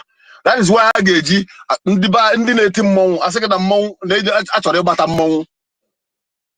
Ọ bụ na isi that area ị ga-amụ ihe na-ekwu na achọrọ ịgbata mmọnwụ, eje mba ọzọ je gbata mmọnwụ, pịara mmọnwụ ahụ bata ya own village, celebrate ya, ọ bụrụ mmemme rie ṅụọ.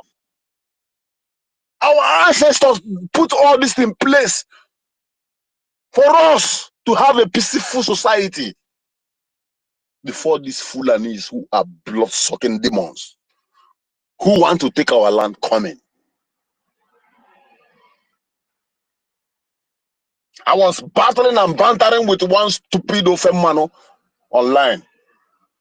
We bantered and battered and bantered and battered, and by the time I begin to explain to him, he calmed down. What brings Okochicho in our life? Today, what brings Okochicho and Ibutike?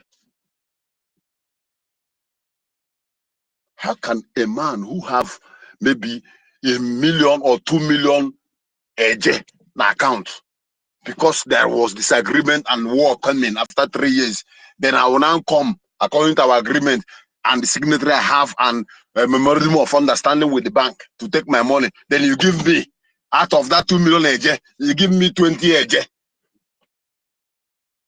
It's not that you give me, even my friend who's supposed to borrow me money to add up to my business, you also get 20 AJ. That was where they set up the race for competition. Okochicho, that was when it come in. That was when those things our ancestors teach us begin to disappear. Because some people carefully set the trap for us and put us in that target of 2020 AJ. It's only those who are morally endowed, who are not corrupted, who came from a decent lineage. We are not carried away. Eventually, God blessed most of them. They were blessed with that entangle. And the reason of those 2020 AJ, so that you will come to them. You will now come to them. And that is how they got so many people you are seeing today. Those who are rich were not meant to be rich. Because God blesses those with a sincere heart. But how come criminals are the ones who are multimillionaires? And those with a sincere heart are struggling to raise even small 10 ejema or 20 ejema to support for their freedom. This is carefully arranged to put me and you down.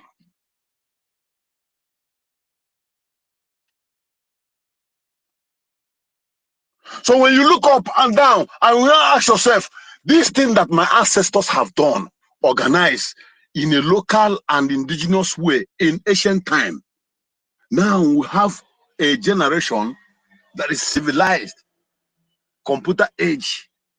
How do I bring this up?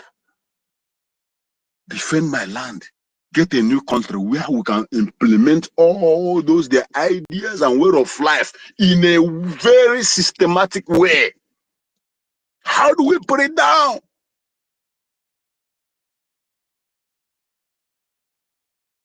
How do we do it? That our children, those children around you, as I'm talking to you now, you're listening to me, they will not lose their conscience as Biafrans, as Igbos, as an Irobo, as an Isoko, a Tanyanam. I don't know how to mention them. Wherever you come from, there is a root, there is a seed that your ancestors kept that people have been following. But before your eyes, it is diminishing gradually. And the only thing that will restore it back is the coming of Biafra. And what are you doing to bring Biafra back?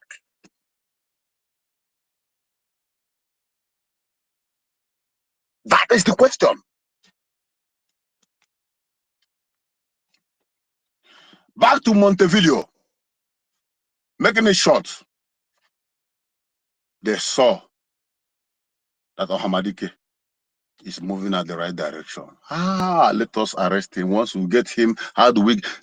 Out of the desperateness, they break the law that even them signed with international communities and went to Kenya and kidnapped him. Today, that law they broke is holding them on their neck. They did it because Joe Biden was there then, and they felt that they will cover them. Yeah, of course they were covered. Even then, their name were removed and from the list of the terrorist nation. And you know, they are speaking English. They are boldly telling you that those people, they are dots in circle. You know, with boldness, because they felt that they have arrived. They say once we remove him, once we arrest him, everything will die, and all these, the military will flush them out using the DOS and the GOFA and others. Then they will bring these boys for us. We'll pay them, we'll finish them. When we do that, the whole land will be settled. Then we'll push our boys from the bush so that they will be on the run like Benue and Taraba and and the Medugri, so that our Islamization will push deep, so that we can quickly dip our Quran inside the ocean. While they were pumping wine and celebration the kidnapping of our able leader, Nnamdi Kanu, Anu can camp in one Joko was by the side. And when he started, they say he's a content creator, don't mind him. And he redesigned the map and he said, look, this is our territories. According to Montevideo's, this is our territory. This is well organized. Show us your own territory. I don't mind him. He's a content creator. And he said, we are going to vote for referendum. They say, vote to which vote? Don't mind them. And videos were coming up like play. 50+ million people of Biafra voted. Yes. And the record is there, being supervised by people that even Nigerian also don't know, which is being recorded in United Nations tomorrow. I think after that vote is when they now begin to sit up. You know, there's a way you relax on your seat, laughing and joking, playing until your boss now came in. Immediately your boss come into the office or into the house, you will pali, according to Oboda, fast. You will sit up immediately and say, good morning, sir. I think that was when they sit up. After the G20 summit in Norway, where their lobby were able to meet European Union and all the rest, the President Finland, they make a move to our PM. Finland was like, but this guy, he's not a problem. So just hold him for us. Once you hold him, you will see everything will scatter. We'll have our one of our lady among them. Once you hold him, we'll push that lady and you will see everything will be. Little did they know that Ajumbamba, High Chief Ajumbamba, aka the silent achiever, he's sitting one side with his toothpick like Buhari, looking at them and smiling. Today, we have another 2025 coup plotters, because that was their hope for the rest. Like, what do we do now? We cannot arrest him in US. We cannot kidnap him in US. What do we do? Okay, there are some cabinet around him. Let's go and bribe them. Let's see if they can impeach him. That boy, he always go to the White House and he's exposing everything, and this is not affecting us. And you know what? There's nothing we can do. Okay, who will do it? Contact Ajere. Contacting who will go to Ajere? Let Adadi Oramma, let him come back and pretend that she has repented, so I can go back to them, so that I can contact them. This guy is going to White House, is affecting us, blah blah blah blah blah blah blah blah blah blah. Ogenkere is untouchable, and he is the nightmare of every saboteurs. Every saboteurs, he is their nightmares. He's untouchable. If you're under my voice with all I'm saying, and you are sitting on the fence, what will you tell your children tomorrow?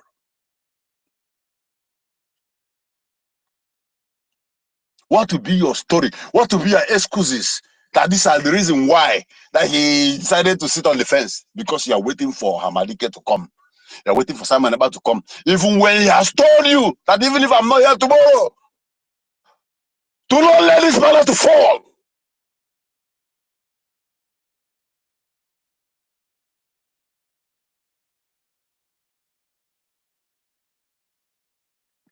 Just like Adan Nestella said, nobody will do it for us. Nobody is coming to help us. It is in our courts. It is in our hand. It is our job. It is our duty. It is our ball to play. Nobody will play it for us. It is only when we are playing it and the dance and the movement and the goals are going in, we are scoring a lot, that people will now begin to clap. People will now begin to take interest. People will now begin to troop in. Do you know we are blessed? We have been doing this, defending our land. We have men on ground. We have everybody. We have our BLAs. who have Butus, or have Commander Gento. But you know one thing? Eritreans have been also fighting even before we have government in exile. But recently, as of last week, they have declared in their attention to pick arms. But you and I know when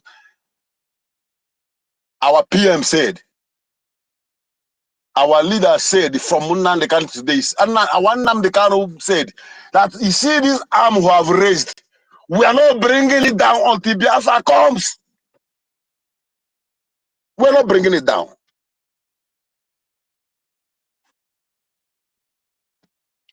And today, here you are. Every Saturday, donation will be going on. And you know very well that you have money. Why can't people bear my kind of heart? How I feel. You know very well that God has blessed you. Inside your phone, you are seeing your balance. You are seeing your balance in your account. What stops you from supporting your freedom? There was a video that is going viral. The last attack on the military base. Someone shared the video, what happened few hours before that attack. 3 hours before the attack. Helicopter is not a foreign helicopter. Nigerian Navy helicopter landed in the bush, give these people what they need. Even the pilot came down, shot with them, and someone was videoing everything. After shouting with them, he climbed up and flew. David Nana will send you that. I have the video with me. He flew up. And after 3 hours, the barracks was attacked. Killing numerous soldiers, taking over all weapons that they were in that barracks and carry them back to the base. So you now ask yourself, who exactly are we fighting? Is it the government or the terrorists? The more reason why you must prepare yourself. That's why when I see those who feel that they are politically correct, idiots like what do you call it? What do you call him? The one that is claiming that he was kidnapped. You go and look for someone who is impoverished because of bad governance, and you will now go and make video and seek for support. Out of that support, take your percentage, settle your workers around you, then give the person what he needs. And you think you are doing philanthropy. Who are you deceiving? In Biafra land, people like you will not exist because government will be doing everything for the citizens. A sane environment. That is what we seek for. I need the because we are blessed.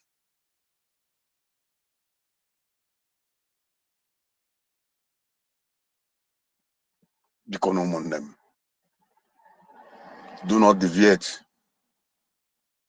Like Mazi Success have said, that our PM give instruction that we must keep the house intact.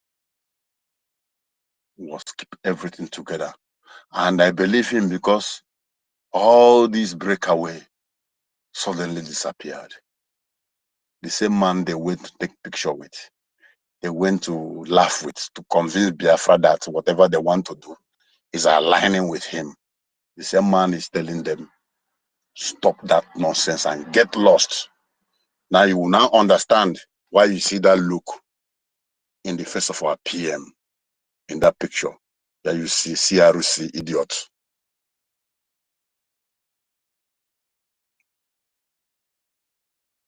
Okwamuru na mogi Simon ole ya gemenu eba muru ya ekene diri Chineke n'ime ọnọdụ niile ụmụ Biafra ga-enwe mmeri n'ime nsogbu niile ịma na anyị ga na-anụ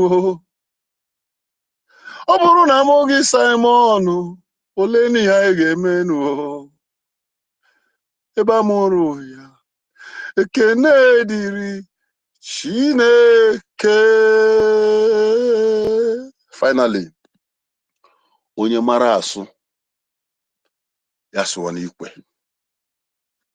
Ọ bụrụ na ị maghị asụ Iseti ya okwu gị, idozie okwu gị. Ifuru that isi mkpịsị okwu gị ahụ esuo ya n'enu ya.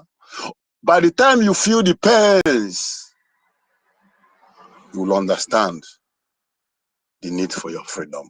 In English, if you know how to pound, you pound directly inside the mortar. But if you claim as an adult that you don't know how to pound it on your leg. Mostly that biggest toes on your leg. So that when you feel the pains, you will now realize that you need your freedom. And on this note, I rest my mic. And I remain the hardcore. Airborne! Airborne! Airborne! All must hail Biafra! Thank you, my beloved people. Wow. Wow. Wow. This is a wow.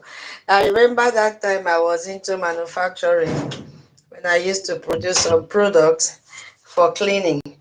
When I went to Lagos Business School, and then we showcased our products. And one of the things I learned there was that whatever you are doing, your product should always attract a wow.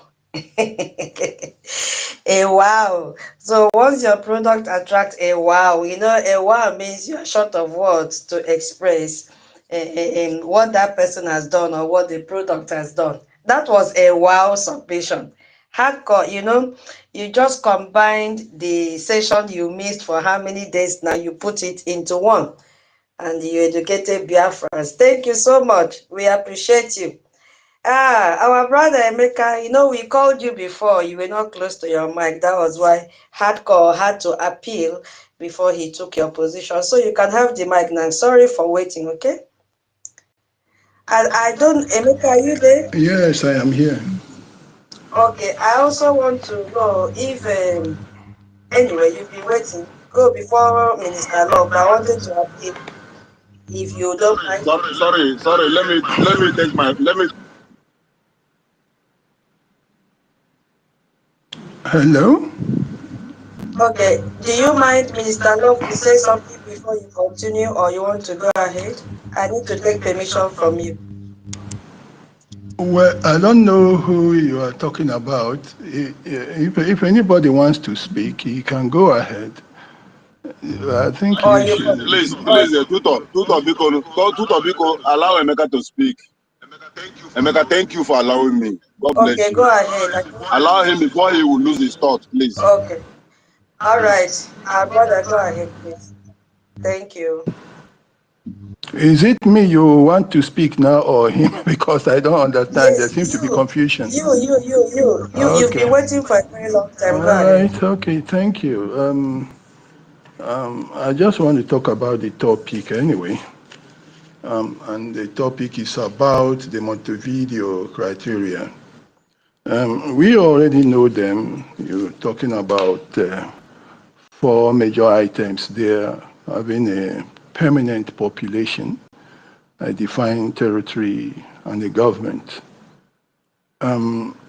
Well, it starts from the definition of a nation, a classical definition of a nation.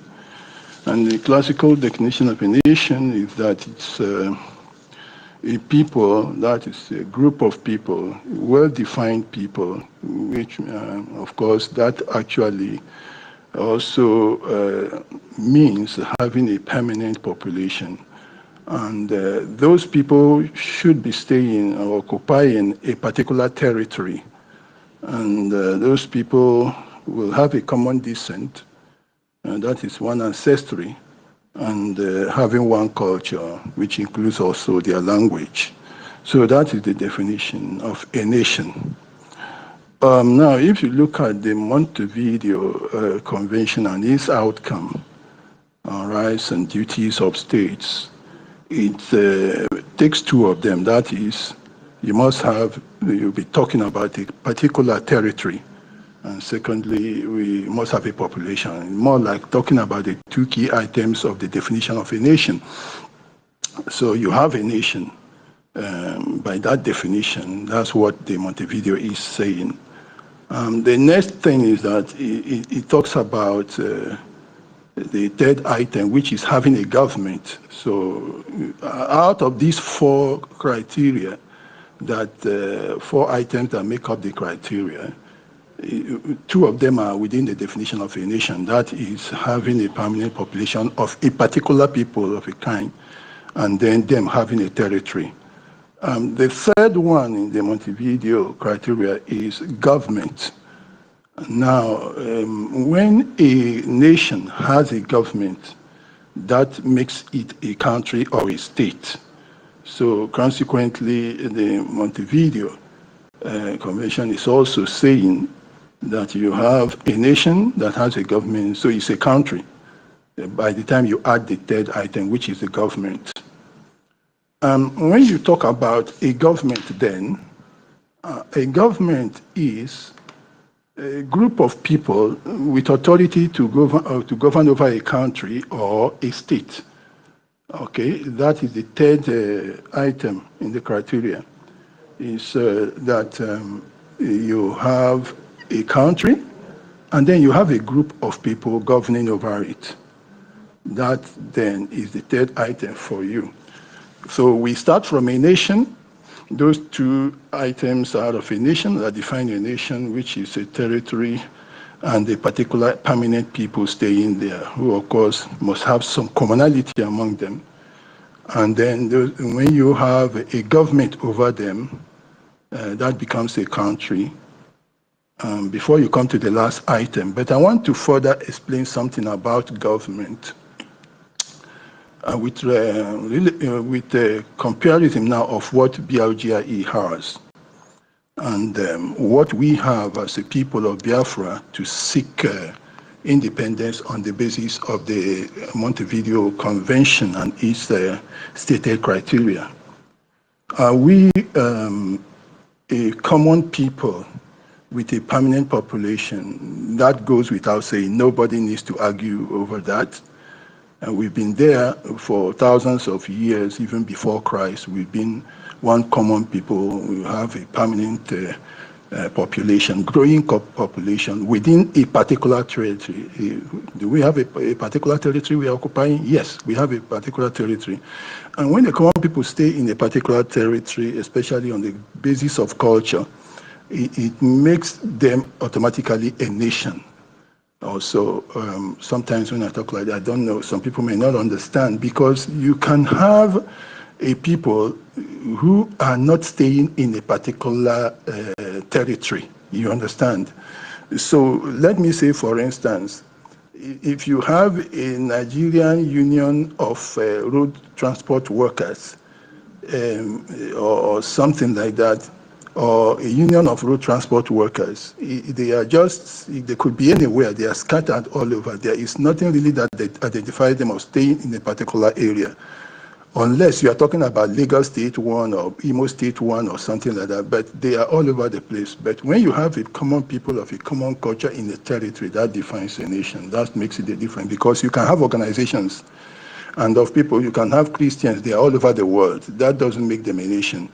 A nation means that these people are a group of people that have a permanent area where they are domiciled, and that forms their identity. That's what makes them a nation. And then they have a government with a government over a nation. That's a people governing that very nation. That makes it a state or a country. So we are both a nation by the fact that we have a permanent territory, and we are a people of common culture in that place. So we meet the convention's two items of the criteria stated. The third one, do we have a government? Well, then that is where we are getting closer to some of those areas that some people, though we don't agree with them, I see them as lunatics.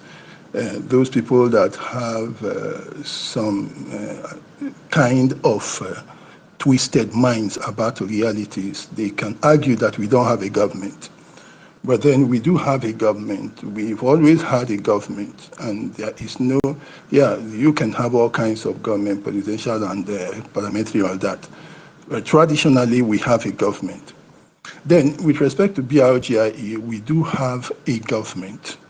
the Biafra Republic government in exile, and then we have the de facto government in homeland. So we do have a government, and the two of them are working in tandem to make sure that Biafra is restored. The old government that we had, even before the British came, that it is restored. The old freedom that we had is restored. The sovereignty that we had before the amalgamation of Nigeria is also restored. So we have a government, and the two of them are together.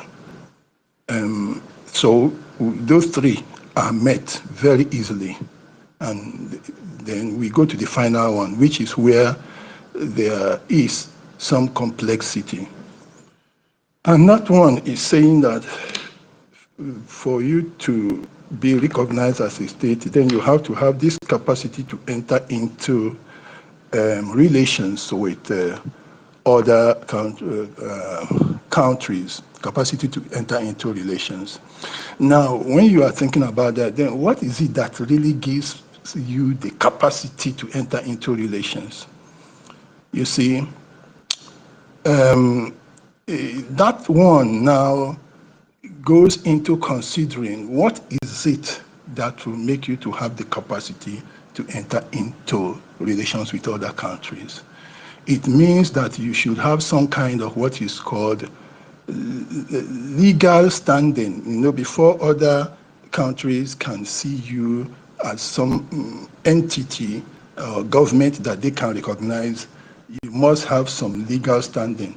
They must see you as being a legitimate government which they can partner with or enter into relations with. So now that is the only subject that we need to look at critically. The other ones are very, very easy. This one now, what is it that gives us then the legal standing to be able to enter into relations with others? That is the fourth item. That legal standing is also what they call local standing. What gives you the local standing for people to recognize you or people to enter into relations with you? Do we have it? And now, when you are considering that, then you have two different dimensions to it. First, do you have the internal legitimacy, the internal recognition, the internal legal backing of that very territory, of that very permanent population as a government to go into relations with others? So that if you have that, that is part one of it.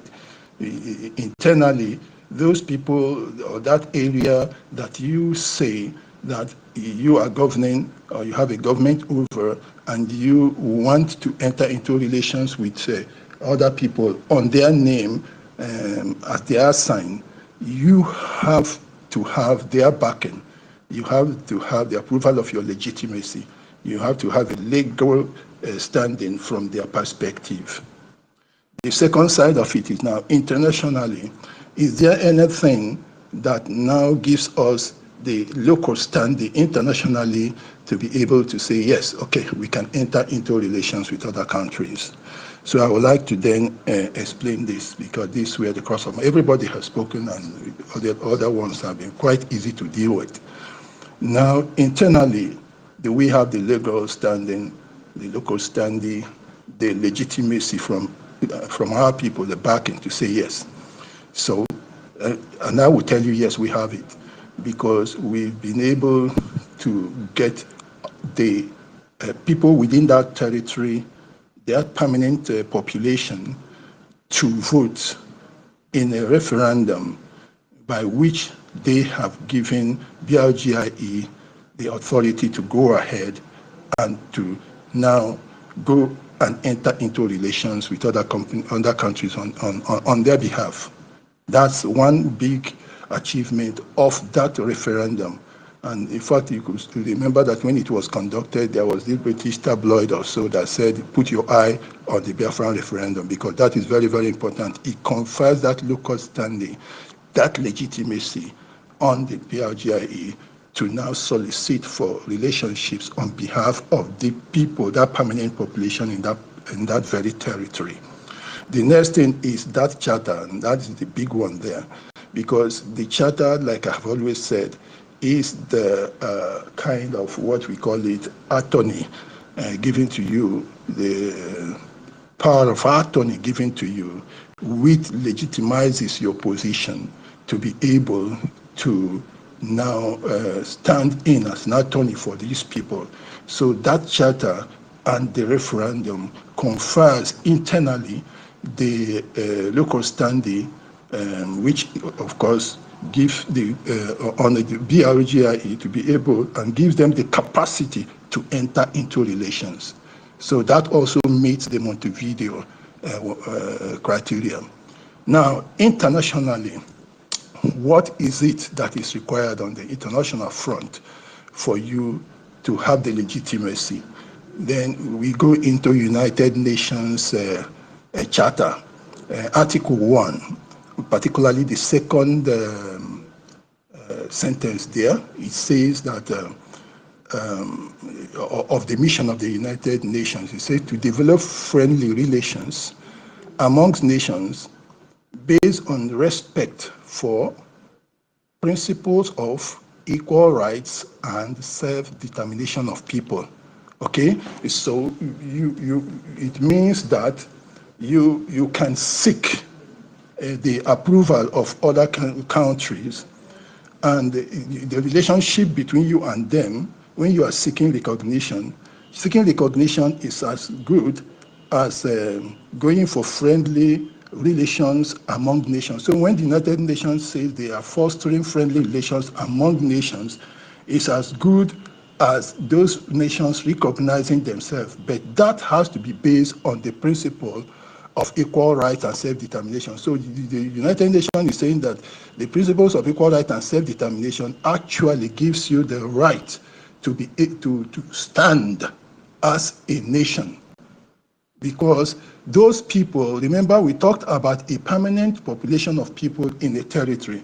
Now, here they are talking about the principles of equal rights and self-determination of people. So those people within that territory have the right as a people to self-determination.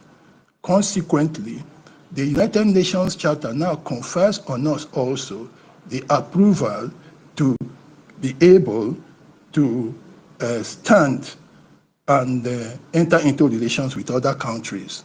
So about local standing, by the United Nations Charter, we are qualified to stand as a government standing in for a nation and go into relationship with them. From internal approval of our people, given the charter and given the referendum, we also have the local standing to be able to enter into relations. So that fourth item, which is about you having the capacity to enter into relations, is actually because we have the legal standing or the local standing or the legitimacy on the basis of United Nations Charter, on the basis of our charter and of the referendum we conducted. That gives us the legal standing to be able to enter into relations.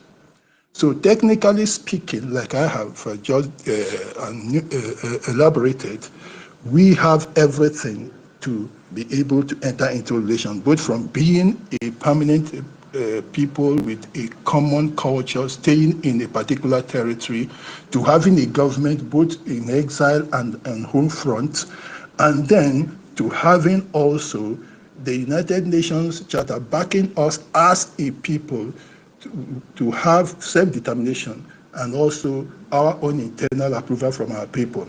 So everything is complete. All the criteria are fulfilled, and we can go on and enter into relations. In fact, there is another charter somewhere in the United Nations which is saying if a people within an area or a country, so to speak, if they express that their liberty or the freedom as a people is undermined and they want self-determination, if they express that for too long, that they feel that that place does not augur well for their self-determination, they have the right to actually wish to leave. Recently, there is this American, I think whether he's among their diplomats or what, was in an interview, or somebody also, maybe a pressman or whatever, and Nigerians were there and they were discussing with him. And they asked him a question, and he said, of the Igbos they have spoken to, they discovered that either he says 73 or 75% of the people of the Igbos are alienated from Nigeria, and they have expressed their willingness not to be in Nigeria. And he declared that this is the highest percentage all over the world of a people not being comfortable with the place, that the Igbos feel that there in Nigeria, their rights to self-determination is being violated. And he says it is the highest. When you have as much as 73 to 75%, that is very serious. I can produce that video. Now, which means, like I was saying, the United Nations Charter actually recognizes that we are qualified to enter into relations. Now, the problem is who is ready to act on the basis of truth, on the basis of facts, and on the basis of their rules and regulations and laws that they have set themselves. Everybody has violated it. Both the European countries, the United Nations itself, all manners of people, the oligarchy, the diplomats, and all whatnot. They are not ready to follow these very rules. They are not ready to act technically. Everybody is acting according to what satisfies him. For the Europeans, for instance, you see, to break Nigeria or to act according to technicalities or what they feel is humane and decent by their own civilization, they find it difficult to do directly with us. They have to go and ask Britain first and ask the UK, what do you think? This your supermarket, we want to take the, and it is what they tell them that they decide to do. That is one problem. So the fact that from Montevideo to the United Nations Charter, we have fulfilled everything makes it difficult for them. Now we will need, even inside Nigeria, you see, it's become very, very stupid that Nigeria is sickening, very sickening corpse that is lying down there dead. And you have all maggots, carnivorous birds, and worms and all that kind perching around it, and anyone that touches it gets sick. Anyone that just pecks on it gets sick. Everybody that touches Nigeria becomes insane. He loses his humanism, he loses his conscience, and he turns into a mere beast. That is what Nigeria has become, simply because they are bargaining with our oil, our gas, and all the resources we have. Therefore, everybody gets sick. You come into Nigeria here, the clergy talk like demons. The church speaks like shrines of witchcraft. The educated talk like illiterates. The learned talk like ignoramuses. And the aged people just talk like little children, simply because nobody wants to say the truth. So a lot of times you find that they talk simply because they don't want anybody to sort of stigmatize them and criticize them and ostracize them and say, oh, you are not, what did that word they use? Patriotic. Patriotic to what? To rubbish. So nobody speaks his mind. Now, when you hear Akwa-Ibibio, Nigeria is like this, like that, like that. But do I want Nigeria to pay? God forbid. But you say it is wrong. You see everything, even you say God forbid. Are you telling me that if Hope Uzodinma, you go and meet him in his backyard and ask Hope Uzodinma, if we have Biafra, will you die? Do you think he will say no? But the people are all mentally sick. The world is mentally sick. That is the thing. So we fulfill everything, but the thing is that people don't act according to what is technically, logically right, or morally right, or humanly right. They just act according to what they will satisfy them. You ask the Yoruba and all those people, what do you want them to do? If you break Nigeria, they don't even have self-confidence. They don't have self-belief that they can survive without the oil. So everybody keeps talking rubbish. Even the one that talks rubbish, even if Jesus Christ is there and he says he's a man of whatever, he will still talk nonsense because He just wants this rubbish to continue to stay. So just to cut it short this way, the fact is I've been able to explain those 4 items that make up the criteria are completely fulfilled by the Biafra Republic government in exile. But the thing is, we need people with conscience, and thank God we've got a Trump there who seems to be the only leader in the world so far that has conscience, that still has some good level of humanism, good level of sanity. I see a lady also there in Italy, and that is another person that we should also try to get her support. These are the only human beings that are there. Maybe with their own support for us, their approvals, we will be able to scale the big hurdle of getting humanity out of this insanity that Nigeria has created, because Nigeria is really a corpse. Even somebody that dies of AIDS, I don't think he can be as bad as that. So toxic that anybody that touches it gets infected with evil. It doesn't exude anything, only evil, corruption. It corrupts anything it touches, corrupts anything that smells it gets dead. That is what Nigeria is all about.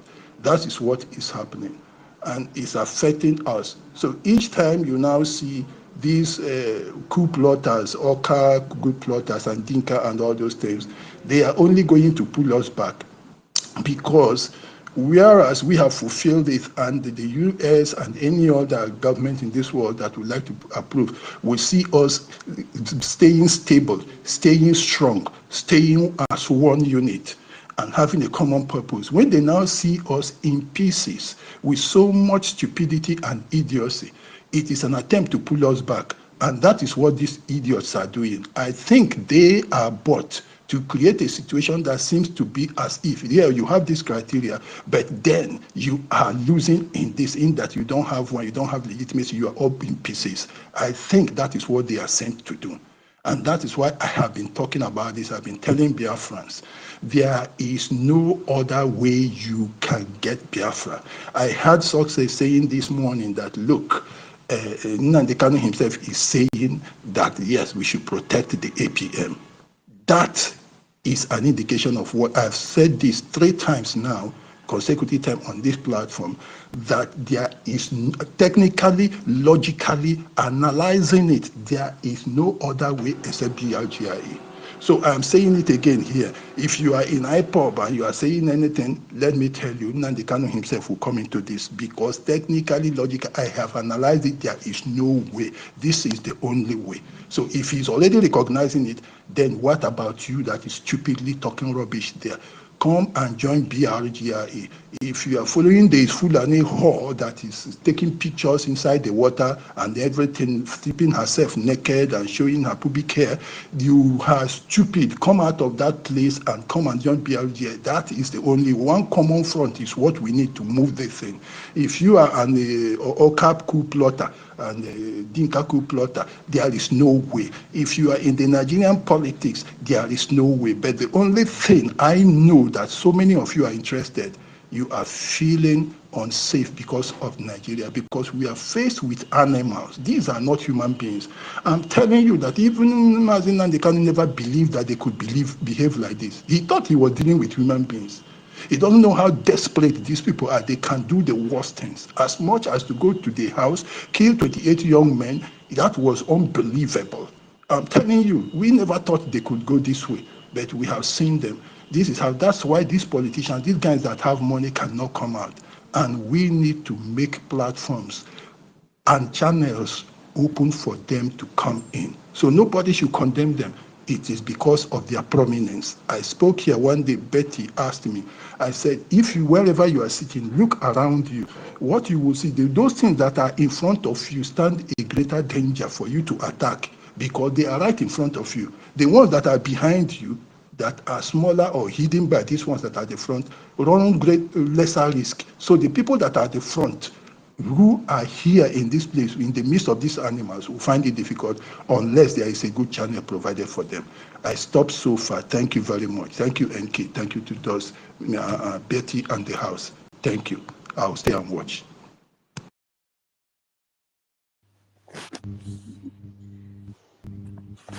Wow, Honorable Emeka. Yeah, as usual. Woo. Thank you so much, Honorable Emeka. Okay, tutos. All right. I do. Honorable Emeka. Wow, that is another wow. Hey, you see, Biafrans are blessed. My co-host, you want to say something before I continue? Saying there is no hand that is up. Solomon is here. Ah, okay. Have Chibike, Yeah, so, said something? okay, okay, okay. Mm. Solomon. Okay, I greet everyone. Welcome. Yeah, Madam Iki, I greet you, Okay. Sister Toti, and Chibike. our Betty, I greet Which you. one be Sister Toti? Nah, which kind of mistake? You people will start paying fine very soon. Everybody is calling me Sister Toti. Oh, Guinea Kanu. Now two thoughts now, and Toti is missing in action today. You pay fine. Yeah, this Anyway, this tutors, it's a Toti this two thoughts. tutors are 30. What is the difference there? Are they not the same meaning? Chibike. Just like Francis and Franklin. I don't know. Okay, Okay. tutors. So accept it for us. Sorry, accept it. So we are. No Is it problem. see the same thing? Just like the way they have to, is it Toti, the one of Abia State? See that name? Mm-hmm. So Mm-hmm. those Igbo names from the river side and from the heartland side, it sounds almost the same, but it's the same thing, just different pronunciation. Anyway, it's the same. I thank you, tutors. Sorry for that. So It's I okay. greet our own big man, Honorable himself, Emeka Socrates. The way you analyze this thing, you just bring it in a very big view. Because I wanted to leave the space, I wanted to do something, but when I heard that you wanted to explain, I said, "Look, let me wait to grasp new idea." And the way you explain it, in fact, that is the real thing that is going on. That is the real thing. Nigeria is a dead is a dead corpse that whoever that touches it will become sick and will carry that sickness. Even somebody who dies of HIV self is better than the way Nigeria is.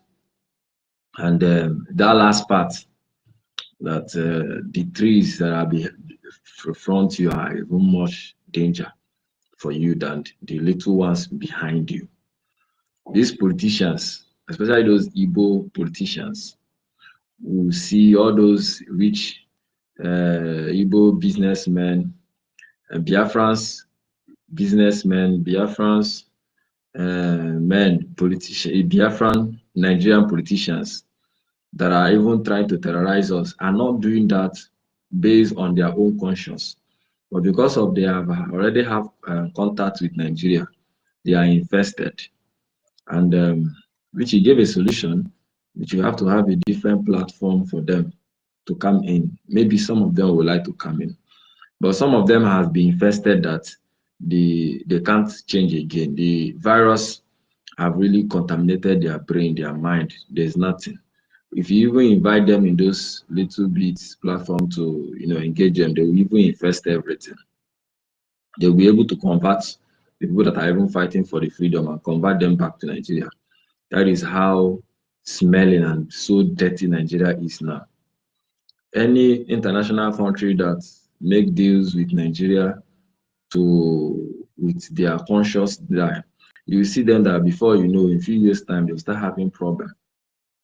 So you see the mountains that is before us, Biafrans, the mountain that our leader said is a very great, great mountains.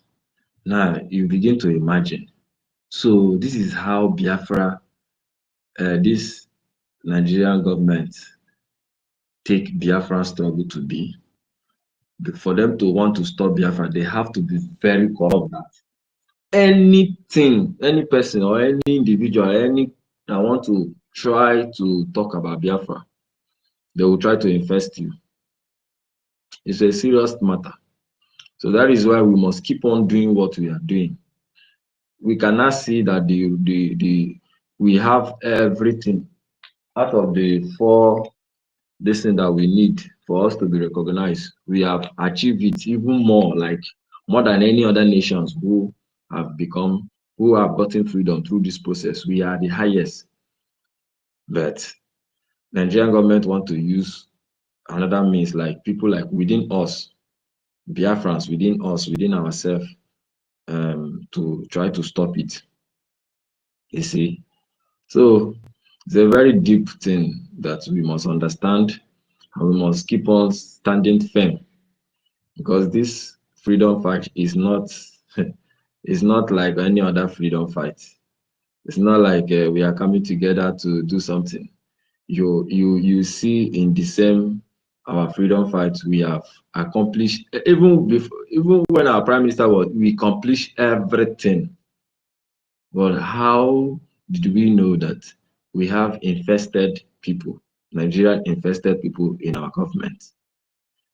Some of these accountability people might be genuine at first. I mean, some that follow might be genuine, but as long as they get in touch with Nigeria more, they become infested and they follow. Whenever we are trying to get it, those people that are being infested around us, we want to pull us down. That is the freedom we are fighting. And today they have extended it to the homeland, trying to bring commotion, raising something that has never happened, try to cause fight within brothers to start to fight our defense, just to make the struggle look childish and something that is not visible again. That is what the Nigerian government are doing. As I'm telling you, they are hot every day. They are planned, sitting down, strategizing on how to make sure that Biafra never come. But the good news is that they did these things from 1966. Whenever we try, we fought, even when our defense pushed them all to you see, Akure, those going to that Yoruba side, going to Lagos side, and they were shaking. They introduced this thing they are doing today within our own people that have been infested by them. We sabotage our struggle and we bring everything back to square one. They try to manipulate the minds, and they did everything to buy a whole lot of countries that are near. Oh, I will give you this thing, I will give you this thing, do this for me. Oh, I will give you this thing, using our own resources to bargain. And they tried it, and it worked for them, even when we are dealing with them. Wazirike Rice, they did the same thing. In fact, Wazirike own was when they even arrested him and put him in jail. Wazirike was still banking on his forces, his men around the ground that is fighting, not knowing Nigerian government have go through them, infested all of them.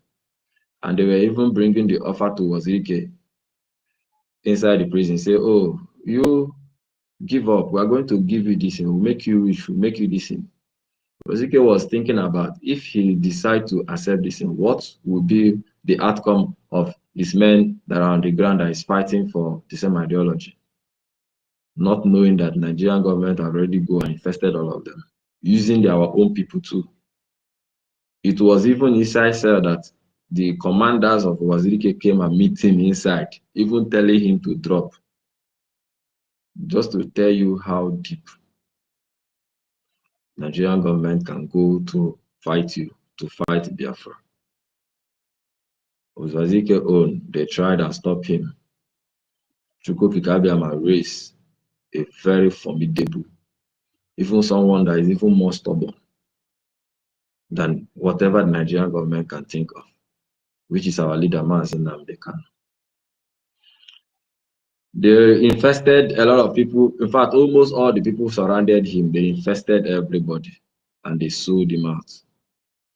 Chukwuka raised another.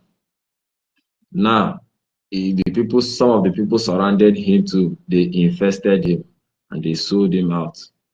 And another rise again. Now they have to understand that. The Nigerian government have to understand that. We now understand what they know and what they have been doing to us, and how rotten, how dead they are, and how the dead body has decomposed for thousands of years, and how smelly it is, how the maggot and everything, that whoever, even not even touch, whoever that passed that place will be infested. We now understand how it is and how they roll. So we have come to know what they know, and we have gotten the antidote towards it. We have gotten the solution of that their deadly infestation. So that is why now they can never succeed. They have tried in 1966 to 70. They have tried in Wazirike time, but this time we started the solution by speaking the truth, by trying to open their nyash internationally. So as they are fighting to drop us down, we too are fighting to destroy them. That is the war that is going on now. So we have met the requirement, the permanent, we have met it.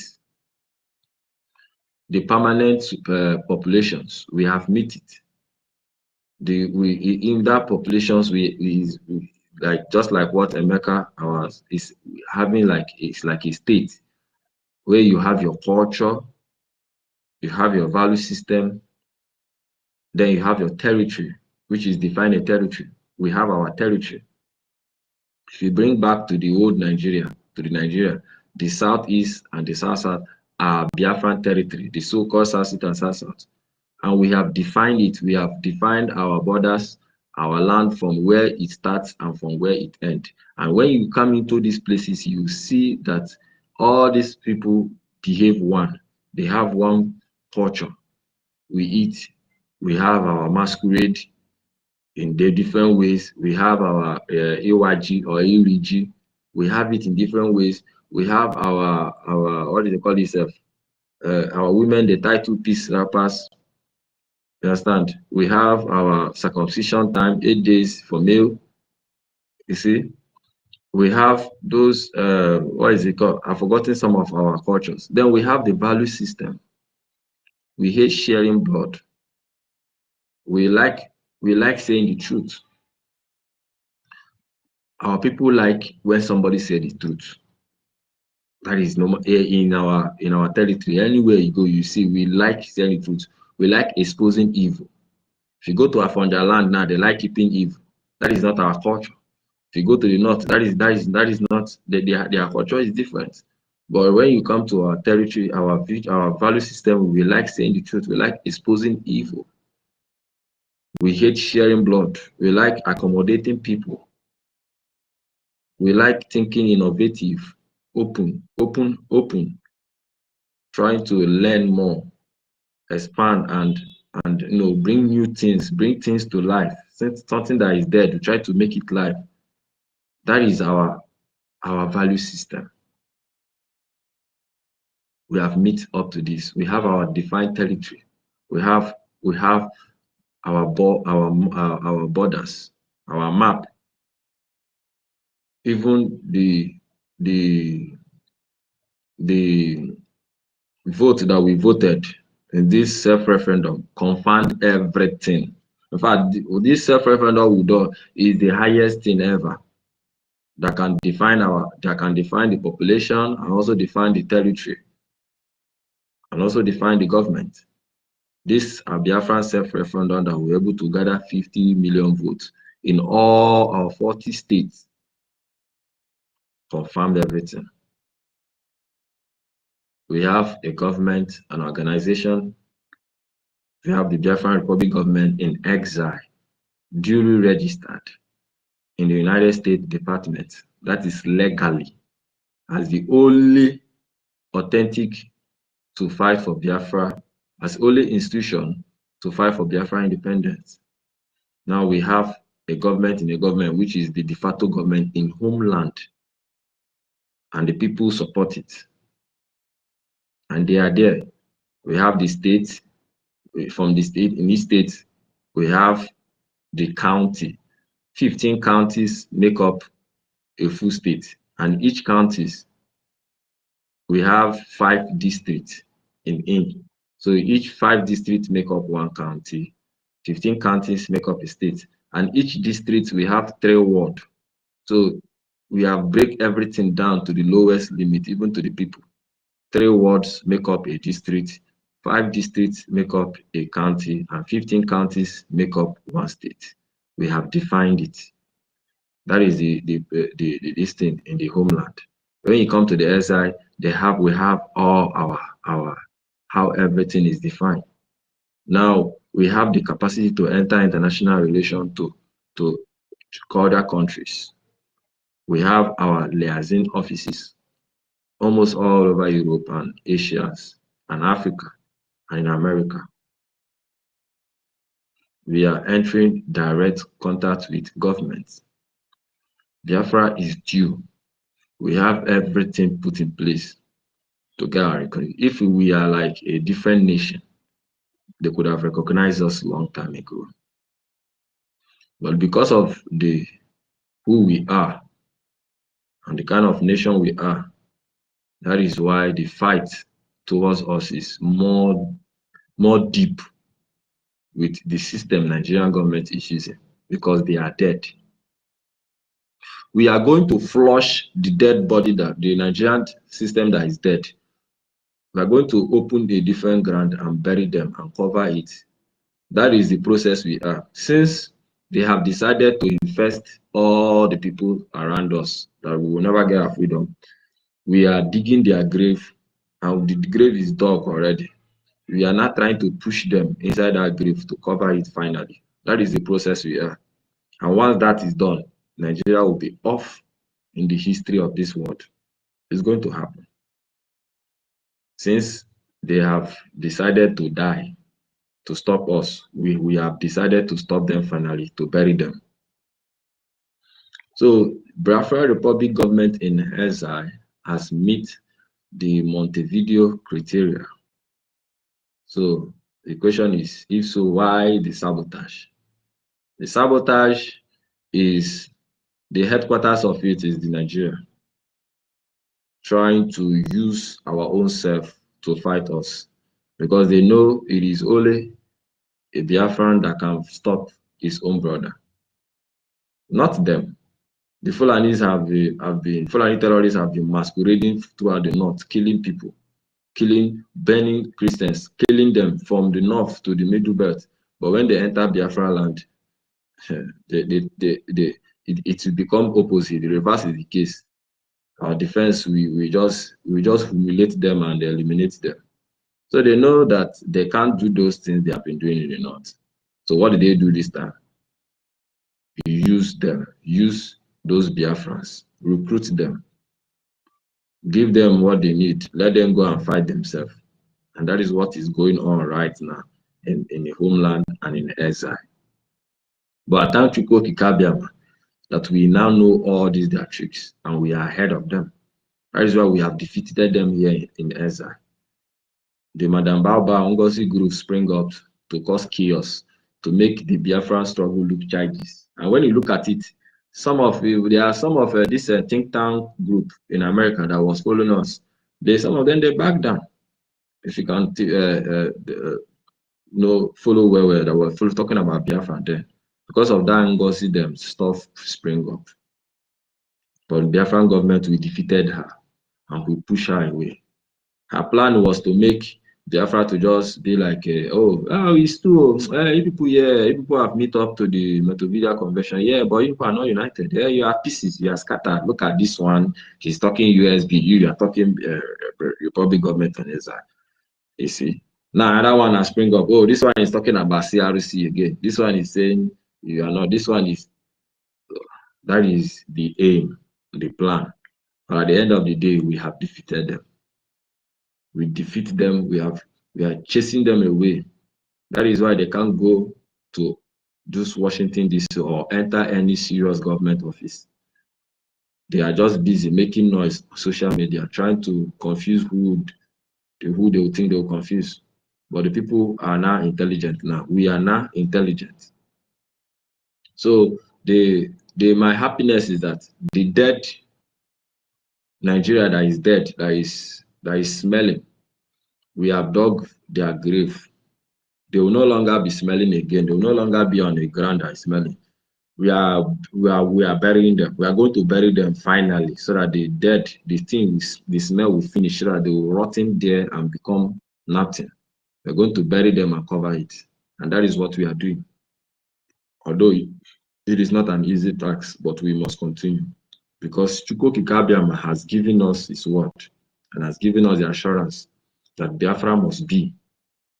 Yes, that Biafra must be. So it is a message that the Nigerian government understand. They know that they can't win this time. They tried it 1967 to 70. They tried to shut down it. They tried to stop Wazirike. They tried to buy everybody out, even under Nnamdi Kanu. But never. They can't fail. They can't succeed. They have failed woefully. And we are about to bury them finally. In fact, we have pushed them inside the grave. We have dug the grave finish. We have pushed them. We are now covering it. Very soon we will cover everything finish.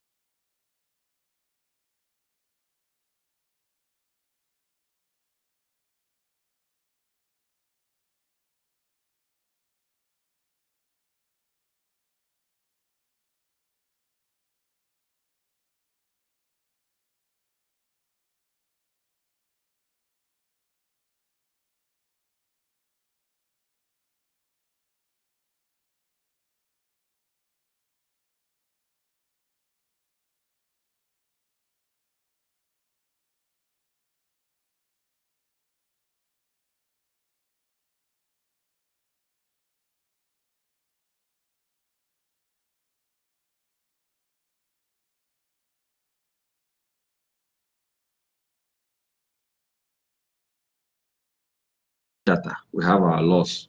Whenever they try, we will deal with them. If you come in homeland too, we have our own solution.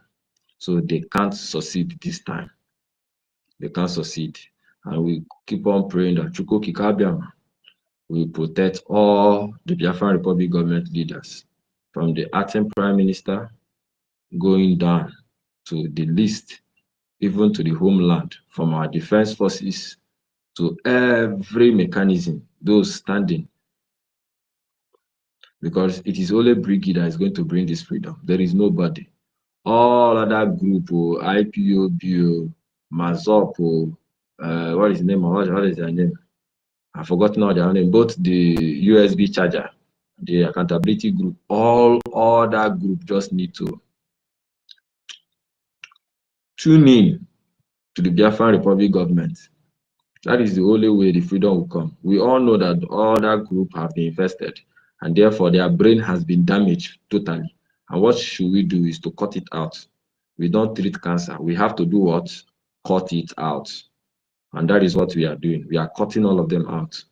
Until when we are finally free, then there will be a massive, I don't know the English word I will use, massive, forgetting those words, where all those people that are being infested, both the ones we don't know yet, we will put all of them under serious treatment, medical treatment. Is going to be in Biafra land. As you are flying, coming to Biafra land, we will be putting you under total surveillance. We'll be treating you, checking your mental state, your mental health. We'll be there for months. Maybe after 6 months, if these ones are coming out, the other set of people is going to be a batch to batch, because we are going to clear a lot of nonsense. Most people have been infected, even in our land, even in exile. Some people that are even in exile thinking they have brain, they have all been infected. But for now, we'll keep on fighting this fight. So I really appreciate my people for speaking, for opening the space and standing firm with the truth, because that is the antidote to all this mess, all this rubbish from the Nigerian government that we are seeing all over. we should keep on fighting. Okay. So thank you so much. Hey, Chibike, thank you. You know, 1 million say that you're a very strong man. You know why he said so? Because two of you used to stay awake when I leave when I leave my phone for you to speak throughout the night. Wow, that was so brilliant of you. I just want to chip in something under this saboteur side before I will give the mic to young money. Please, just and young money came first. You better give Ihu. Tutos, give Ihu before young money and Okay, Minister Betty. okay, yeah. Ihu will talk for a very long, a short time. I know she's the head office of HOD of the listening section. Madam Stella, senior citizen, send your co-host request again. I don't know if you've not seen it. I have resent it. Please check, okay? Don't mind this network that is kicking you out every time. Okay, so after we might have, talked at length about the first part of it, and our brother Emeka also expatiated on it again. So my question now is, on this area of, so why the sabotage? So it's because of, what is his name? Chubike, you know, he made me to look at this side again, even though I've jotted down the points, but I was so reluctant to talk about it.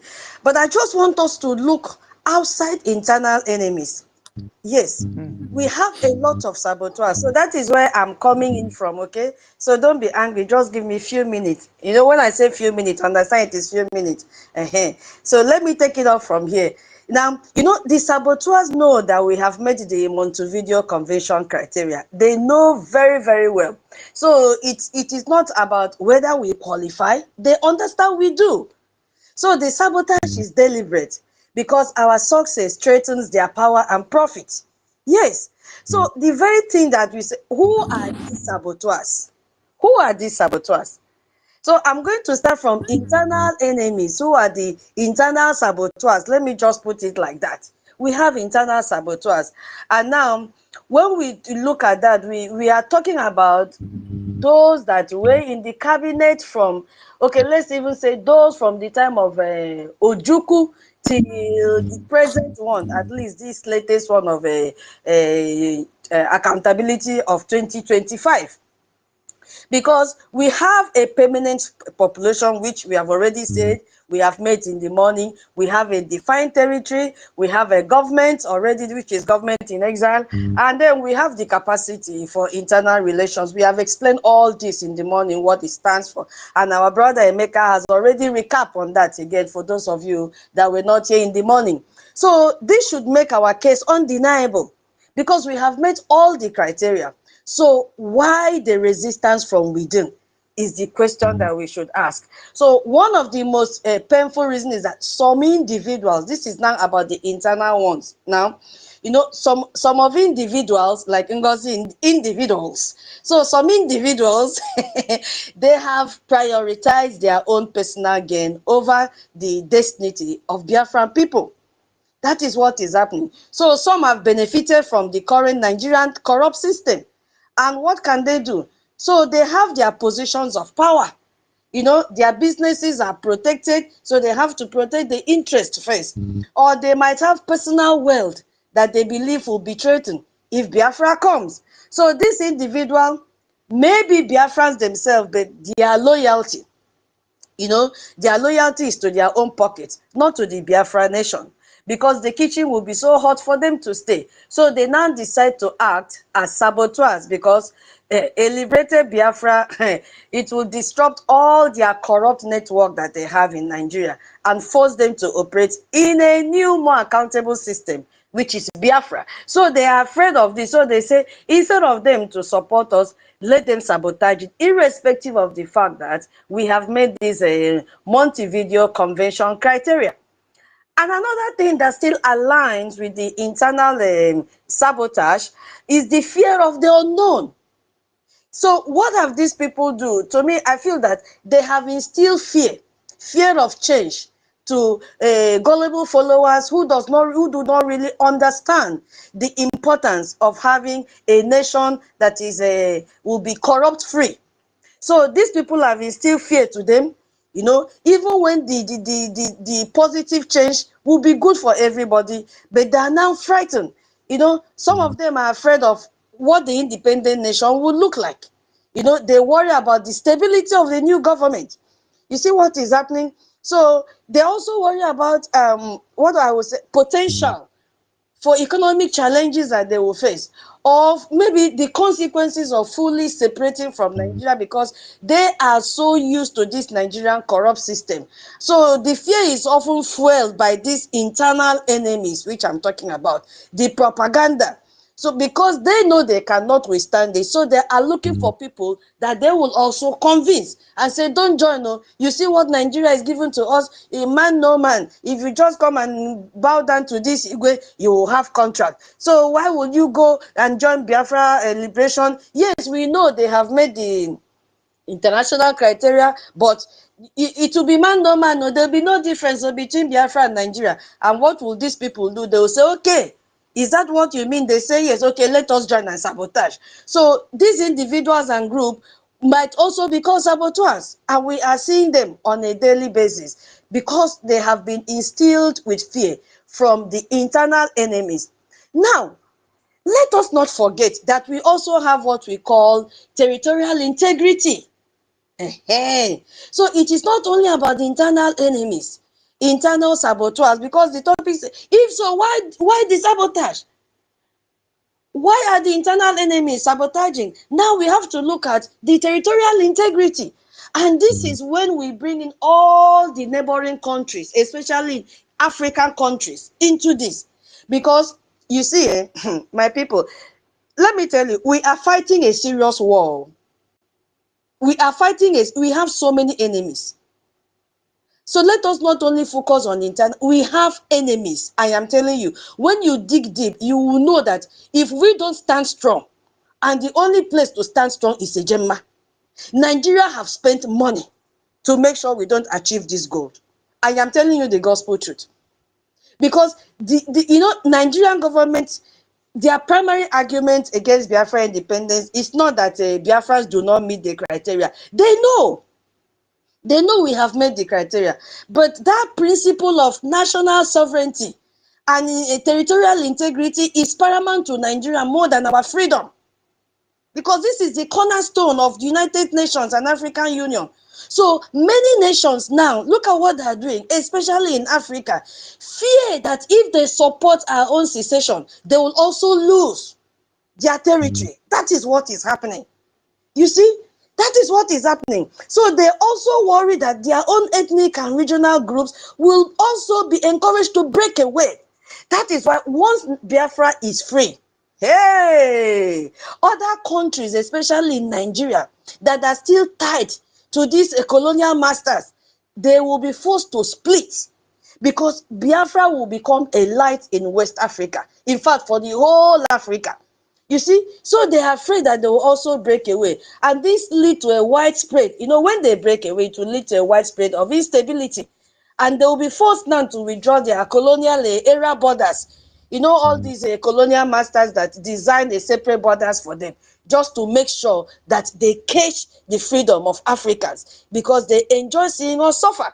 So this is a very significant one, obstacle.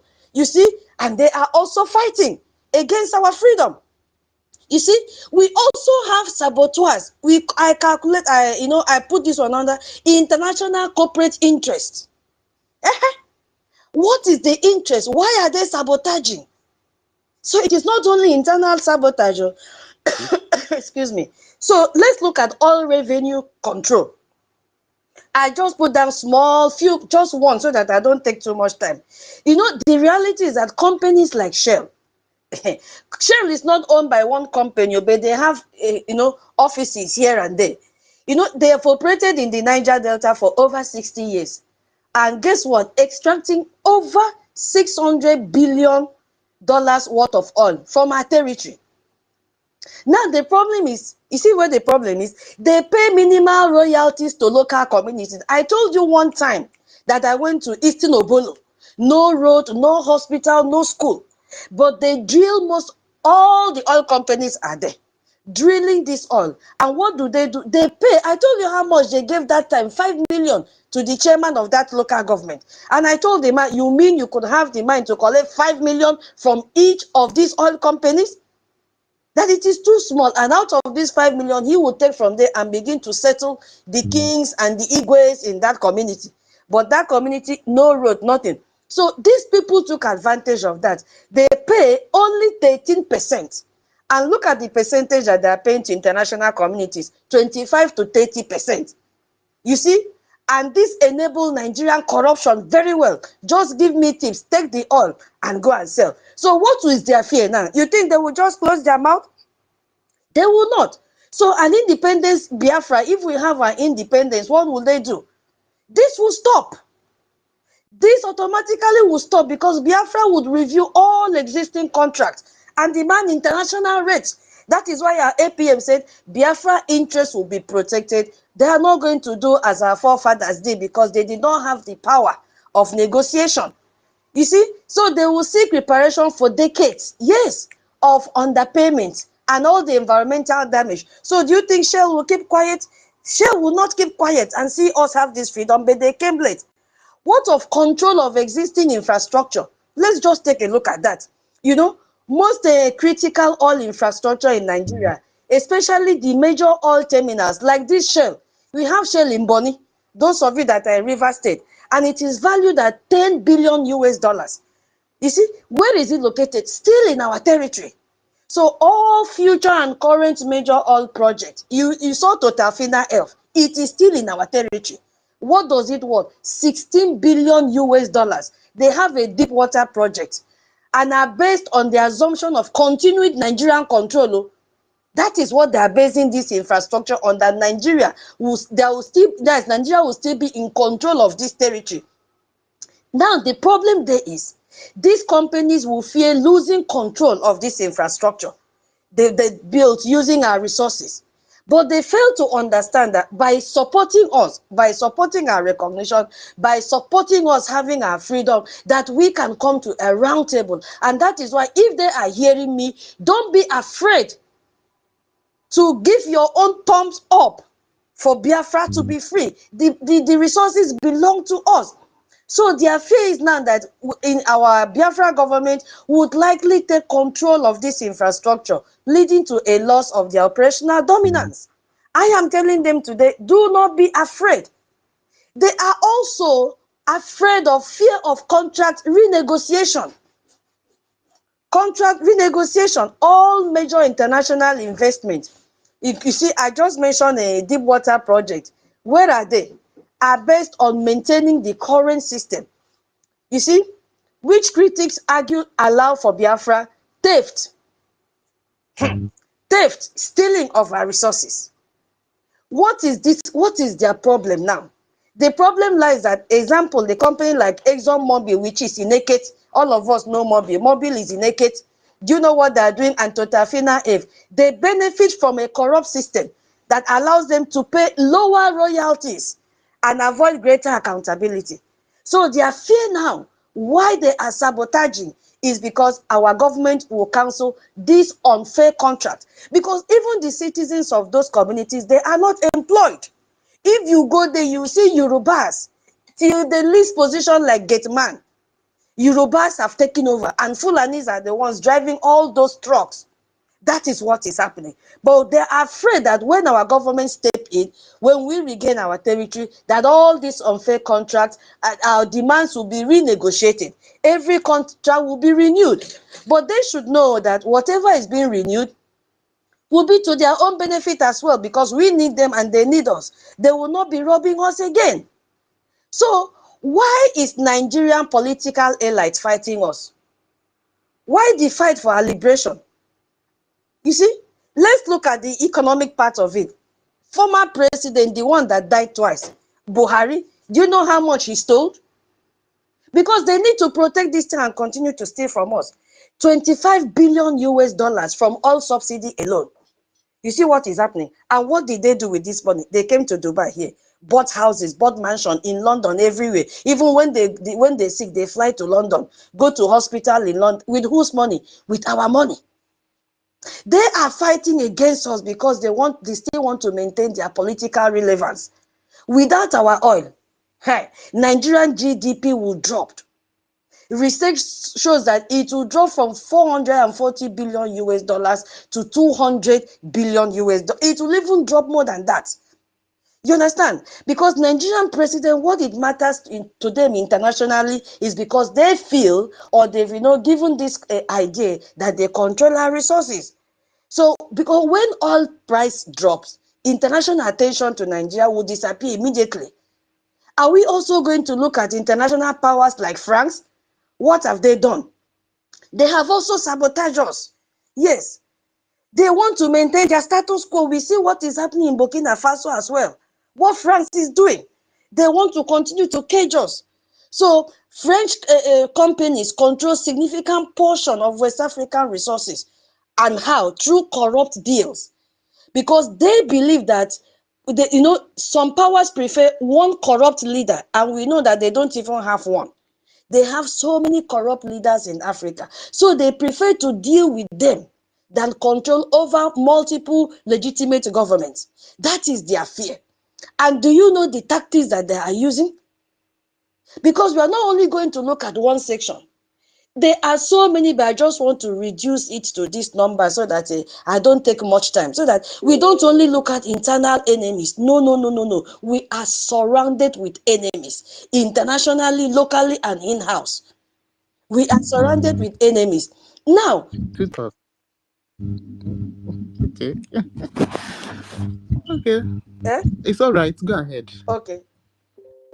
Yeah, sorry. I will soon round up. Don't worry. So I just want to look at the tactics that they are using to sabotage us.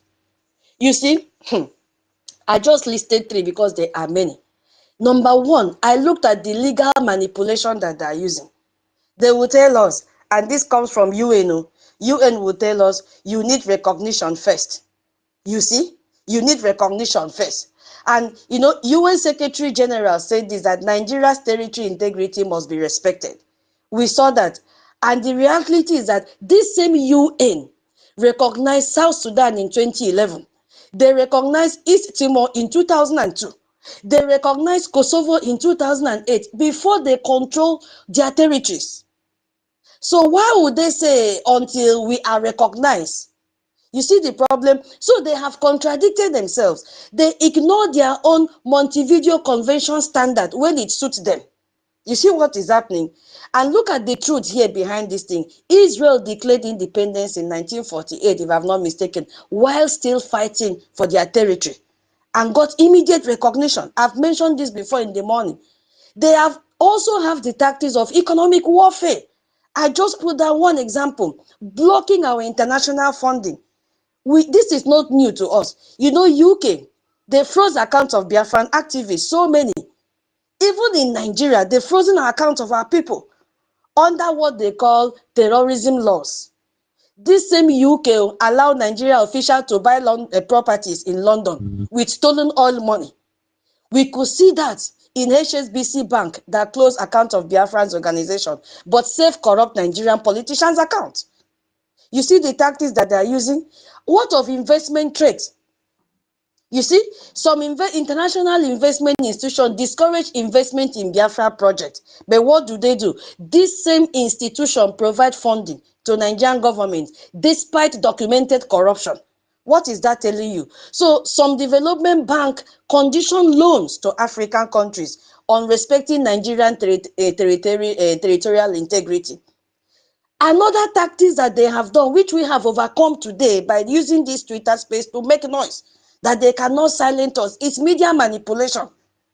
You will have seen that some international media consistently describe us as separatist group. They call us, especially in Nigeria media, terrorist group. You see, some outlets never mention 3 million Biafrans that were killed. They have closed their mouth.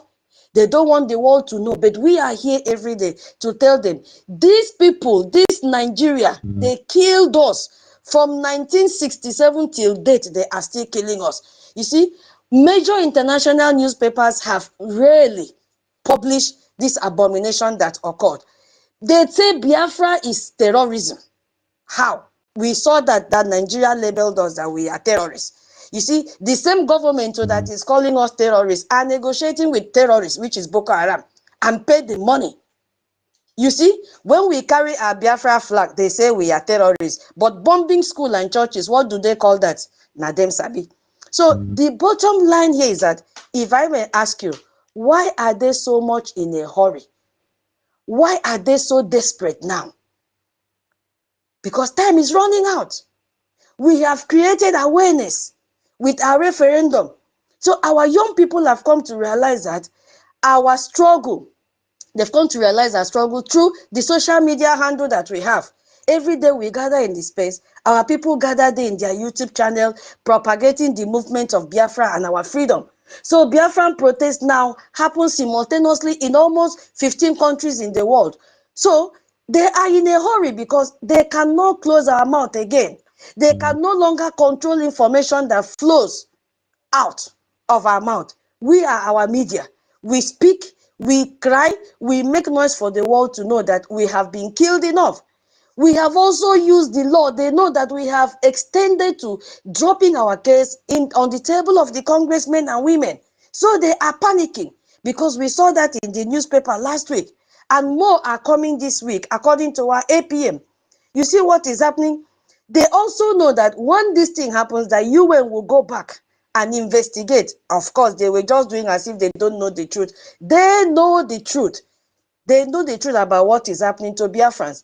So saboteurs, the bottom line here in all that I'm saying now is that saboteurs know we have met the international requirements for our nation.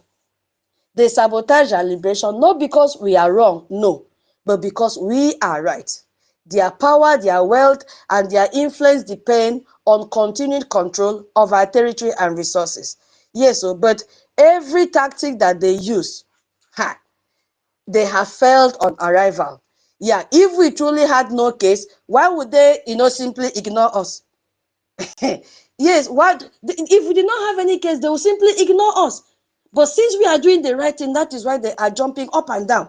You see, also fighting to protect themselves, but they came very late. So sabotage is a proof of our strength. Yes, it is a proof of our strength. They fight us because they fear us.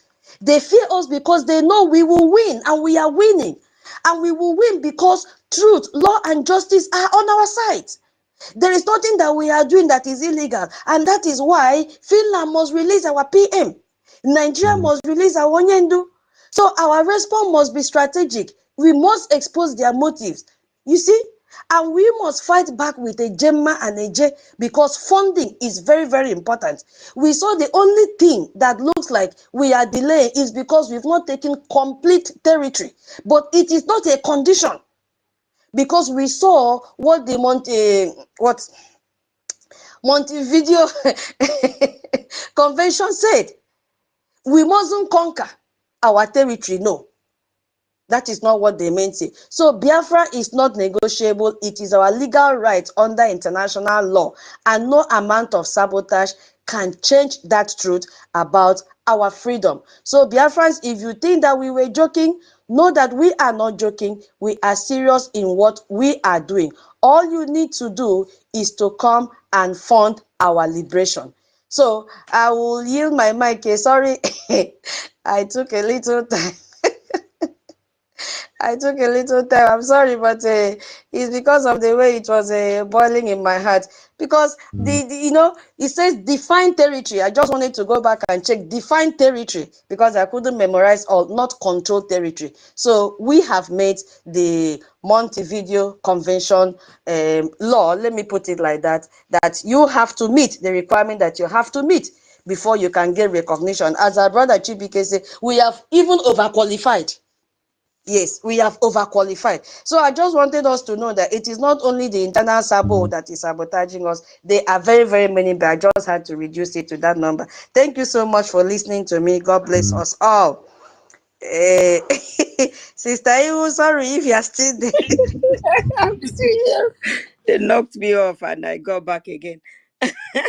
You're Hey, God, welcome. my tutor, my teacher, my lecturer. You're too much. In short, after talking, no, we don't know what to say again. Well, good afternoon, ma. Good afternoon, Sister Nkiru. Nki, Madam Nki. Okay. Thank you so much. Thank you, Chibike. Good afternoon. Madam Betty, Minister Betty. Good afternoon, ma. Oga Secretaries, good afternoon, sir. Good afternoon. Jacob Biora, good afternoon. Minister Snow, good afternoon, sir. Totiville, have you turned to HOD? You want to take the HOD from me? It's like he wants to take the HOD from me these days. Thank you so much. 1 million, Mr. Charles, Simon Ekpa. I know that's Sister. Okay.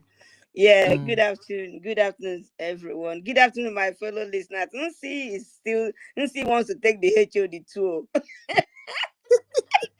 Good afternoon, everyone. My teacher, my tutor.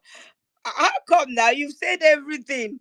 You know, one thing Oh. is, I'm not a history student. I didn't do history in my school time, my school days. But now we come to this space to learn and then to know. Immediately I came back from work, I did night, I came back, I saw the topic, I went and I said, my teacher said I should be, Googling. So I went and Googled Montevideo. One thing, the few days ago, I was like, I wanted to speak to a friend about this Biafra thing.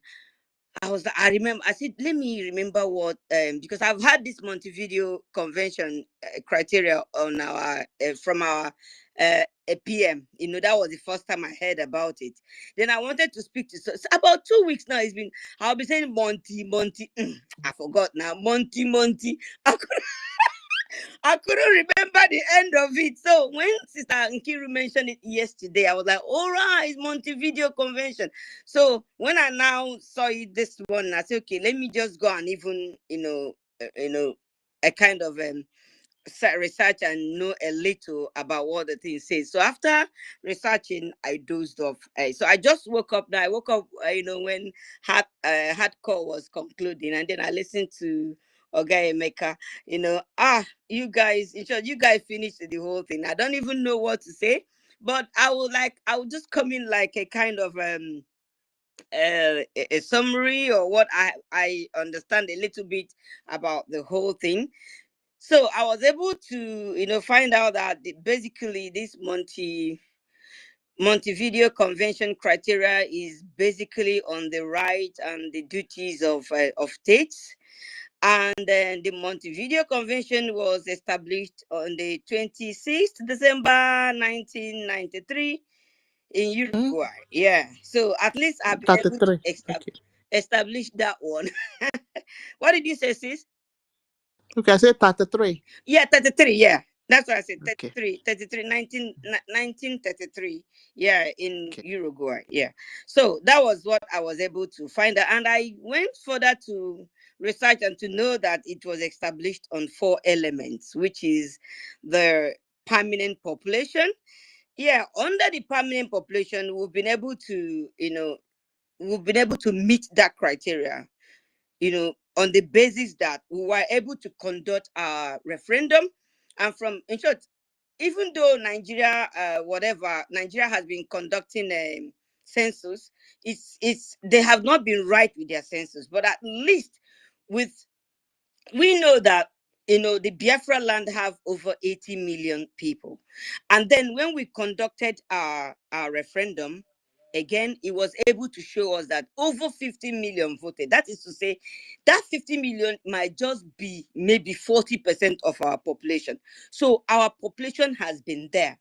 It's been there ever since. So now talking about the second point they listed there as one of the second element, which is the defined territory. Yeah, defined territory. Biafra has been there in the 18th century. It's been there. I mean, recently we saw a map where Biafra was featured. Even before the amalgamation, before they put the contraction of Nigeria, before they put us together as Nigeria, we've been there. We've been existing. So that that alone have also established our territory. So our territory has been established years ago, over 200, over 500 years ago. So we have been there. Then the ability to control our territory by way of, this sit at home.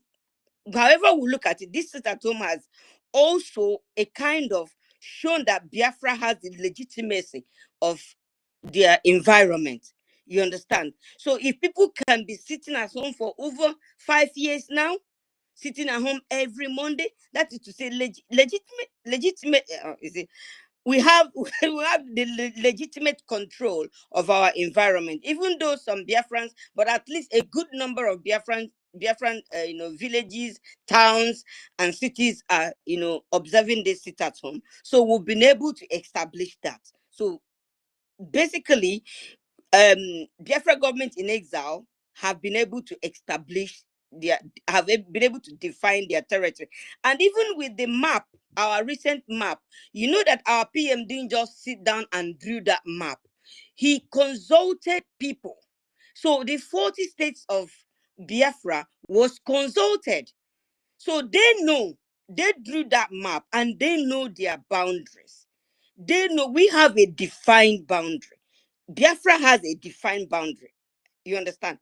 So at least with this map, we have been able to establish our defined territory. And then we must have a government. So who is doing all these things is the Biafra government in Israel. So we already have a government. And by this this government is the one that has been able to make sure that our population is permanent, our territories are being defined, so they have been doing a lot.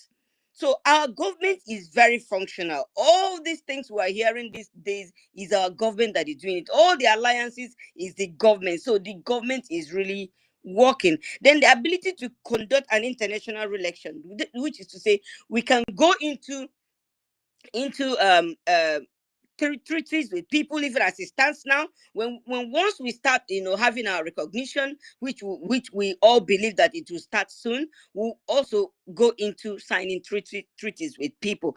And looking into all this, you could see that this our government is something that no other has been able to achieve what they have achieved.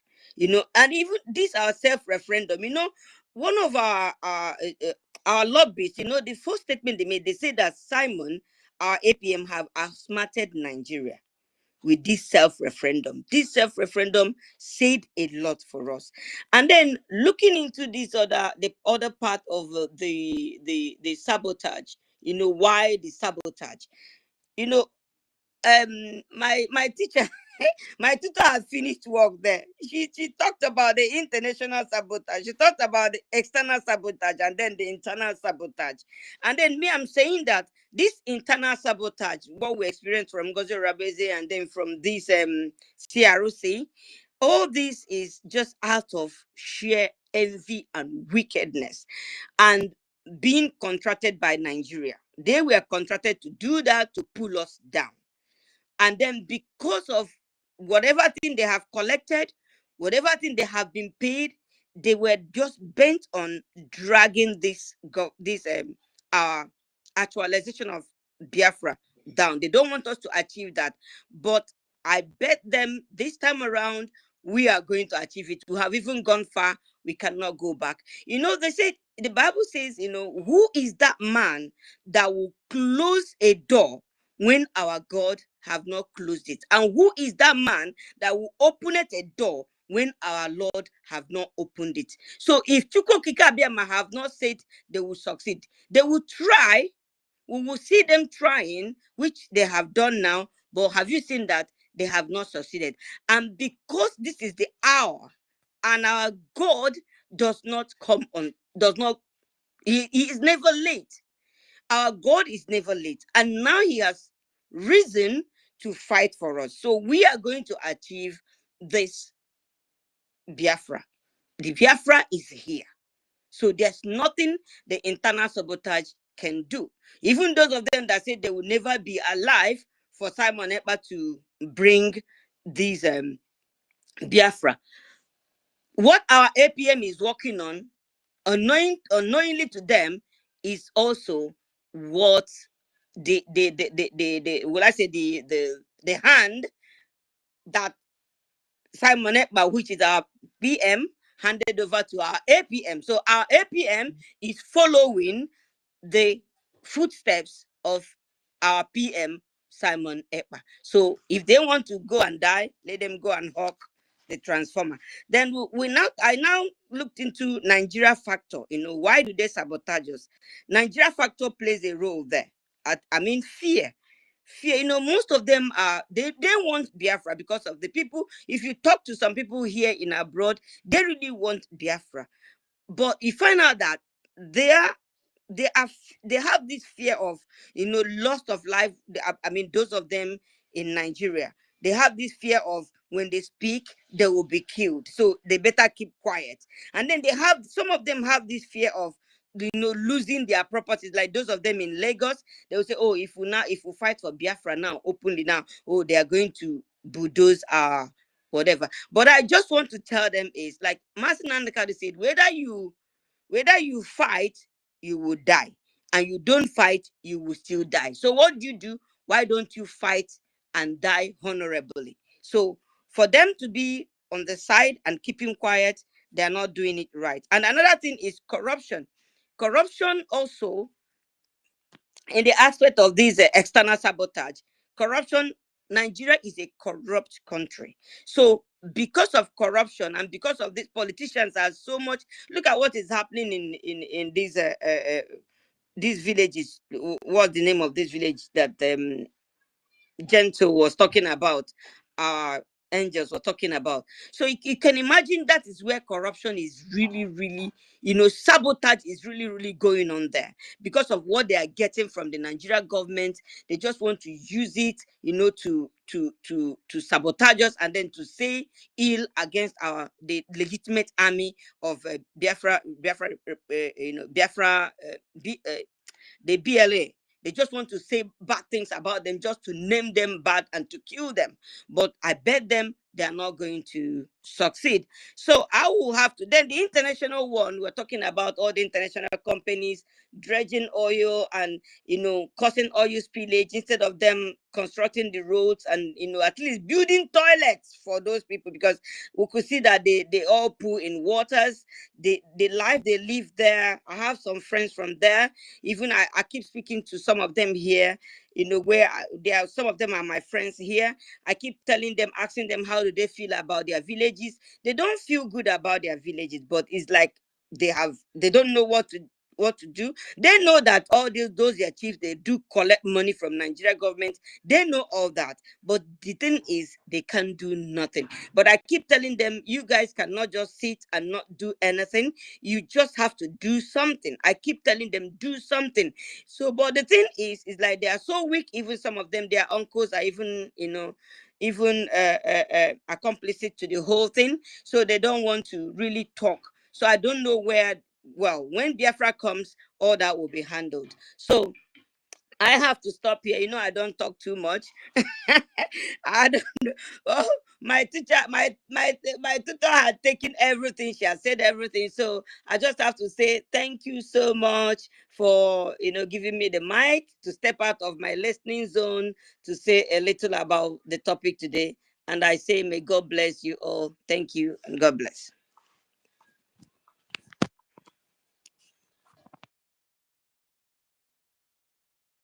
Tutors, okay. Ihu. Oh my goodness. Yes, sir. You just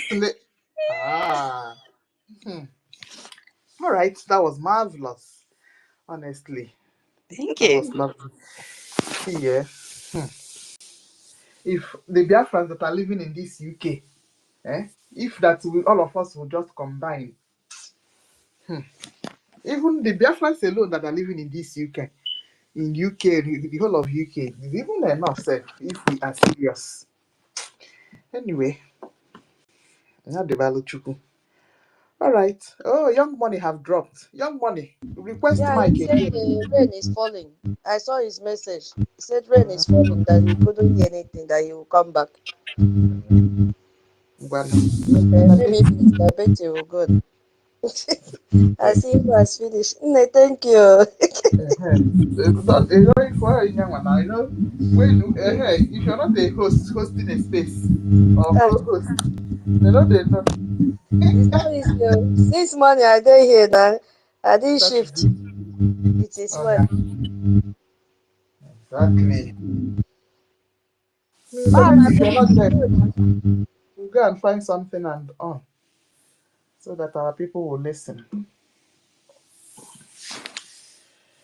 Is she Okay. not ready to talk? Minister Betty? I'm not Yes, okay. so Uh-huh. Go ahead. thank you, my people.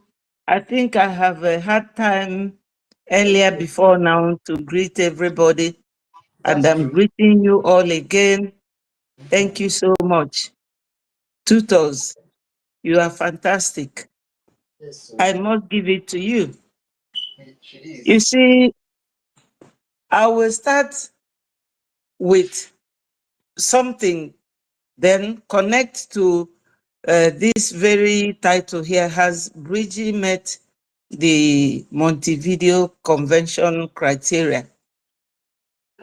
BIAFRANS, there's a way people follow things, though we are different people, but I will try and let some of us apply my method. You know, when we came back from Finland and Madam Bao Bao started, shortly after our APM and Biafra government in exile had brought her to a standstill, another group came up. And I always look at them as all those chaffs that Onyendu said that they will be separated from the wheat. When she started, one of my brothers from US they called me by 3 a.m. I jumped up. I thought that somebody had died. He said to me, "Are you with Nkere or with NGOZI?" Because I just woke up around 3 a.m. I said, "Who is this?" And he mentioned his name. So I looked clearly at the number and I saw his name because I put the number beside his name. So he said to me, sister, are you with Nkere or with NGOZI? So I said to him, why wouldn't you allow me to sleep? Why are you disturbing me with this issue? He said, because I cannot be working for Biafra all this time and come and lose out. I said, lose out on what? He said, don't follow Nkere. Don't follow Nkere. And after the long argument with him, I left him and went to sleep. I put my phone off. Though I didn't drop the phone on him, I reduced the volume. So he might have talked and didn't hear from me and he dropped. Let me tell you people how to know where to belong. It was this Brgie Montevideo question today that will make me say this. You will watch, where is that government? Who is with it? Who is that government physically, spiritually, and strongly with?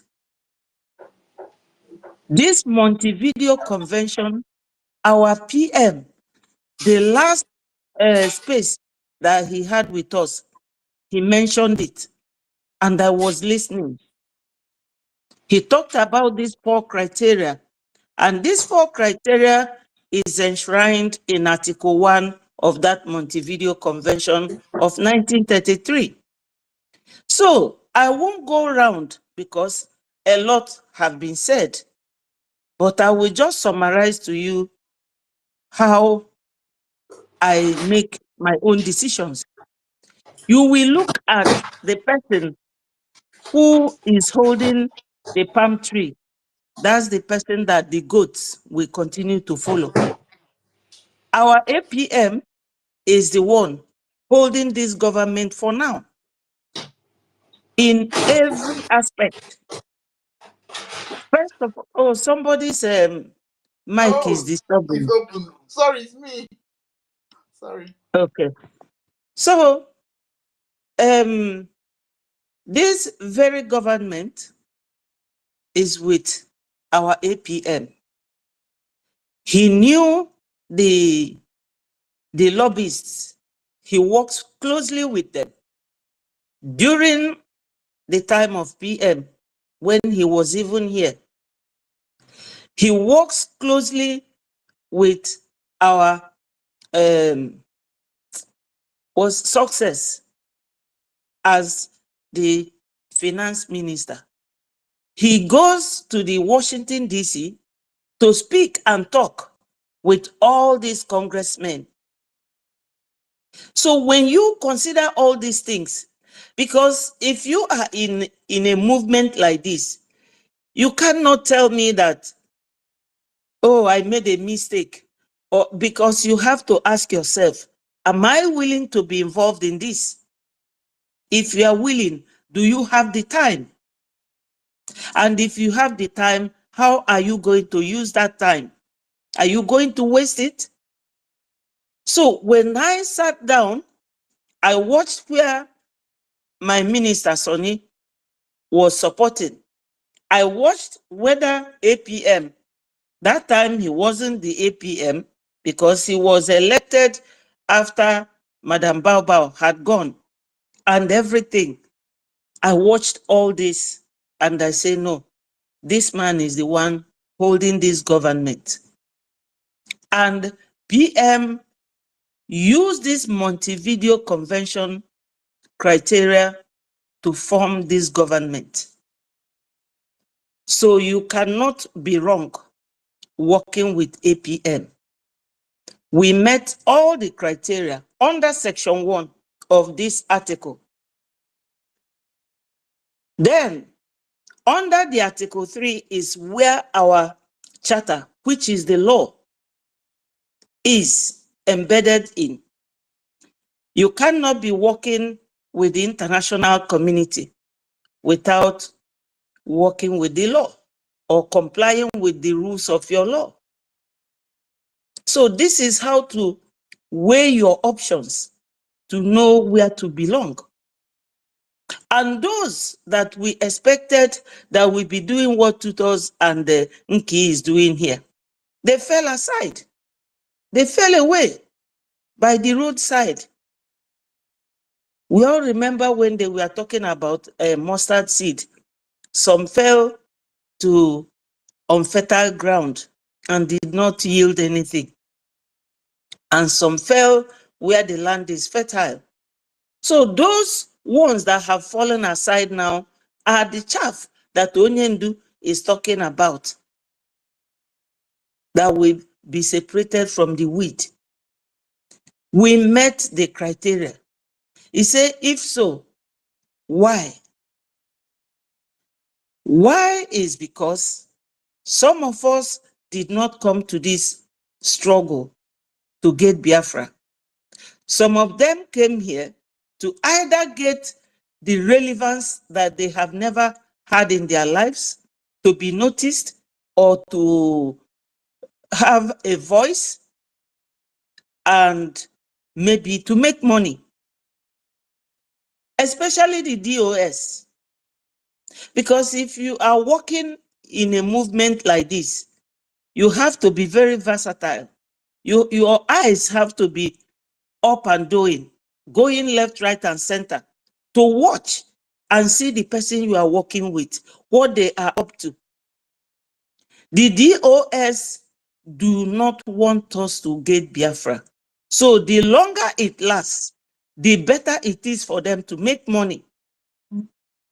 Because I don't see the reason why, in the first place, China Samuru, we have Caterpillar and the one called Ejima, killing our people in the homeland. That was why Caterpillar and PM fell out. So this is one of the reasons why the sabotage is there. Those internally who really want to use Biafra to be making money, and some who wanted to use Biafra movement as a means of being on the top, like NGOZI or Fulani. I know a lady who told me about her. The lady told me that this character she has is from her mother, that her mother is the one marrying the father. She told me that she has 4 daughters from different men. So it is inborn in her. She deceived PM. And everybody used the same mind that she worked closely with PM and followed her. And now, regrettably, some of them are resigning, including Dr. Dorothy, because they have realized that NGOZI does not know a thing about Biafra. She doesn't know anything. That's why she's even employing that caterpillar that quarreled with PM. She started employing the services of Okisofaya, the one fighting our gentle at Okigwe. You all know about it. So when you ask, if so, why? This is part of it internally. For instance, recently, when our Mr. Imamadu Abu, the CRC chairman, and Dr. Okuoma and Madam Van Van Van went to CPM on the 18th of June during his last hearing, were they supposed to go with Adandi Ochu? Adandi Ochu went with them simply because she will always like to show those who contracted her in the Ohanese that she is at the center of whatever is happening. And probably that was why she was giving our APM pest call and our APM wasn't taking her course. So that anger, that pain that she cannot get close to our APM. You know, when you have certain people working for you, check their background. For instance, APM is a very successful businessman. Just like some people in other countries. In UK, where I am, there's one man there, very successful in business, and he is now in politics. I won't mention any name. So also in US. So businessmen, they don't joke with what they are doing.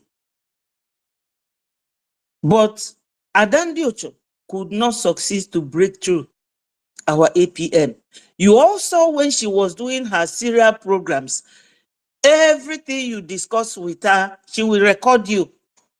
She recorded NGOZI from beginning till the end because she is looking for relevance. If you ask that woman now to come and define what freedom fight is all about or why she is even fighting, she cannot tell you. She will only tell you, that's all she will tell you. Gossip. This very platform, I thank God that it has taken this shape. It is not a place for gossip. You can never see them think of this type of title or this type of program to let our people know that is not just defending our land. We have been fighting to defend our land for so many years. Have we done anything? The answer is no. Therefore, now we are fighting to defend our land and fighting to be recognized internationally. So 2 things at a time.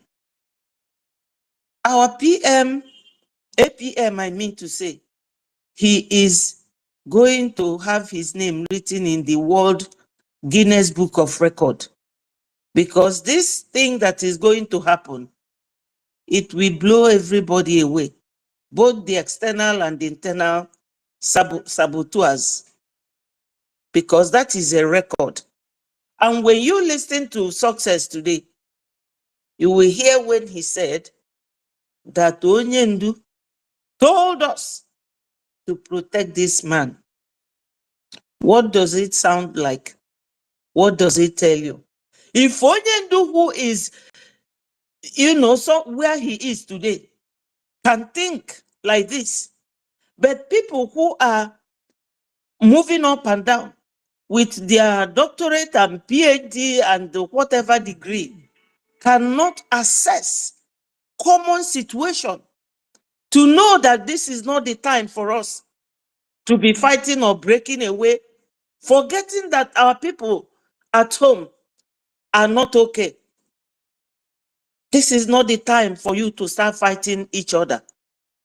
We have more fight and better fight to engage in, and not coming to have one mushroom platform and be insulting a man that is actually putting things together for you.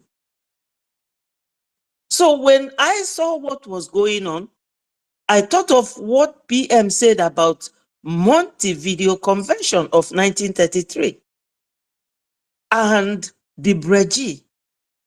You will know that everything is enshrined into Brgie, and whoever is holding it is who you will follow. I'm not following him because his name is Mr. Nkere, because he's a Biafran. Secondly, Ojukwu has been there.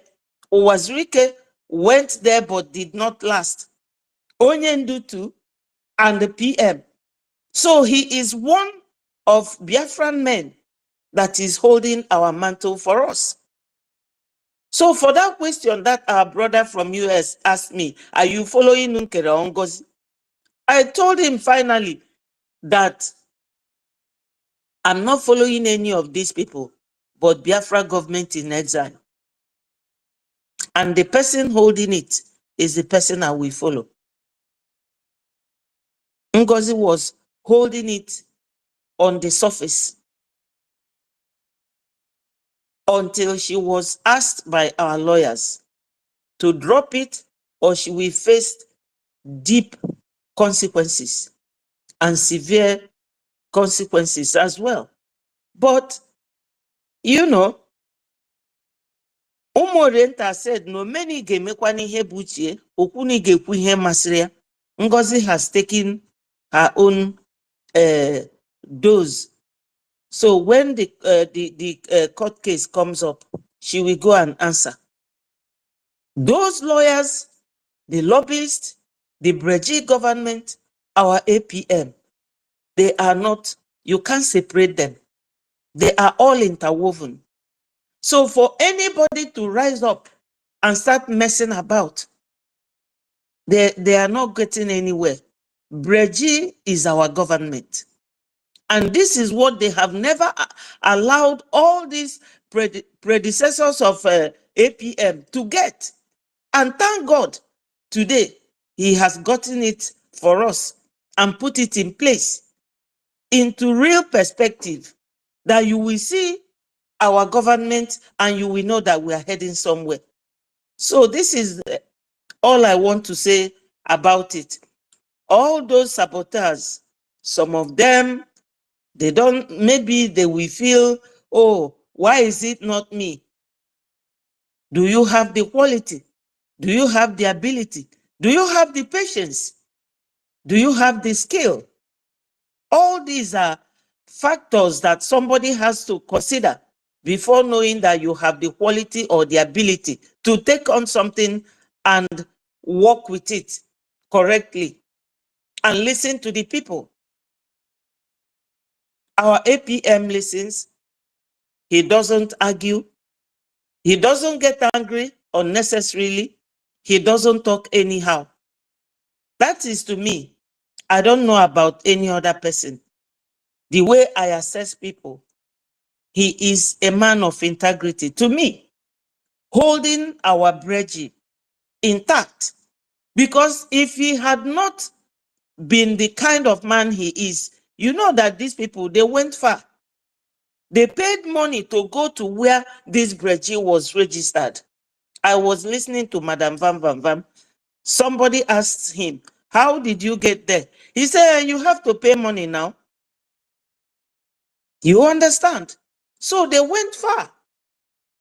Some could be jealousy, but I don't use that word jealousy loosely because it will sound childish. But you don't know what is in people's mind. Because somewhere in the Bible, it said that the mind is very deceitful and desperately wicked, and nobody knows it except God. So, my people, whenever you come to a place, like the fowl says, when I come to a new place, I will stand with one leg. Watch. Check around you before you put the other foot down. That was how I remained with Brgie. And I thank you all for all your deliberation. Nigeria government has no escape route. They have tried everything, including using Boko Haram. They couldn't succeed when Onyendu introduced ESN. They tried using military. Our BDF is not giving them easy way.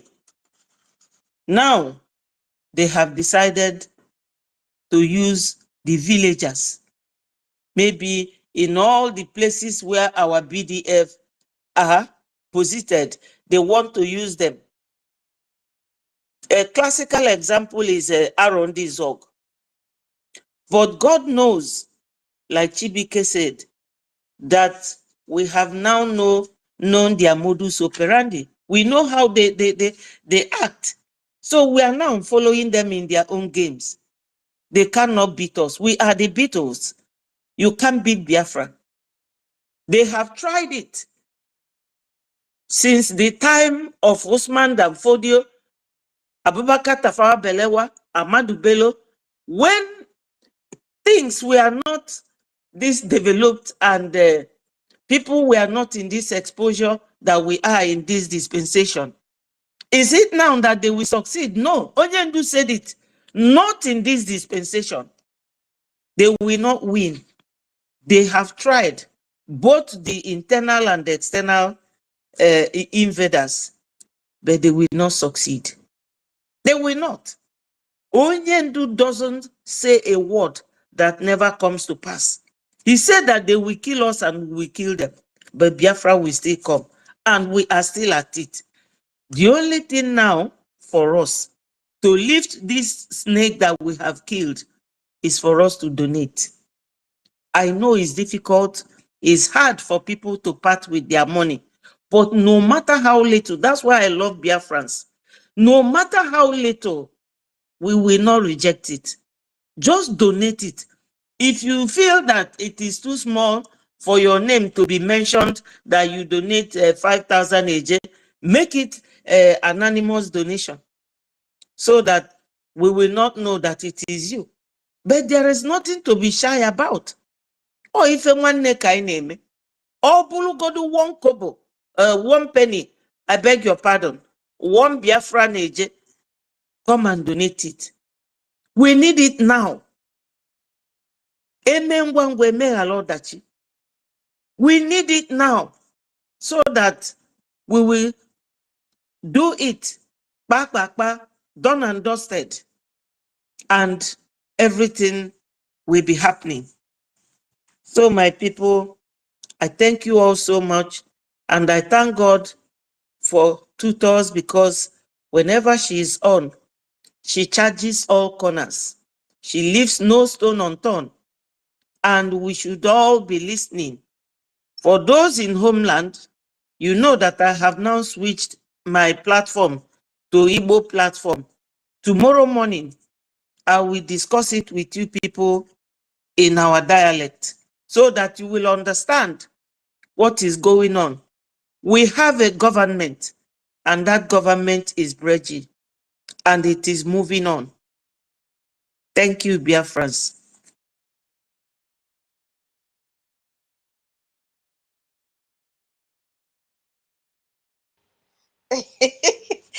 Our madam, oh, Mother Betty, oh, Minister Mother Betty. Wow.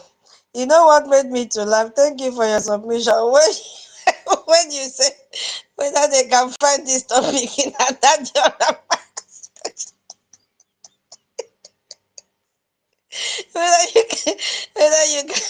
people can find this topic in another mass program. The one that she interpreted for Jerry. The only topic you can find there is gossip. Cho. Yeah, that's the only topic she has. She will call it, what does she call it again? Her own platform. Akachukwudia. What does that mean? I know that Akachukwudia, but you have to have topic that people will discuss to make them understand what they are doing, where they are coming from, where they are heading to, and at what point they are. You know, she cannot think out something like this. Even our Professor Chioma, though I don't like calling people names, but all these people, they don't bring this kind of bright ideas to discuss with Biafrans and let them know where we are now and what is going on with us. So they just come there to show you their PhD and their doctorate degrees and call you Umwajana. That's all. Relevance, that's what they are looking for. But we are here for serious business. If we are not here for serious business, I wonder what you are looking for on this platform. So, Brgie, we are so organized, following our charter, which is the law, and no international law will recognize you without being properly organized, maintaining your law, because they always work with the law. They work with the law. Thank you so much. Thank you, my people. Madam Key, please. Madam Key, please remind us that program that our information minister did and said maybe it was Adandoju that interpreted for Ajari. It was the registration document also. Exactly. Oh my God. Another cannot. You first of all ask you what is Montevideo. How will she translate it?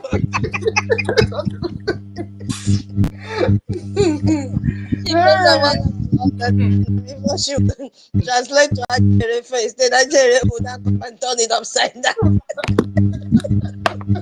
Mr. Betty, don't kill us. Chai, you have you did not even see anyone to compare to. Now that you are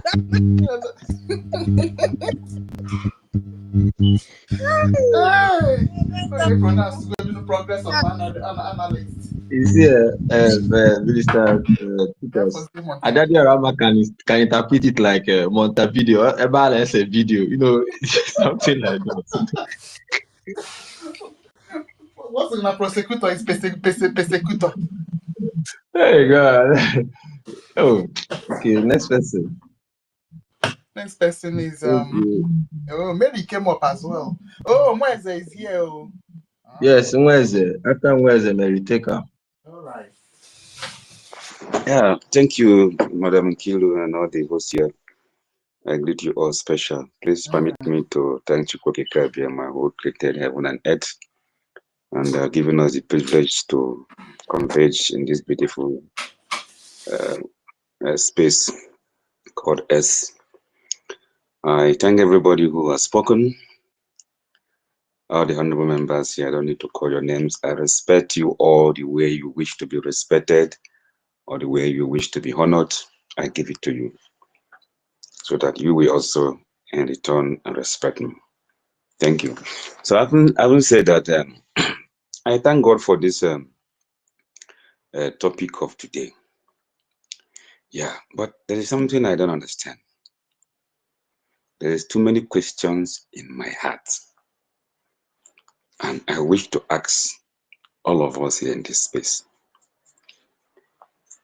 Which person, papa and mama, among us been there where this multi-video or multi-video convention or whatever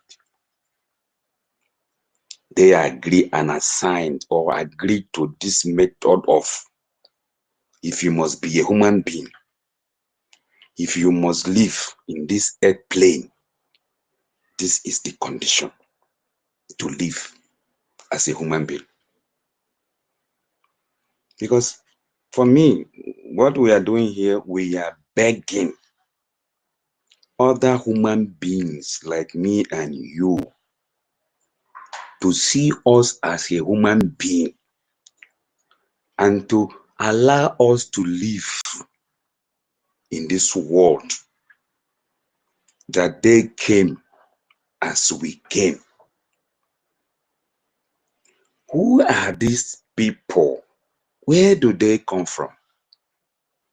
How come they did all these things and we have no other choice than to obey these same human beings like us?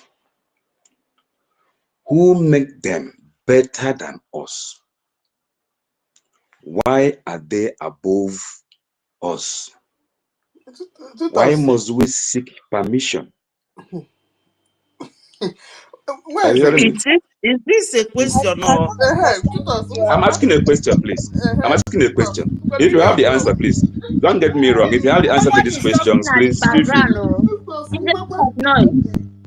Okay, let me try my best. The way you are sounding, this law was meant for us. No.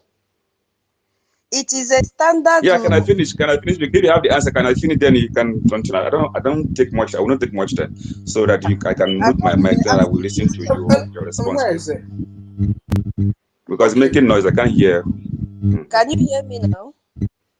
Yeah, I can hear you now. Yeah. Okay. The question says, who made the law to control human beings also? Since they are the same human being, this kind of law should not be made before you can exist as a human being. That is the way I understand your question, right? Yeah, can I just finish? Because I'm not saying it should not be made. I'm just saying, let me finish and then I learn. Then you can answer the question, please. Because what I want to say is, we have everything. We have everything and every power that our ancestors are given to us to live as human beings without taking permission from other human beings like us, without begging to be alive, without begging to be recognized by other people like us. Yeah, and I make example from the community where I came from. During this genocidal war Nigeria brought to Biafrans, there is two deities that I know of that my parents told me.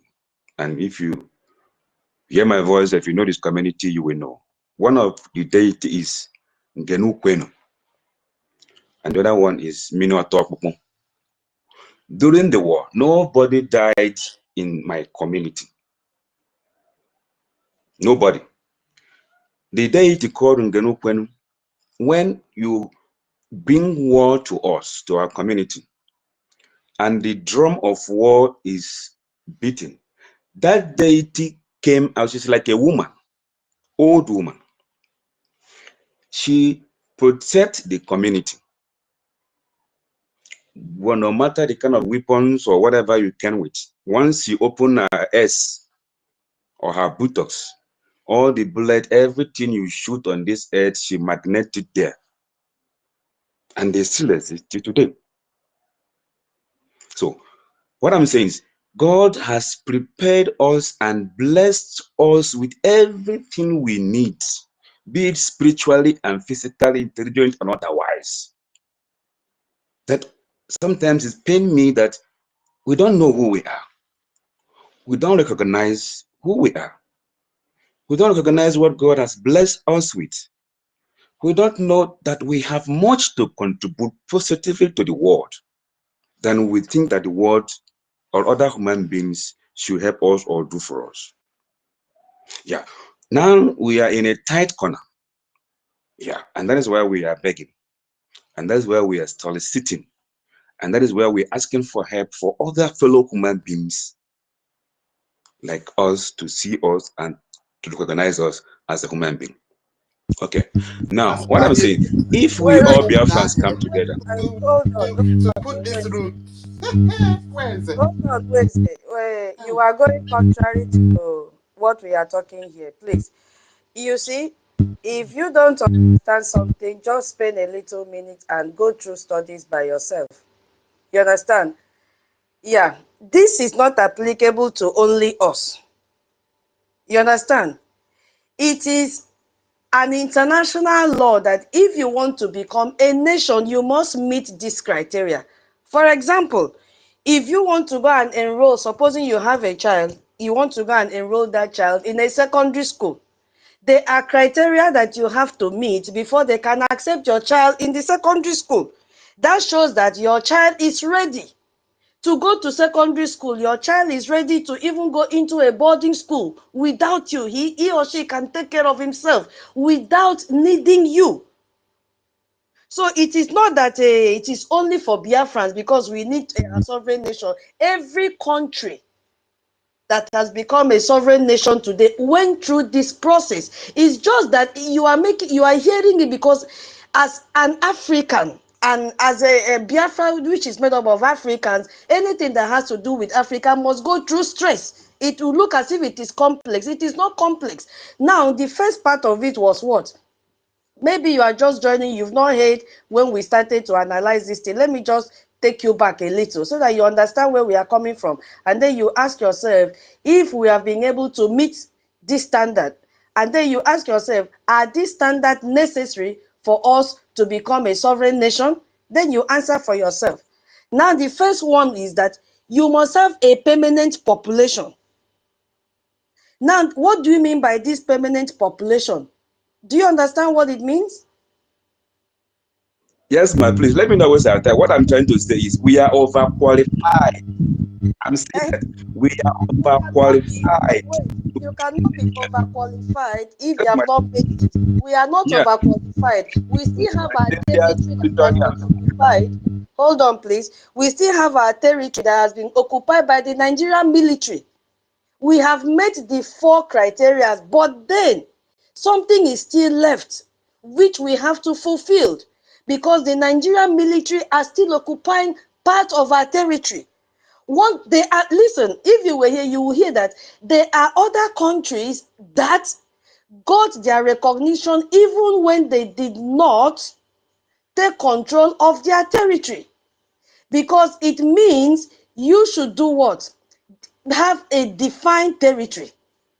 Defined. They did not say that you must control before they give you recognition. And for us to have recognition, it has a process. We cannot jump that process.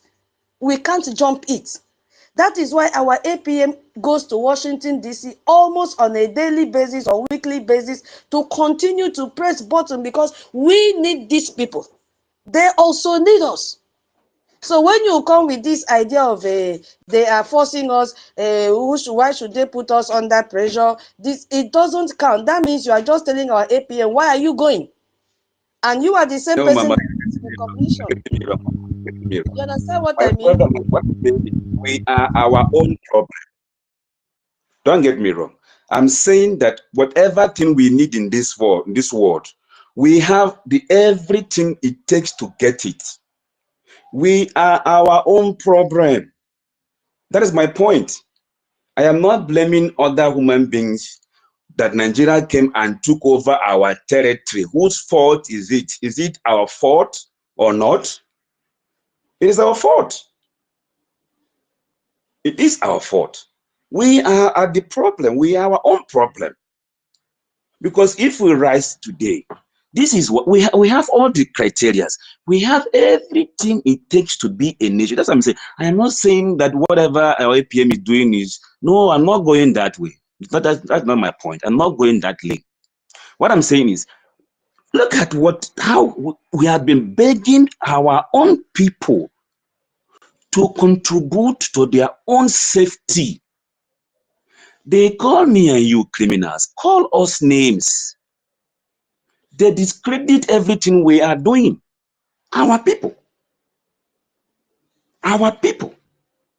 So now we are crying and begging other people, when our own people are working against us, are fighting against us, and making these things that are supposed to be simple difficult for our own self. That me and you will come here, spend hours begging our own people who need freedom to support their own freedom in the committee of nations, in the world that you came like other human beings. We are now fighting, begging other human beings like us to recognize us. That is my point. What is wrong with us then? Because you have everything spiritually and physically to be a nation and to contribute positively in this world. Why are we against our own self? Then we are begging and trying to obey the laws other people make for us. That's my point. What is wrong with us? I think I have to take the mic from you, please. I think because you are still contradicting yourself and you are contradicting Biafrans, you are contradicting our government. Why are you keeping saying that we are putting other people to recognize us? Please. Please don't go there. Just face those that are sabotaging. Don't say why are we begging other human beings to recognize us? Because you know exactly where our documents are. That's the point I'm raising here. Focus on those that are sabotaging us. Don't go and say we are begging other human beings to. You know where it is going now. You know inside you who you are talking about and the way they will reason. Because you know where we are focusing and where our APM has dropped the document. So please don't talk to that side, please. Okay? Please. Yeah. Is right, please. And you are asking a question. That is what we are coming to solve now. Okay? So it has been happening like that since 1967. We have been sabotaging ourselves. But now we are here to get the solution. And you can't become a nation without following the due process. There is a process that has been laid down. Okay? So that is how it have to be, please. Let's move on. I think maybe he will want to continue. So Mweze, what you should be saying, I understand what you are trying to say. Yes, I understand, Mama. I understand. I'm not against anyone. I understand. So, and again, hold on, please. you know, I understand what sometimes hold on, please. I understand what you want to say. I believe you want to say you are begging our people. So it is our people now that we are begging to come and support. Yes, that's my point. Yes, we are begging for recognition. Don't say we are begging for recognition. Why should we be begging our people to come and support what we are doing? That's my point. I understand you. I understand you very well. Correct yourself, please, and continue, okay? Yeah, I'm correcting myself. I'm making my point straight now. That's my point. Yeah, please. That's my point. That's my point. What you just said now is my point, please. Yeah, so nobody should get me wrong. You know, so, and so I also want to appeal to you, Mama, two thoughts. Don't be angry when some of us call you Toti and other kind of names, you know. If you are a Memobong or a Kaite or Fonobong or Wana, Foniso, then those things are those names are Biafra names. So don't be offended when we try to speak with this language. Yeah. So thank you, Mama. Thank you for giving me the opportunity to speak. Thank you very much.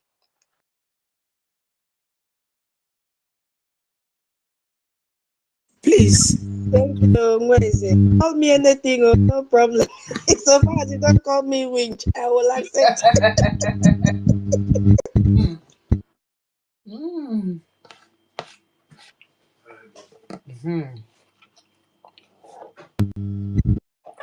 Minister Betty, go ahead.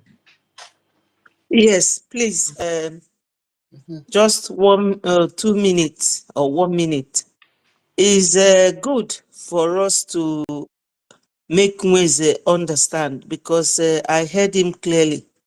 If he does not understand the reason why we go to Washington, D.C., and why this Montevideo criteria has to be met, or whether we meet it, please say so.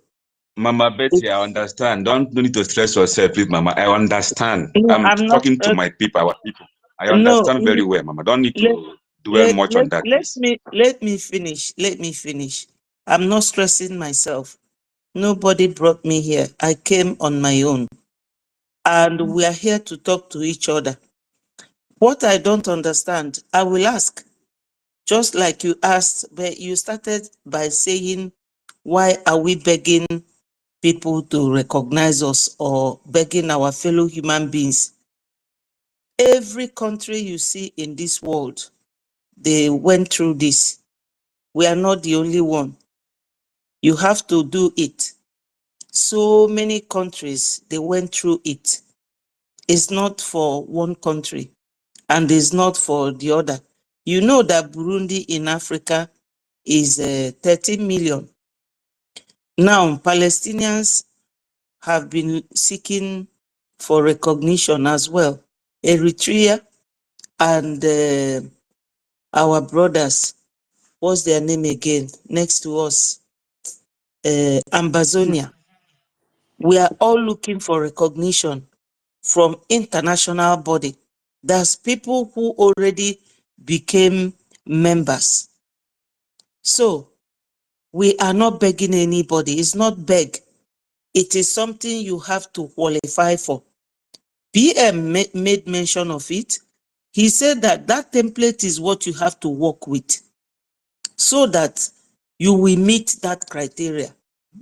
It's not because we are here now, because if you don't understand, you will go with that impression.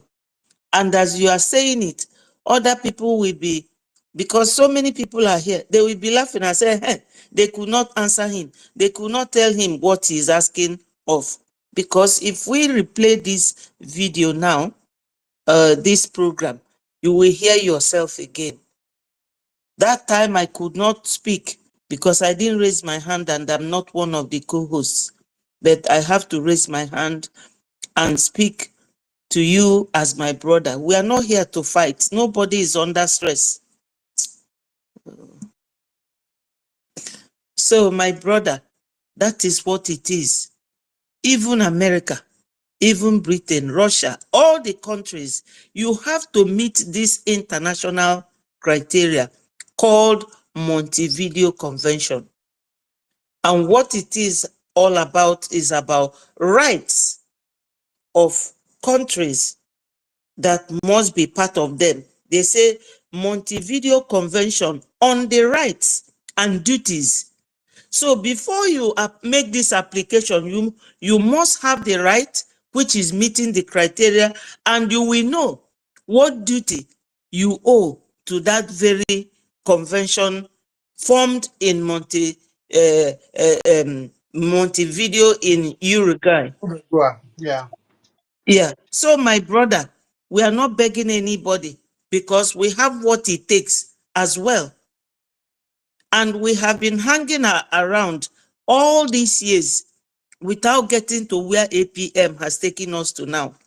That will then open the door for us to experience the Article 3 recognition. Once we are recognized by international countries, if America does it by the special grace of God, they will. Other countries will follow.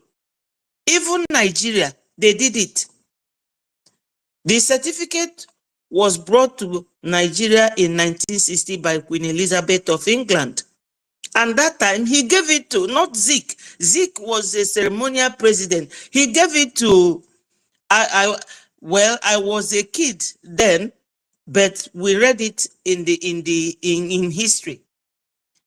He gave it to Tafawa Balewa. That's why Fulani believe that they own Nigeria. Certain things we have to go a little deeper to find out. We are not begging any country. You say they are our fellow human being. And again, you made mention of the deity in your town. Is that same deity there now that the Fulanis are fighting us? Because they are now, they come with tanks. So that, did you call it Ugwenu or something? the name of the deity. Yeah, till today, Fulani don't operate in our community. Till today, they don't dare. Yeah, even the Nigerians I challenge them to go, they don't dare. They should use it. Yeah, it's not in every part of Biafra land. So we will continue to fight on. You know, so my brother, when things like this arises, try and get, you know, a good background so that you will understand what we are saying and we will all be on the same page and talk. You know, why they put this title here is for you to follow the line, to follow the everything that we are saying, and you won't waffle, because when you don't know what the title is, you'll be beating here and there, touching things that you are not supposed to touch, or things that are not relevant to the title. So the title is here to guide anybody. Another day, another title. And this platform, let everybody, even those who are listening, understand that this platform has been so organized that we will always lead ourselves within everything that is the title, so that every Biafran will follow and you will not be beating about the bush. Thank you so much, Nweze. And thank you, my wonderful sisters. Thank you.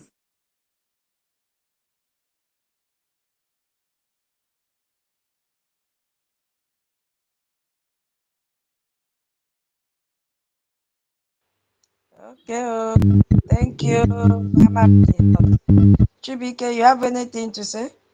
Toti, I sent mine to you. I don't know if your network is dealing with you.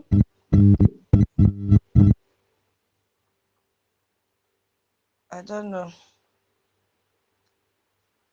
Chibike, do you have anything to say? No, she's Our COS. our COS is here. Oh, sorry, COS. The original COS. Please, you have the mic. Thank you. My dear sister Tito, greetings from here before I'm going to get out now. Good morning from here. Sister Nkiru, greetings from here. I don't know if you can hear me, please. We can hear you. Yes. Okay. Good morning, everyone from here. Chibike, how are the people in Accra doing today? I hope they are all okay. Sister Ihu, greetings from here. Betty Ford, my dear sister, American lady, good morning. Mweze, greetings, Nna. Greetings, and thank you for your submission. Sister B Chicago, I know you are always here, and I know you're busy working too. Greetings from here. Freedom for all, my dear brother. I hope you're getting better. Make it back us on now, because you need to get well. Thought, my grand left, right, center. Only open I get to see your name very soon. Thought, greetings, brother. Jacoby, OJ, Uncle Samuel. Uncle Samuel, greetings from here. Uncle Ben Owabo, let me greet our uncles. And our senior citizen, Sister Stella. Nne, greetings from here. I heard your submission earlier. Thank you so much. I enjoy it when I hear you speak your wonderful submissions.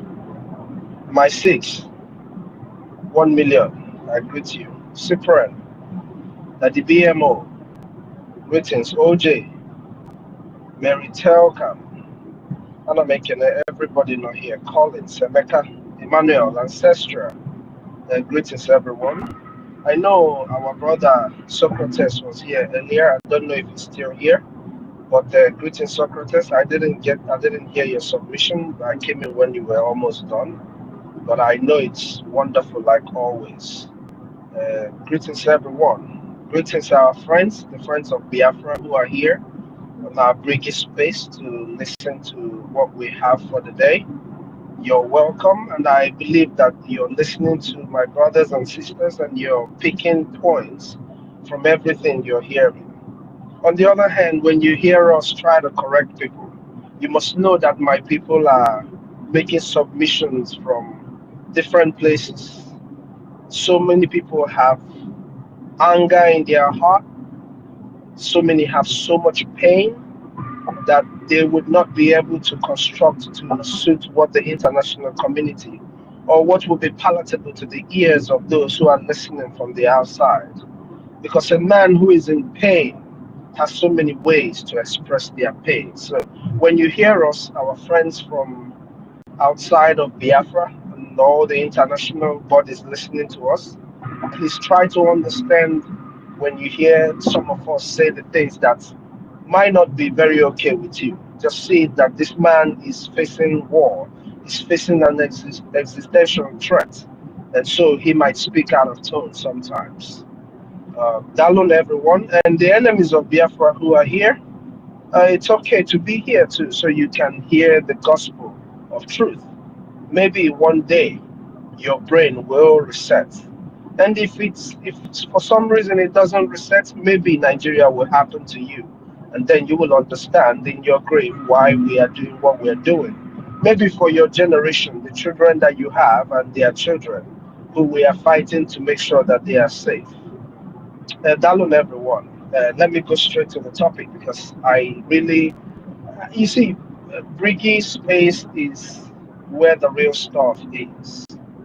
When you come up to the space on Brgie, we have interesting topics, discussions that pertains to what we are all fighting for. Not talking about that person or trying to condemn this person or that person. Even though when the need arises, we do what we have to do and we move on. So I'm going to go into the topic for the day, which I really, really like.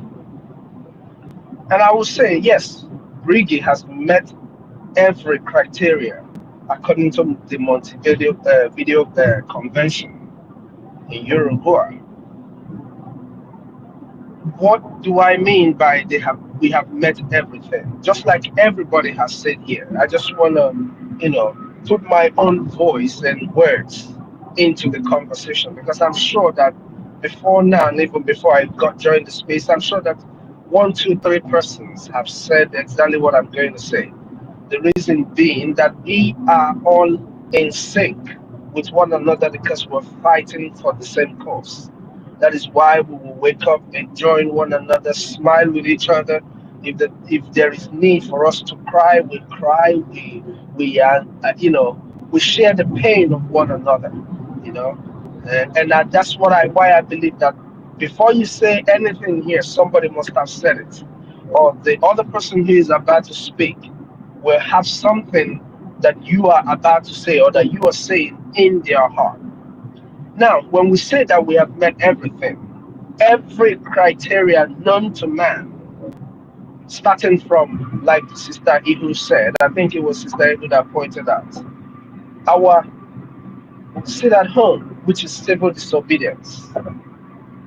From the point of the civil disobedience, the Nigerian state became crippled in its control over our territory.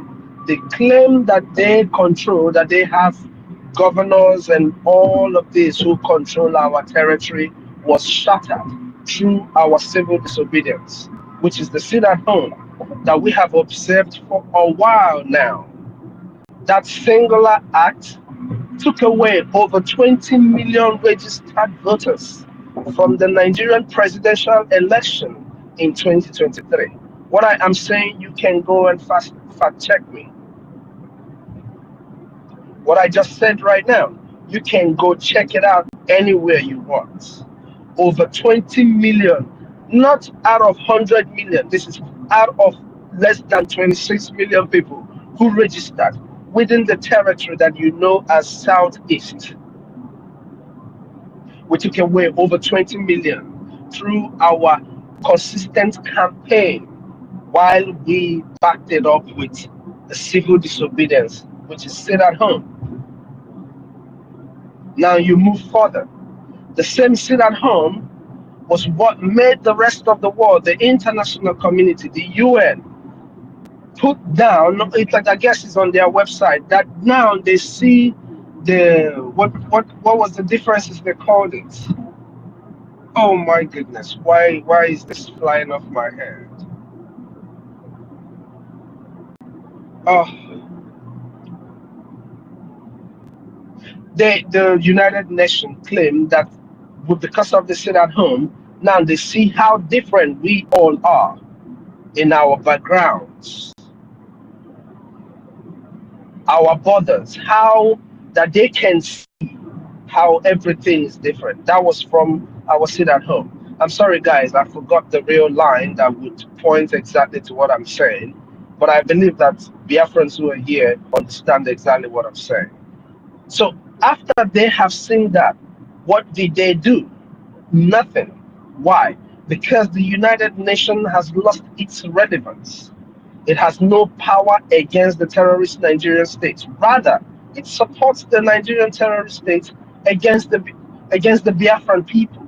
That is why no actions was taken after they have seen all that they claim that they saw. You move further. We started our self-referendum. Our self-referendum gathered over 50 million votes.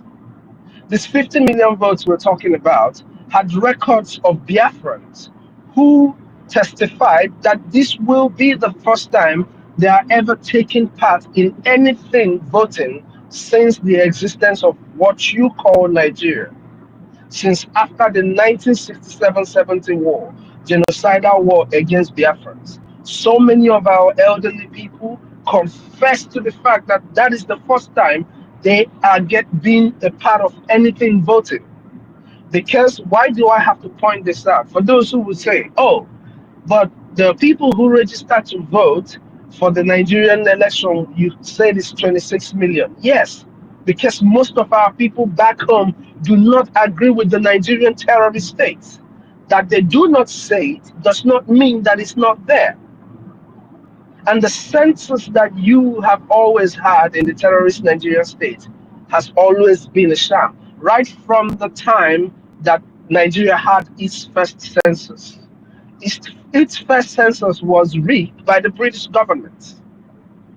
What was the purpose of rigging the first census? To give a higher population to the north. This is when they were cooking up all the idea of putting the political leadership in the north, the people that they will have absolute control over, people that they have similar interest or interest with. They have interest of resources. Why the jihadists who took over the land of our northern brothers, the Ariwas, which is the Fulani jihadist, their interest right from time was to take over our land. And the British was very much willing to do that bargain with them. You take the land, we take the resources. And what was the exchange? All atrocities committed in the terrorist country called Nigeria are being suppressed in the media using their evil BBC. And of course, controlling the rest of the media because no doubt the British government has so much control over a lot of things out here in the Western world. On, I would say, before now, because now they've lost their relevance. Now the British government, and as we know it, is being divided, just like our leader Onyendo cost them, that they will be divided if they do not stop meddling in the affairs of Biafra. So that alone is part of the reasons why they did what they did with the jihadists. But guess what? We conducted a self-referendum, Biafran self-referendum, that gathered over 50 million votes. Now, again, to our international friends who are listening, you can go to the BRB report on Biafran self-referendum, and you will get everything that you will need to know about the self-referendum. This report came before the end of the self-referendum. And they made it clear that this self-referendum is a game changer that will affect the state of Nigeria is either they are going to adhere to the result of the self-referendum, or they will they will go on to fight the Biafran people in order for us not to be free. All of these are clearly stated in that BRB report on Biafran self-referendum. The BRB report on Biafran, the BRB readers they have over 550 million readers out here in the West. So if you are looking at or cross-checking what we are saying, take a few minutes and read the BRB report. You can also find it, I believe, in the Biafran website, or we will make it available here on the space. I will go get it and put it up here on the space so that those who are listening to us now can take a look at BRB report.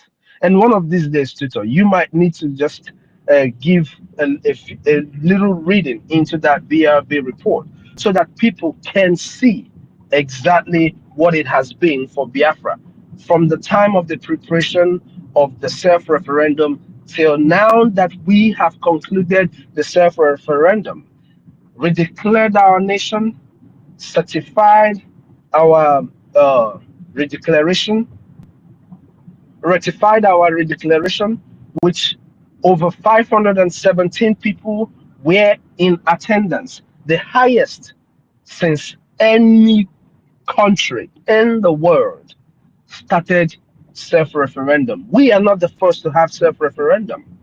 We are not the first to have government in exile, but ours is different because we have brought in everything every other person has put in during their own government in exile. We have done it all. Furthermore, we have a liberation army. For you to seek recognition from any country, for any country to recognize you and to see that you are equal to the task of protecting your citizens, you have to have an army. Without an army, you cannot claim that you are fit to be a nation because your territorial integrity has to be protected. That is why the BDF is doing everything to protect our territories. When you hear about the different zones of Biafra, in order for them to be able to capture our territories, you will see clearly that the defense forces, the BDF, are very much capable to defend our territory. All that they need is resources. Resources, financial resources, artilleries, and all that every other nation use in defending and protecting their territories.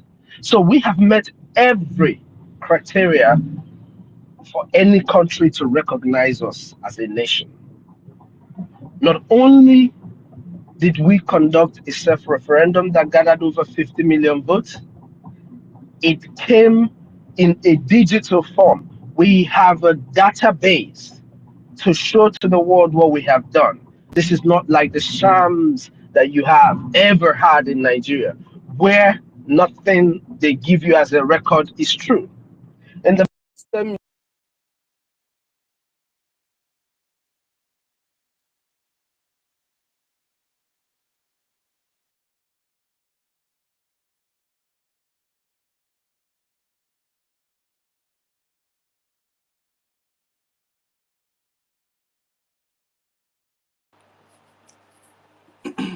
Ministers, no.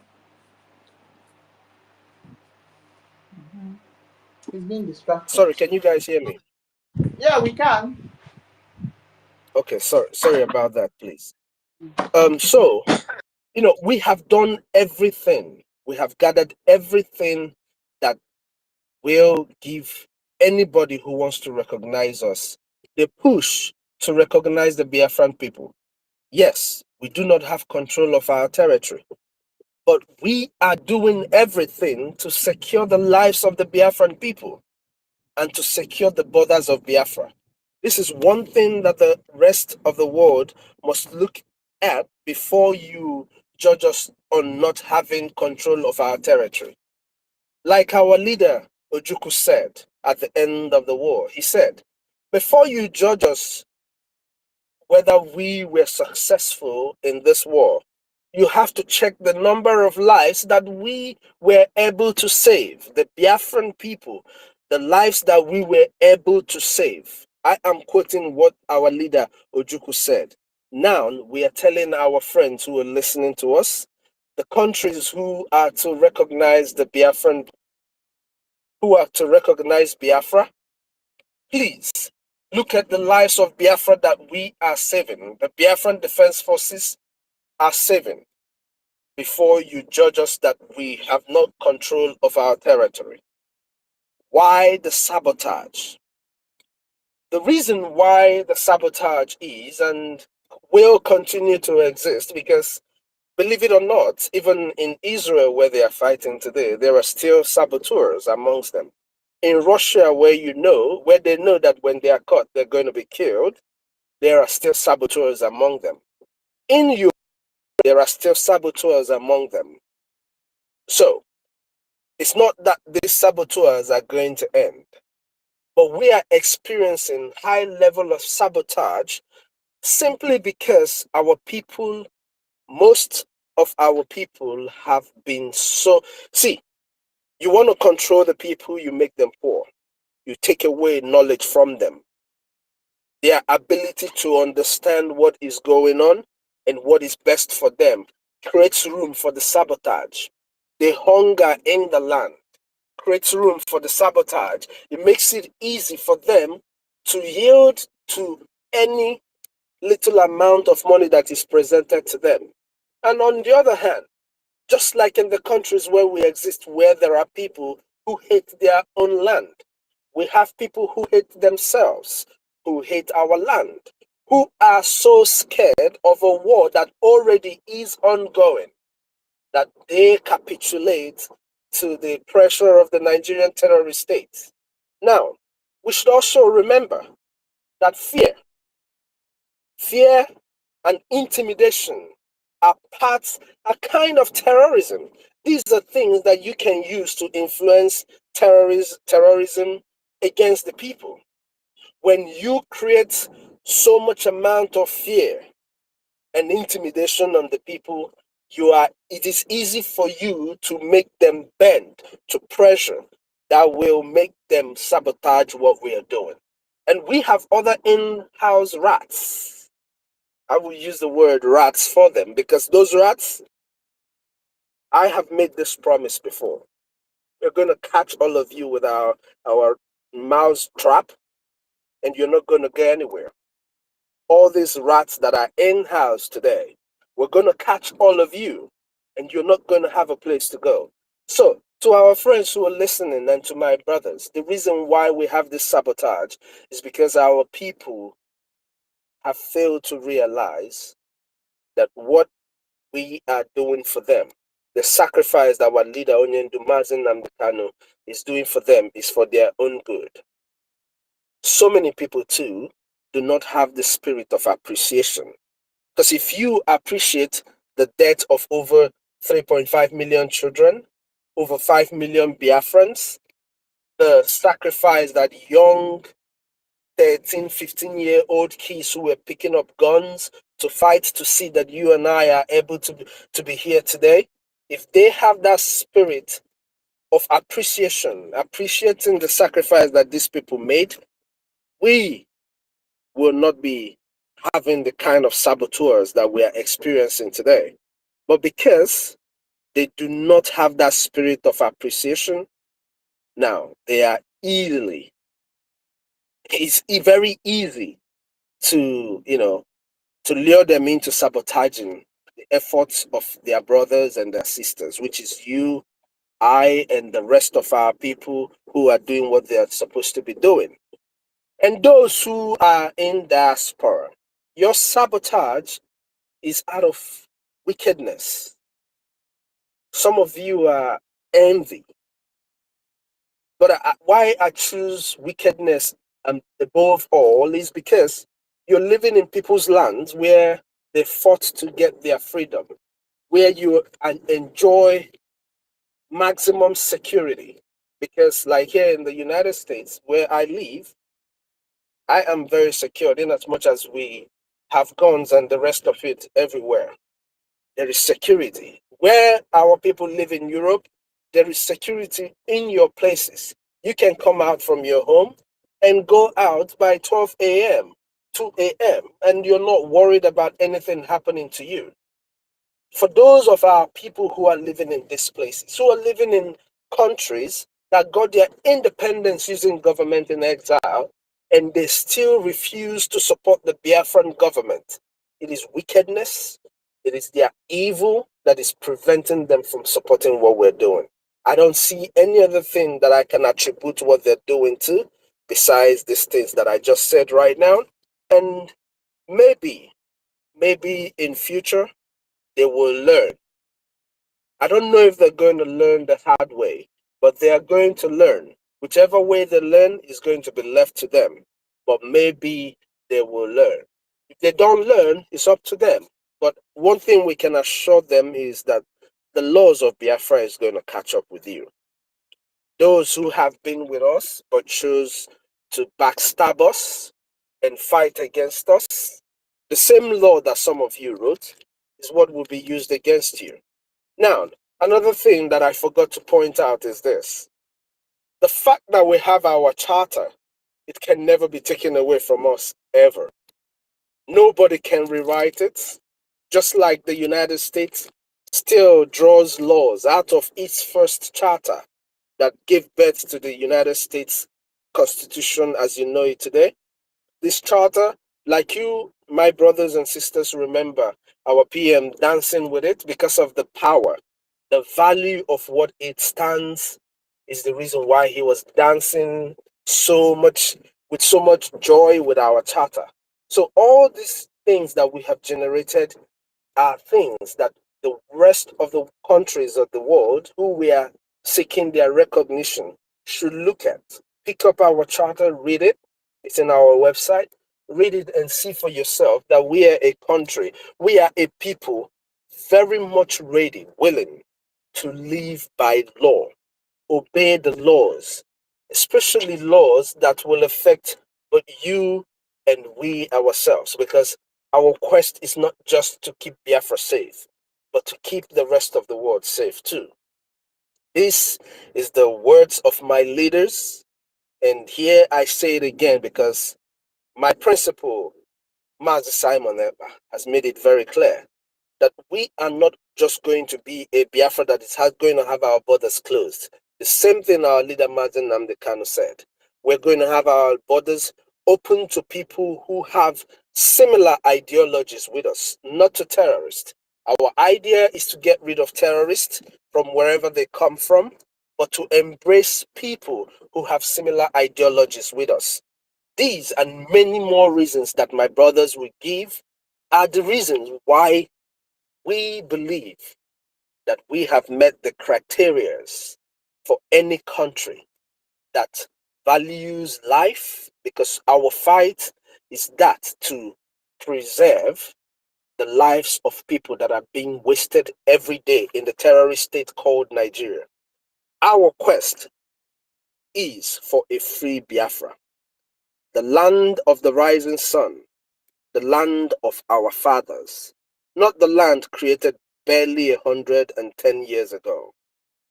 My dear people of Biafra, the only way we can stop the sabotage is by the few of us who understand what is going on now to kill the hypocrisy, like I have always advocated. If we can get 2,000 people to make a consistent donation of 20 ejema every week, in the next 6 months, we will have control of our territories, of different parts of our territories that will facilitate the other countries of the world that will seek their recognition, give them that speed to be able to see what we are doing and recognize us in every sense, in every way that they should.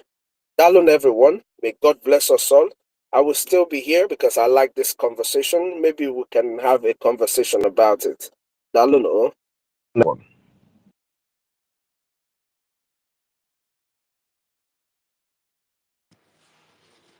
Yeah, Mr. Snow, our minister. Thank you so much. Yeah. Okay. Yeah. Past 7. 2001. Let's go and look for something to So, put on. yeah, I wanted to, while you're looking for what to play, excuse me, I wanted to go and look at what is it called? Um, not this. We are looking. I'll just say, okay.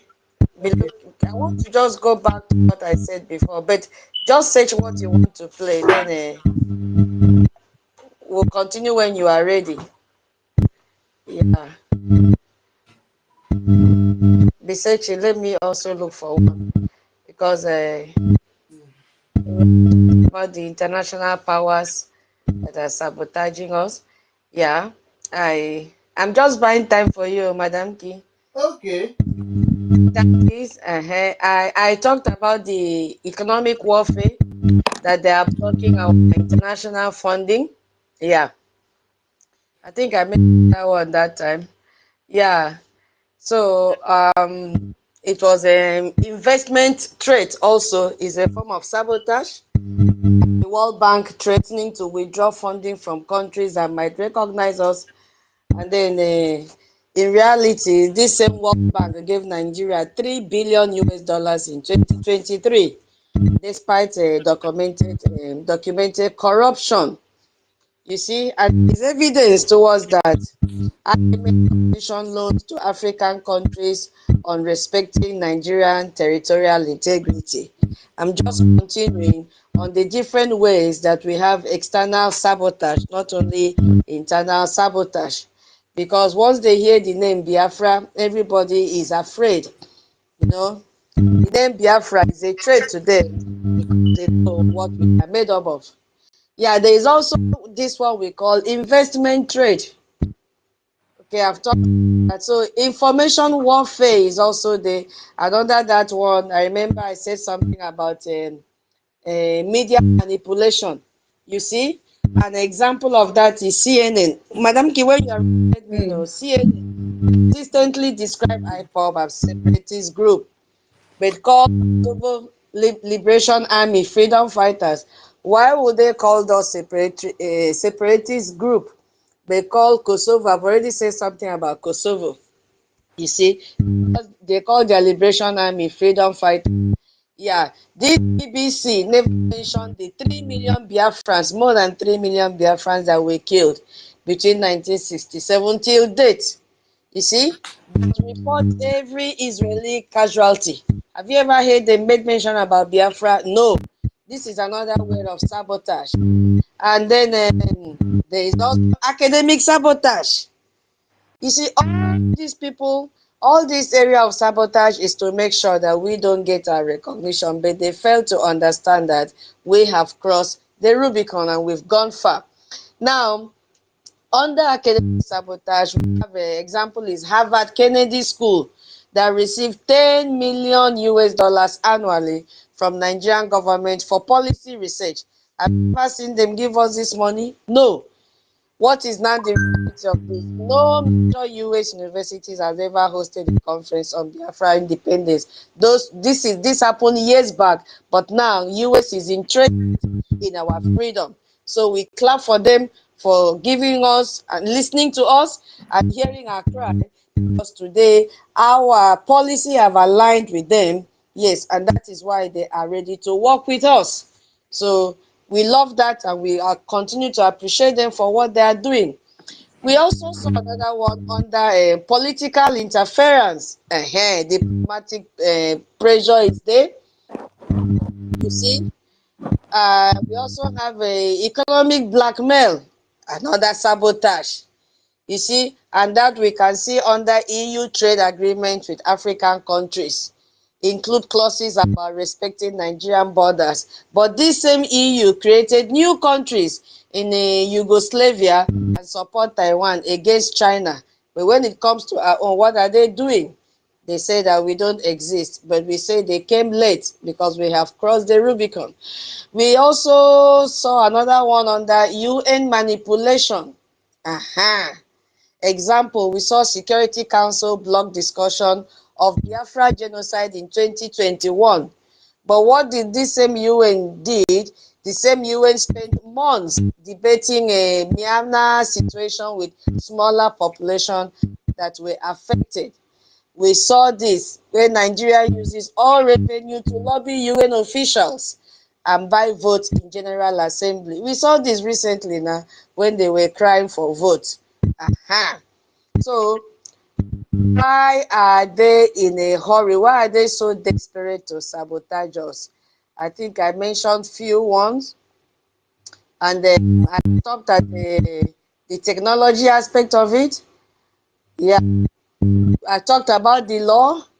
Yes, so the third one that I put down was the system of Nigeria is failing. So that is why all this kitty is just coming up so fast. Nigerian state is collapsing. Central government is losing control nationwide. We can see what it is happening. They have lost control in the northern part to Boko Haram, even in our own territory. Yes, so our BDF, they are very strong. They are giving to them woto every minute. You see, they have economic crisis.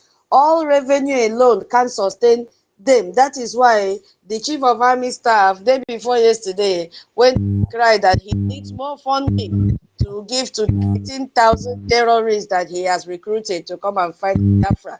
We also saw their military weakness. Because they are struggling with multiple insurgencies in Nigeria. That is why they are doing kitty, because they are failing. They are collapsing on a daily basis. And international credibility, which is what we discussed a few days ago, Nigeria is losing faith. Every international community, they are losing faith in Nigeria.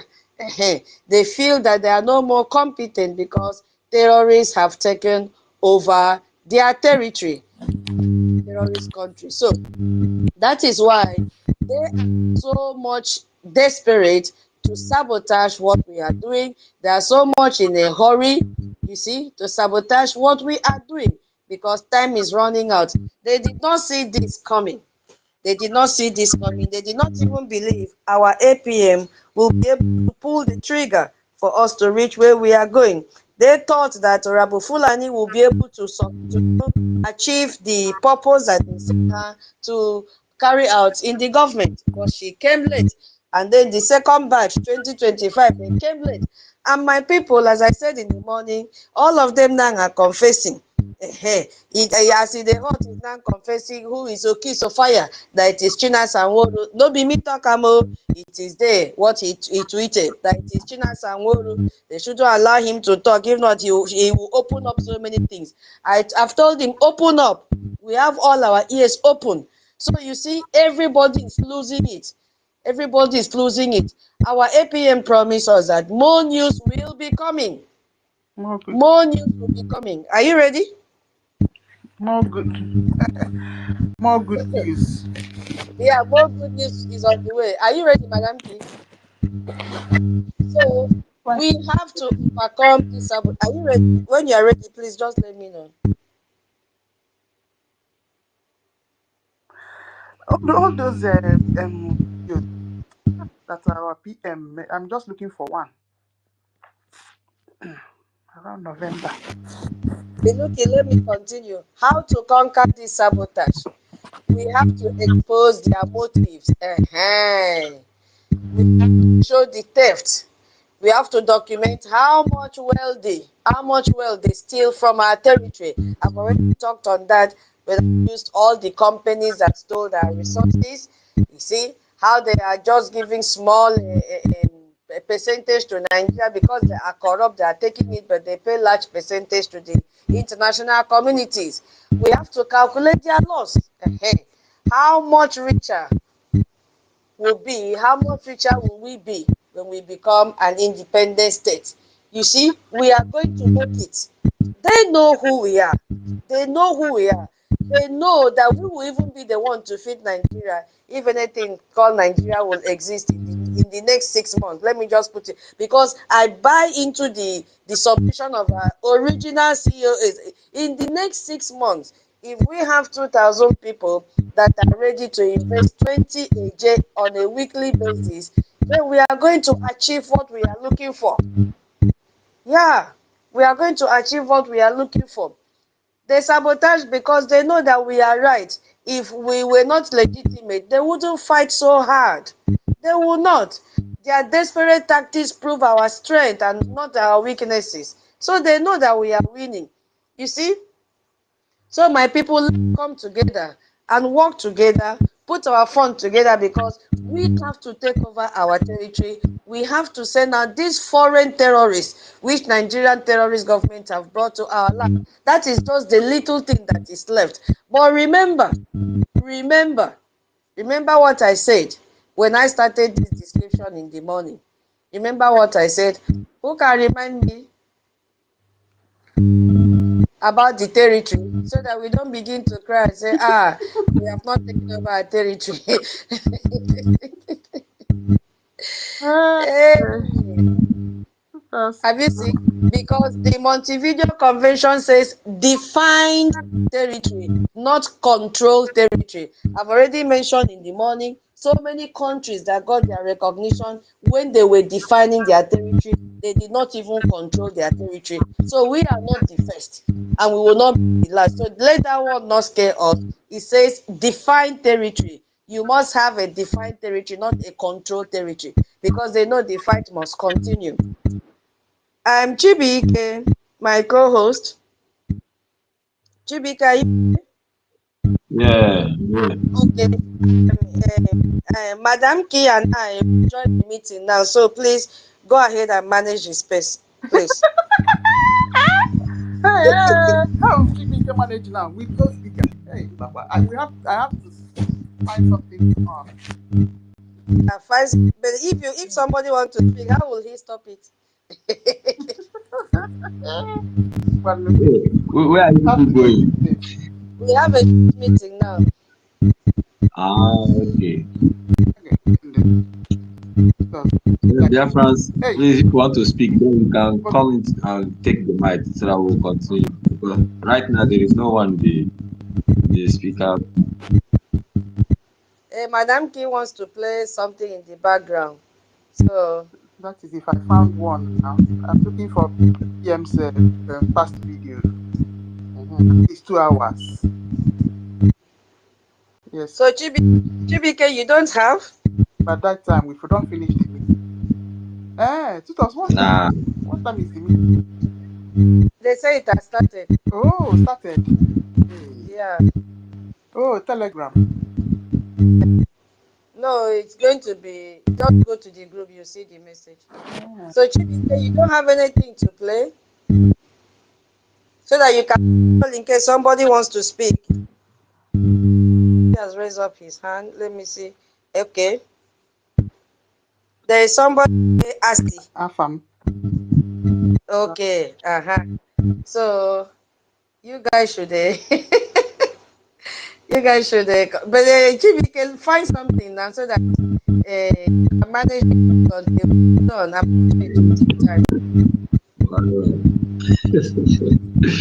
We can only be talking. I don't have anything to play here right now. You don't have only do broadcast?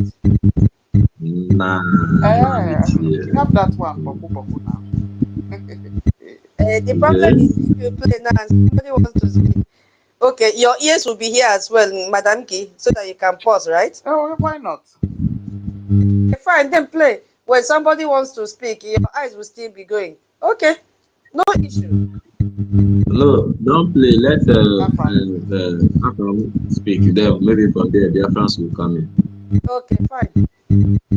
No wahala. So, Afam, Easy Annie. Is Afam, are you here with us? It's not here. Okay. Yeah, I'm here, my bro. I'm here. Sorry, I just came in. No, please, not anyway. It's because of the other account was a kind of because of my phone, and I got this account. Is that family that is speaking. Anyway, my big sis knows me. Greetings, Biafran. And although I have not been long on space, the reason why I took up the mic is one thing. Something I said yesterday, because now where they do me, now me I they go.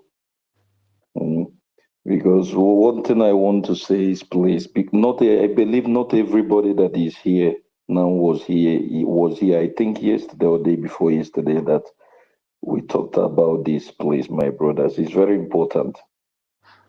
What I'm talking about, I don't know if they have repeated it again. Sister Nkiru knows what I'm talking about. Please, I'm begging us, let us invest in our Bitcoin, our Biafran coin. Because when we do invest on it, we will make money for our government, and we also will make money. Shebi, we say we like money. Now we have seen a revenue and avenue to make money. And I don't know why we'll be sleeping. Like I repeat, Bitcoin is what it is today because of the investment that how people we are throwing money on it. They make it to look so special, and they make it to be so expensive that a Bitcoin is $100 and something thousand.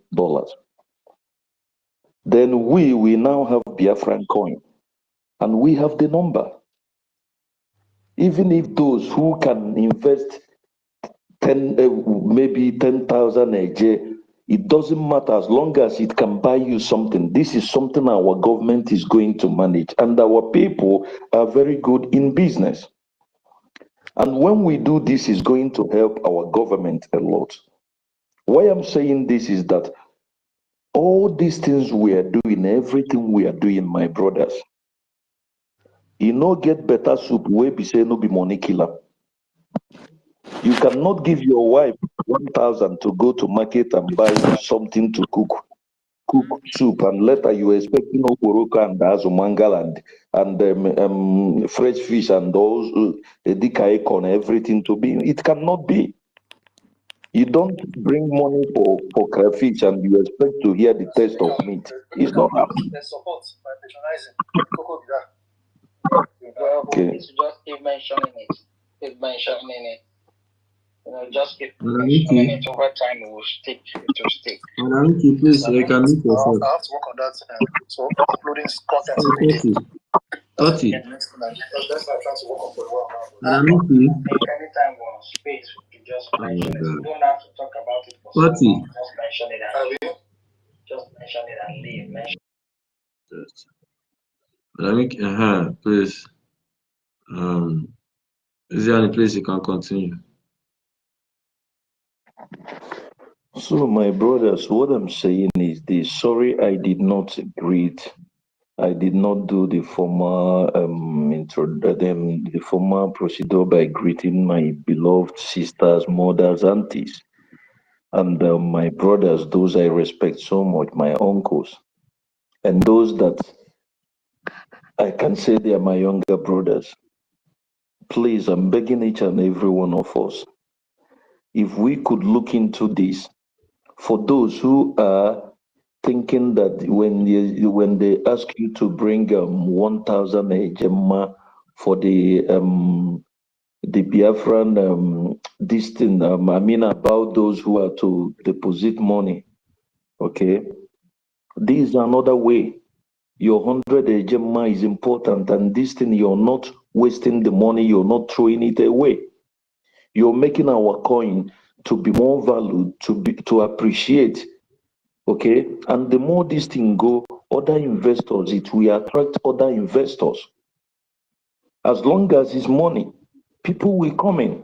And what these people are using to do whatever they are doing to us is money, because they believe they have more money than us. And while we have the revenue, we have whatever it takes to show the world that we can be crazy positively. If we troop into our coin, Let us give it 2-3 months. You will see what is going to happen.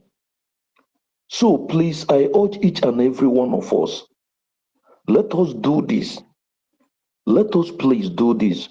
Those that are still buying house you want to buy in America, I said this thing one time ago, you want to buy a house in Britain, you want to buy in Europe, everywhere. How many of these individuals have investment in your land? But we go to their place, we invest because their place, then don't sweep and finish. It's very okay. And we are now investing, and we believe it is more secured than your own place. Then why can't you make your place to be better? That is why if anybody come and tell me, hey, Trump is a racist, this, that, I will tell that person, you're very stupid. You go to somebody's house and the person is telling you, I don't want. Go to your place. Then why can't you go to your place and fix your place up? Because if you fix your place up, your place might even be better the way you wish or the way you want. Okay, so please, I'm begging each and every one of us, as long as our government is giving us go ahead that we are safe, then why don't we troop in and invest in this? So that it will help us, because it's all about money. And when we are making profit, our government will be doing what they are doing, what they should be doing, because they need money too. No government works without money. What makes America, Russia, Japan, China, everywhere is money. China brought out their people, how many of them, and made them millionaires. How did they do it? It's not a rocket science. It's just a simple mathematics. So please, let us call our own, and make our own to be important. Let us advertise our own. Let us show the world that we have something. Please, I beg us, because the world is going into technology. Anybody who is waiting for Bitcoin that tomorrow they will tell you is not working, or all this crypto, you are lying. I will say this again, nobody told me, nobody tell me, but I know it's going to happen. Sooner, a time will come, all this paper will be washed away. And this crypto will be the next that we take over. It doesn't matter the manipulation, because people are looking at the easy way out, as long as you're doing the right thing. So please, I urge each and every one of us, please, let us invest on our own. Let us make our own important. Let us make our own to be known. And it's going to also help our government in the things that we are doing. I will stop for now, please. I yield. Thank you.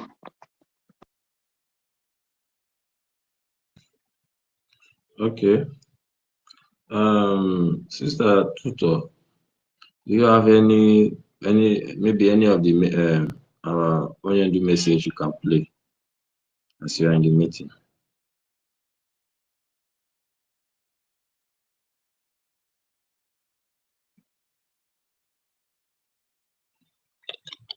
Tutors? Yeah, is it my laptop meeting now?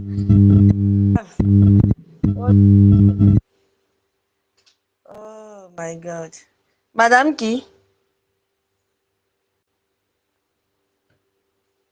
let me speak with Madam Key. Yeah. Yeah, play the Onion broadcast while we are, because I'm using my laptop. Okay, I'm using your laptop for our meeting. Yeah. Okay, that's fine. But let me on it so it can be keeping them busy while we finish meeting.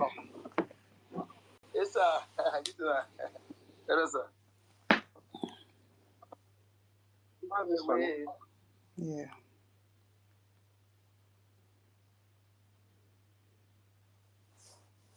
I'm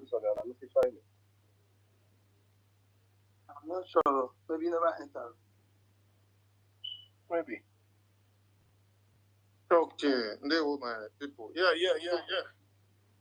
I don't want to enter with one leg, bro. Madam K, mute yourself. Your meeting is coming up. Okay. Mute.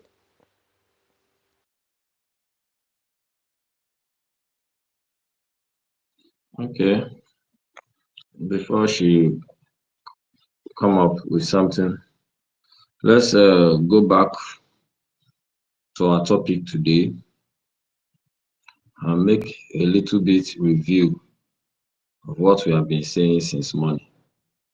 And I don't know if anyone want to speak, you can request so that we'll give you mic. If you want to ask your question, genuine question based on what we have been speaking, the topic, you can come in.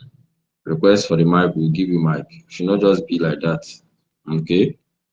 Come on to the space, collect it, mic, and speak. So, says, has Brgie met the Montevideo criteria? First question. Second question, if so, why the sabotage? Now, we'll ask ourselves, what is the meaning of the Montevideo criteria? What is the meaning of Montevideo? Or what is the meaning of Montevideo Convention? And how does that relate to the quest of Biafra? I'm not here to lecture more because I didn't do more of the background check. TBK. Yes. Should I Yes, you can play.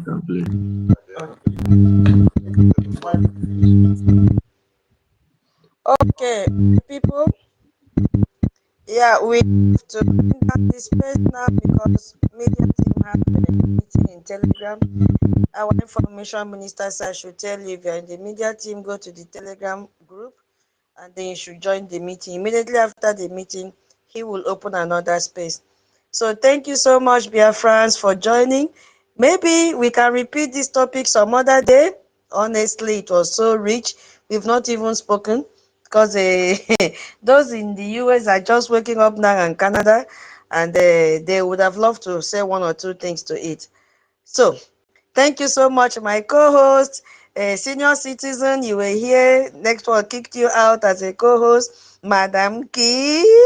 Chibike, thank you so much. Hey, Mama of the house, Mr. Betty, thank you so much. All of you that spoke today. God bless us all. Tomorrow or this night, another space will be there with the information minister, and tomorrow will be another beautiful day. Thank you so much. Good night.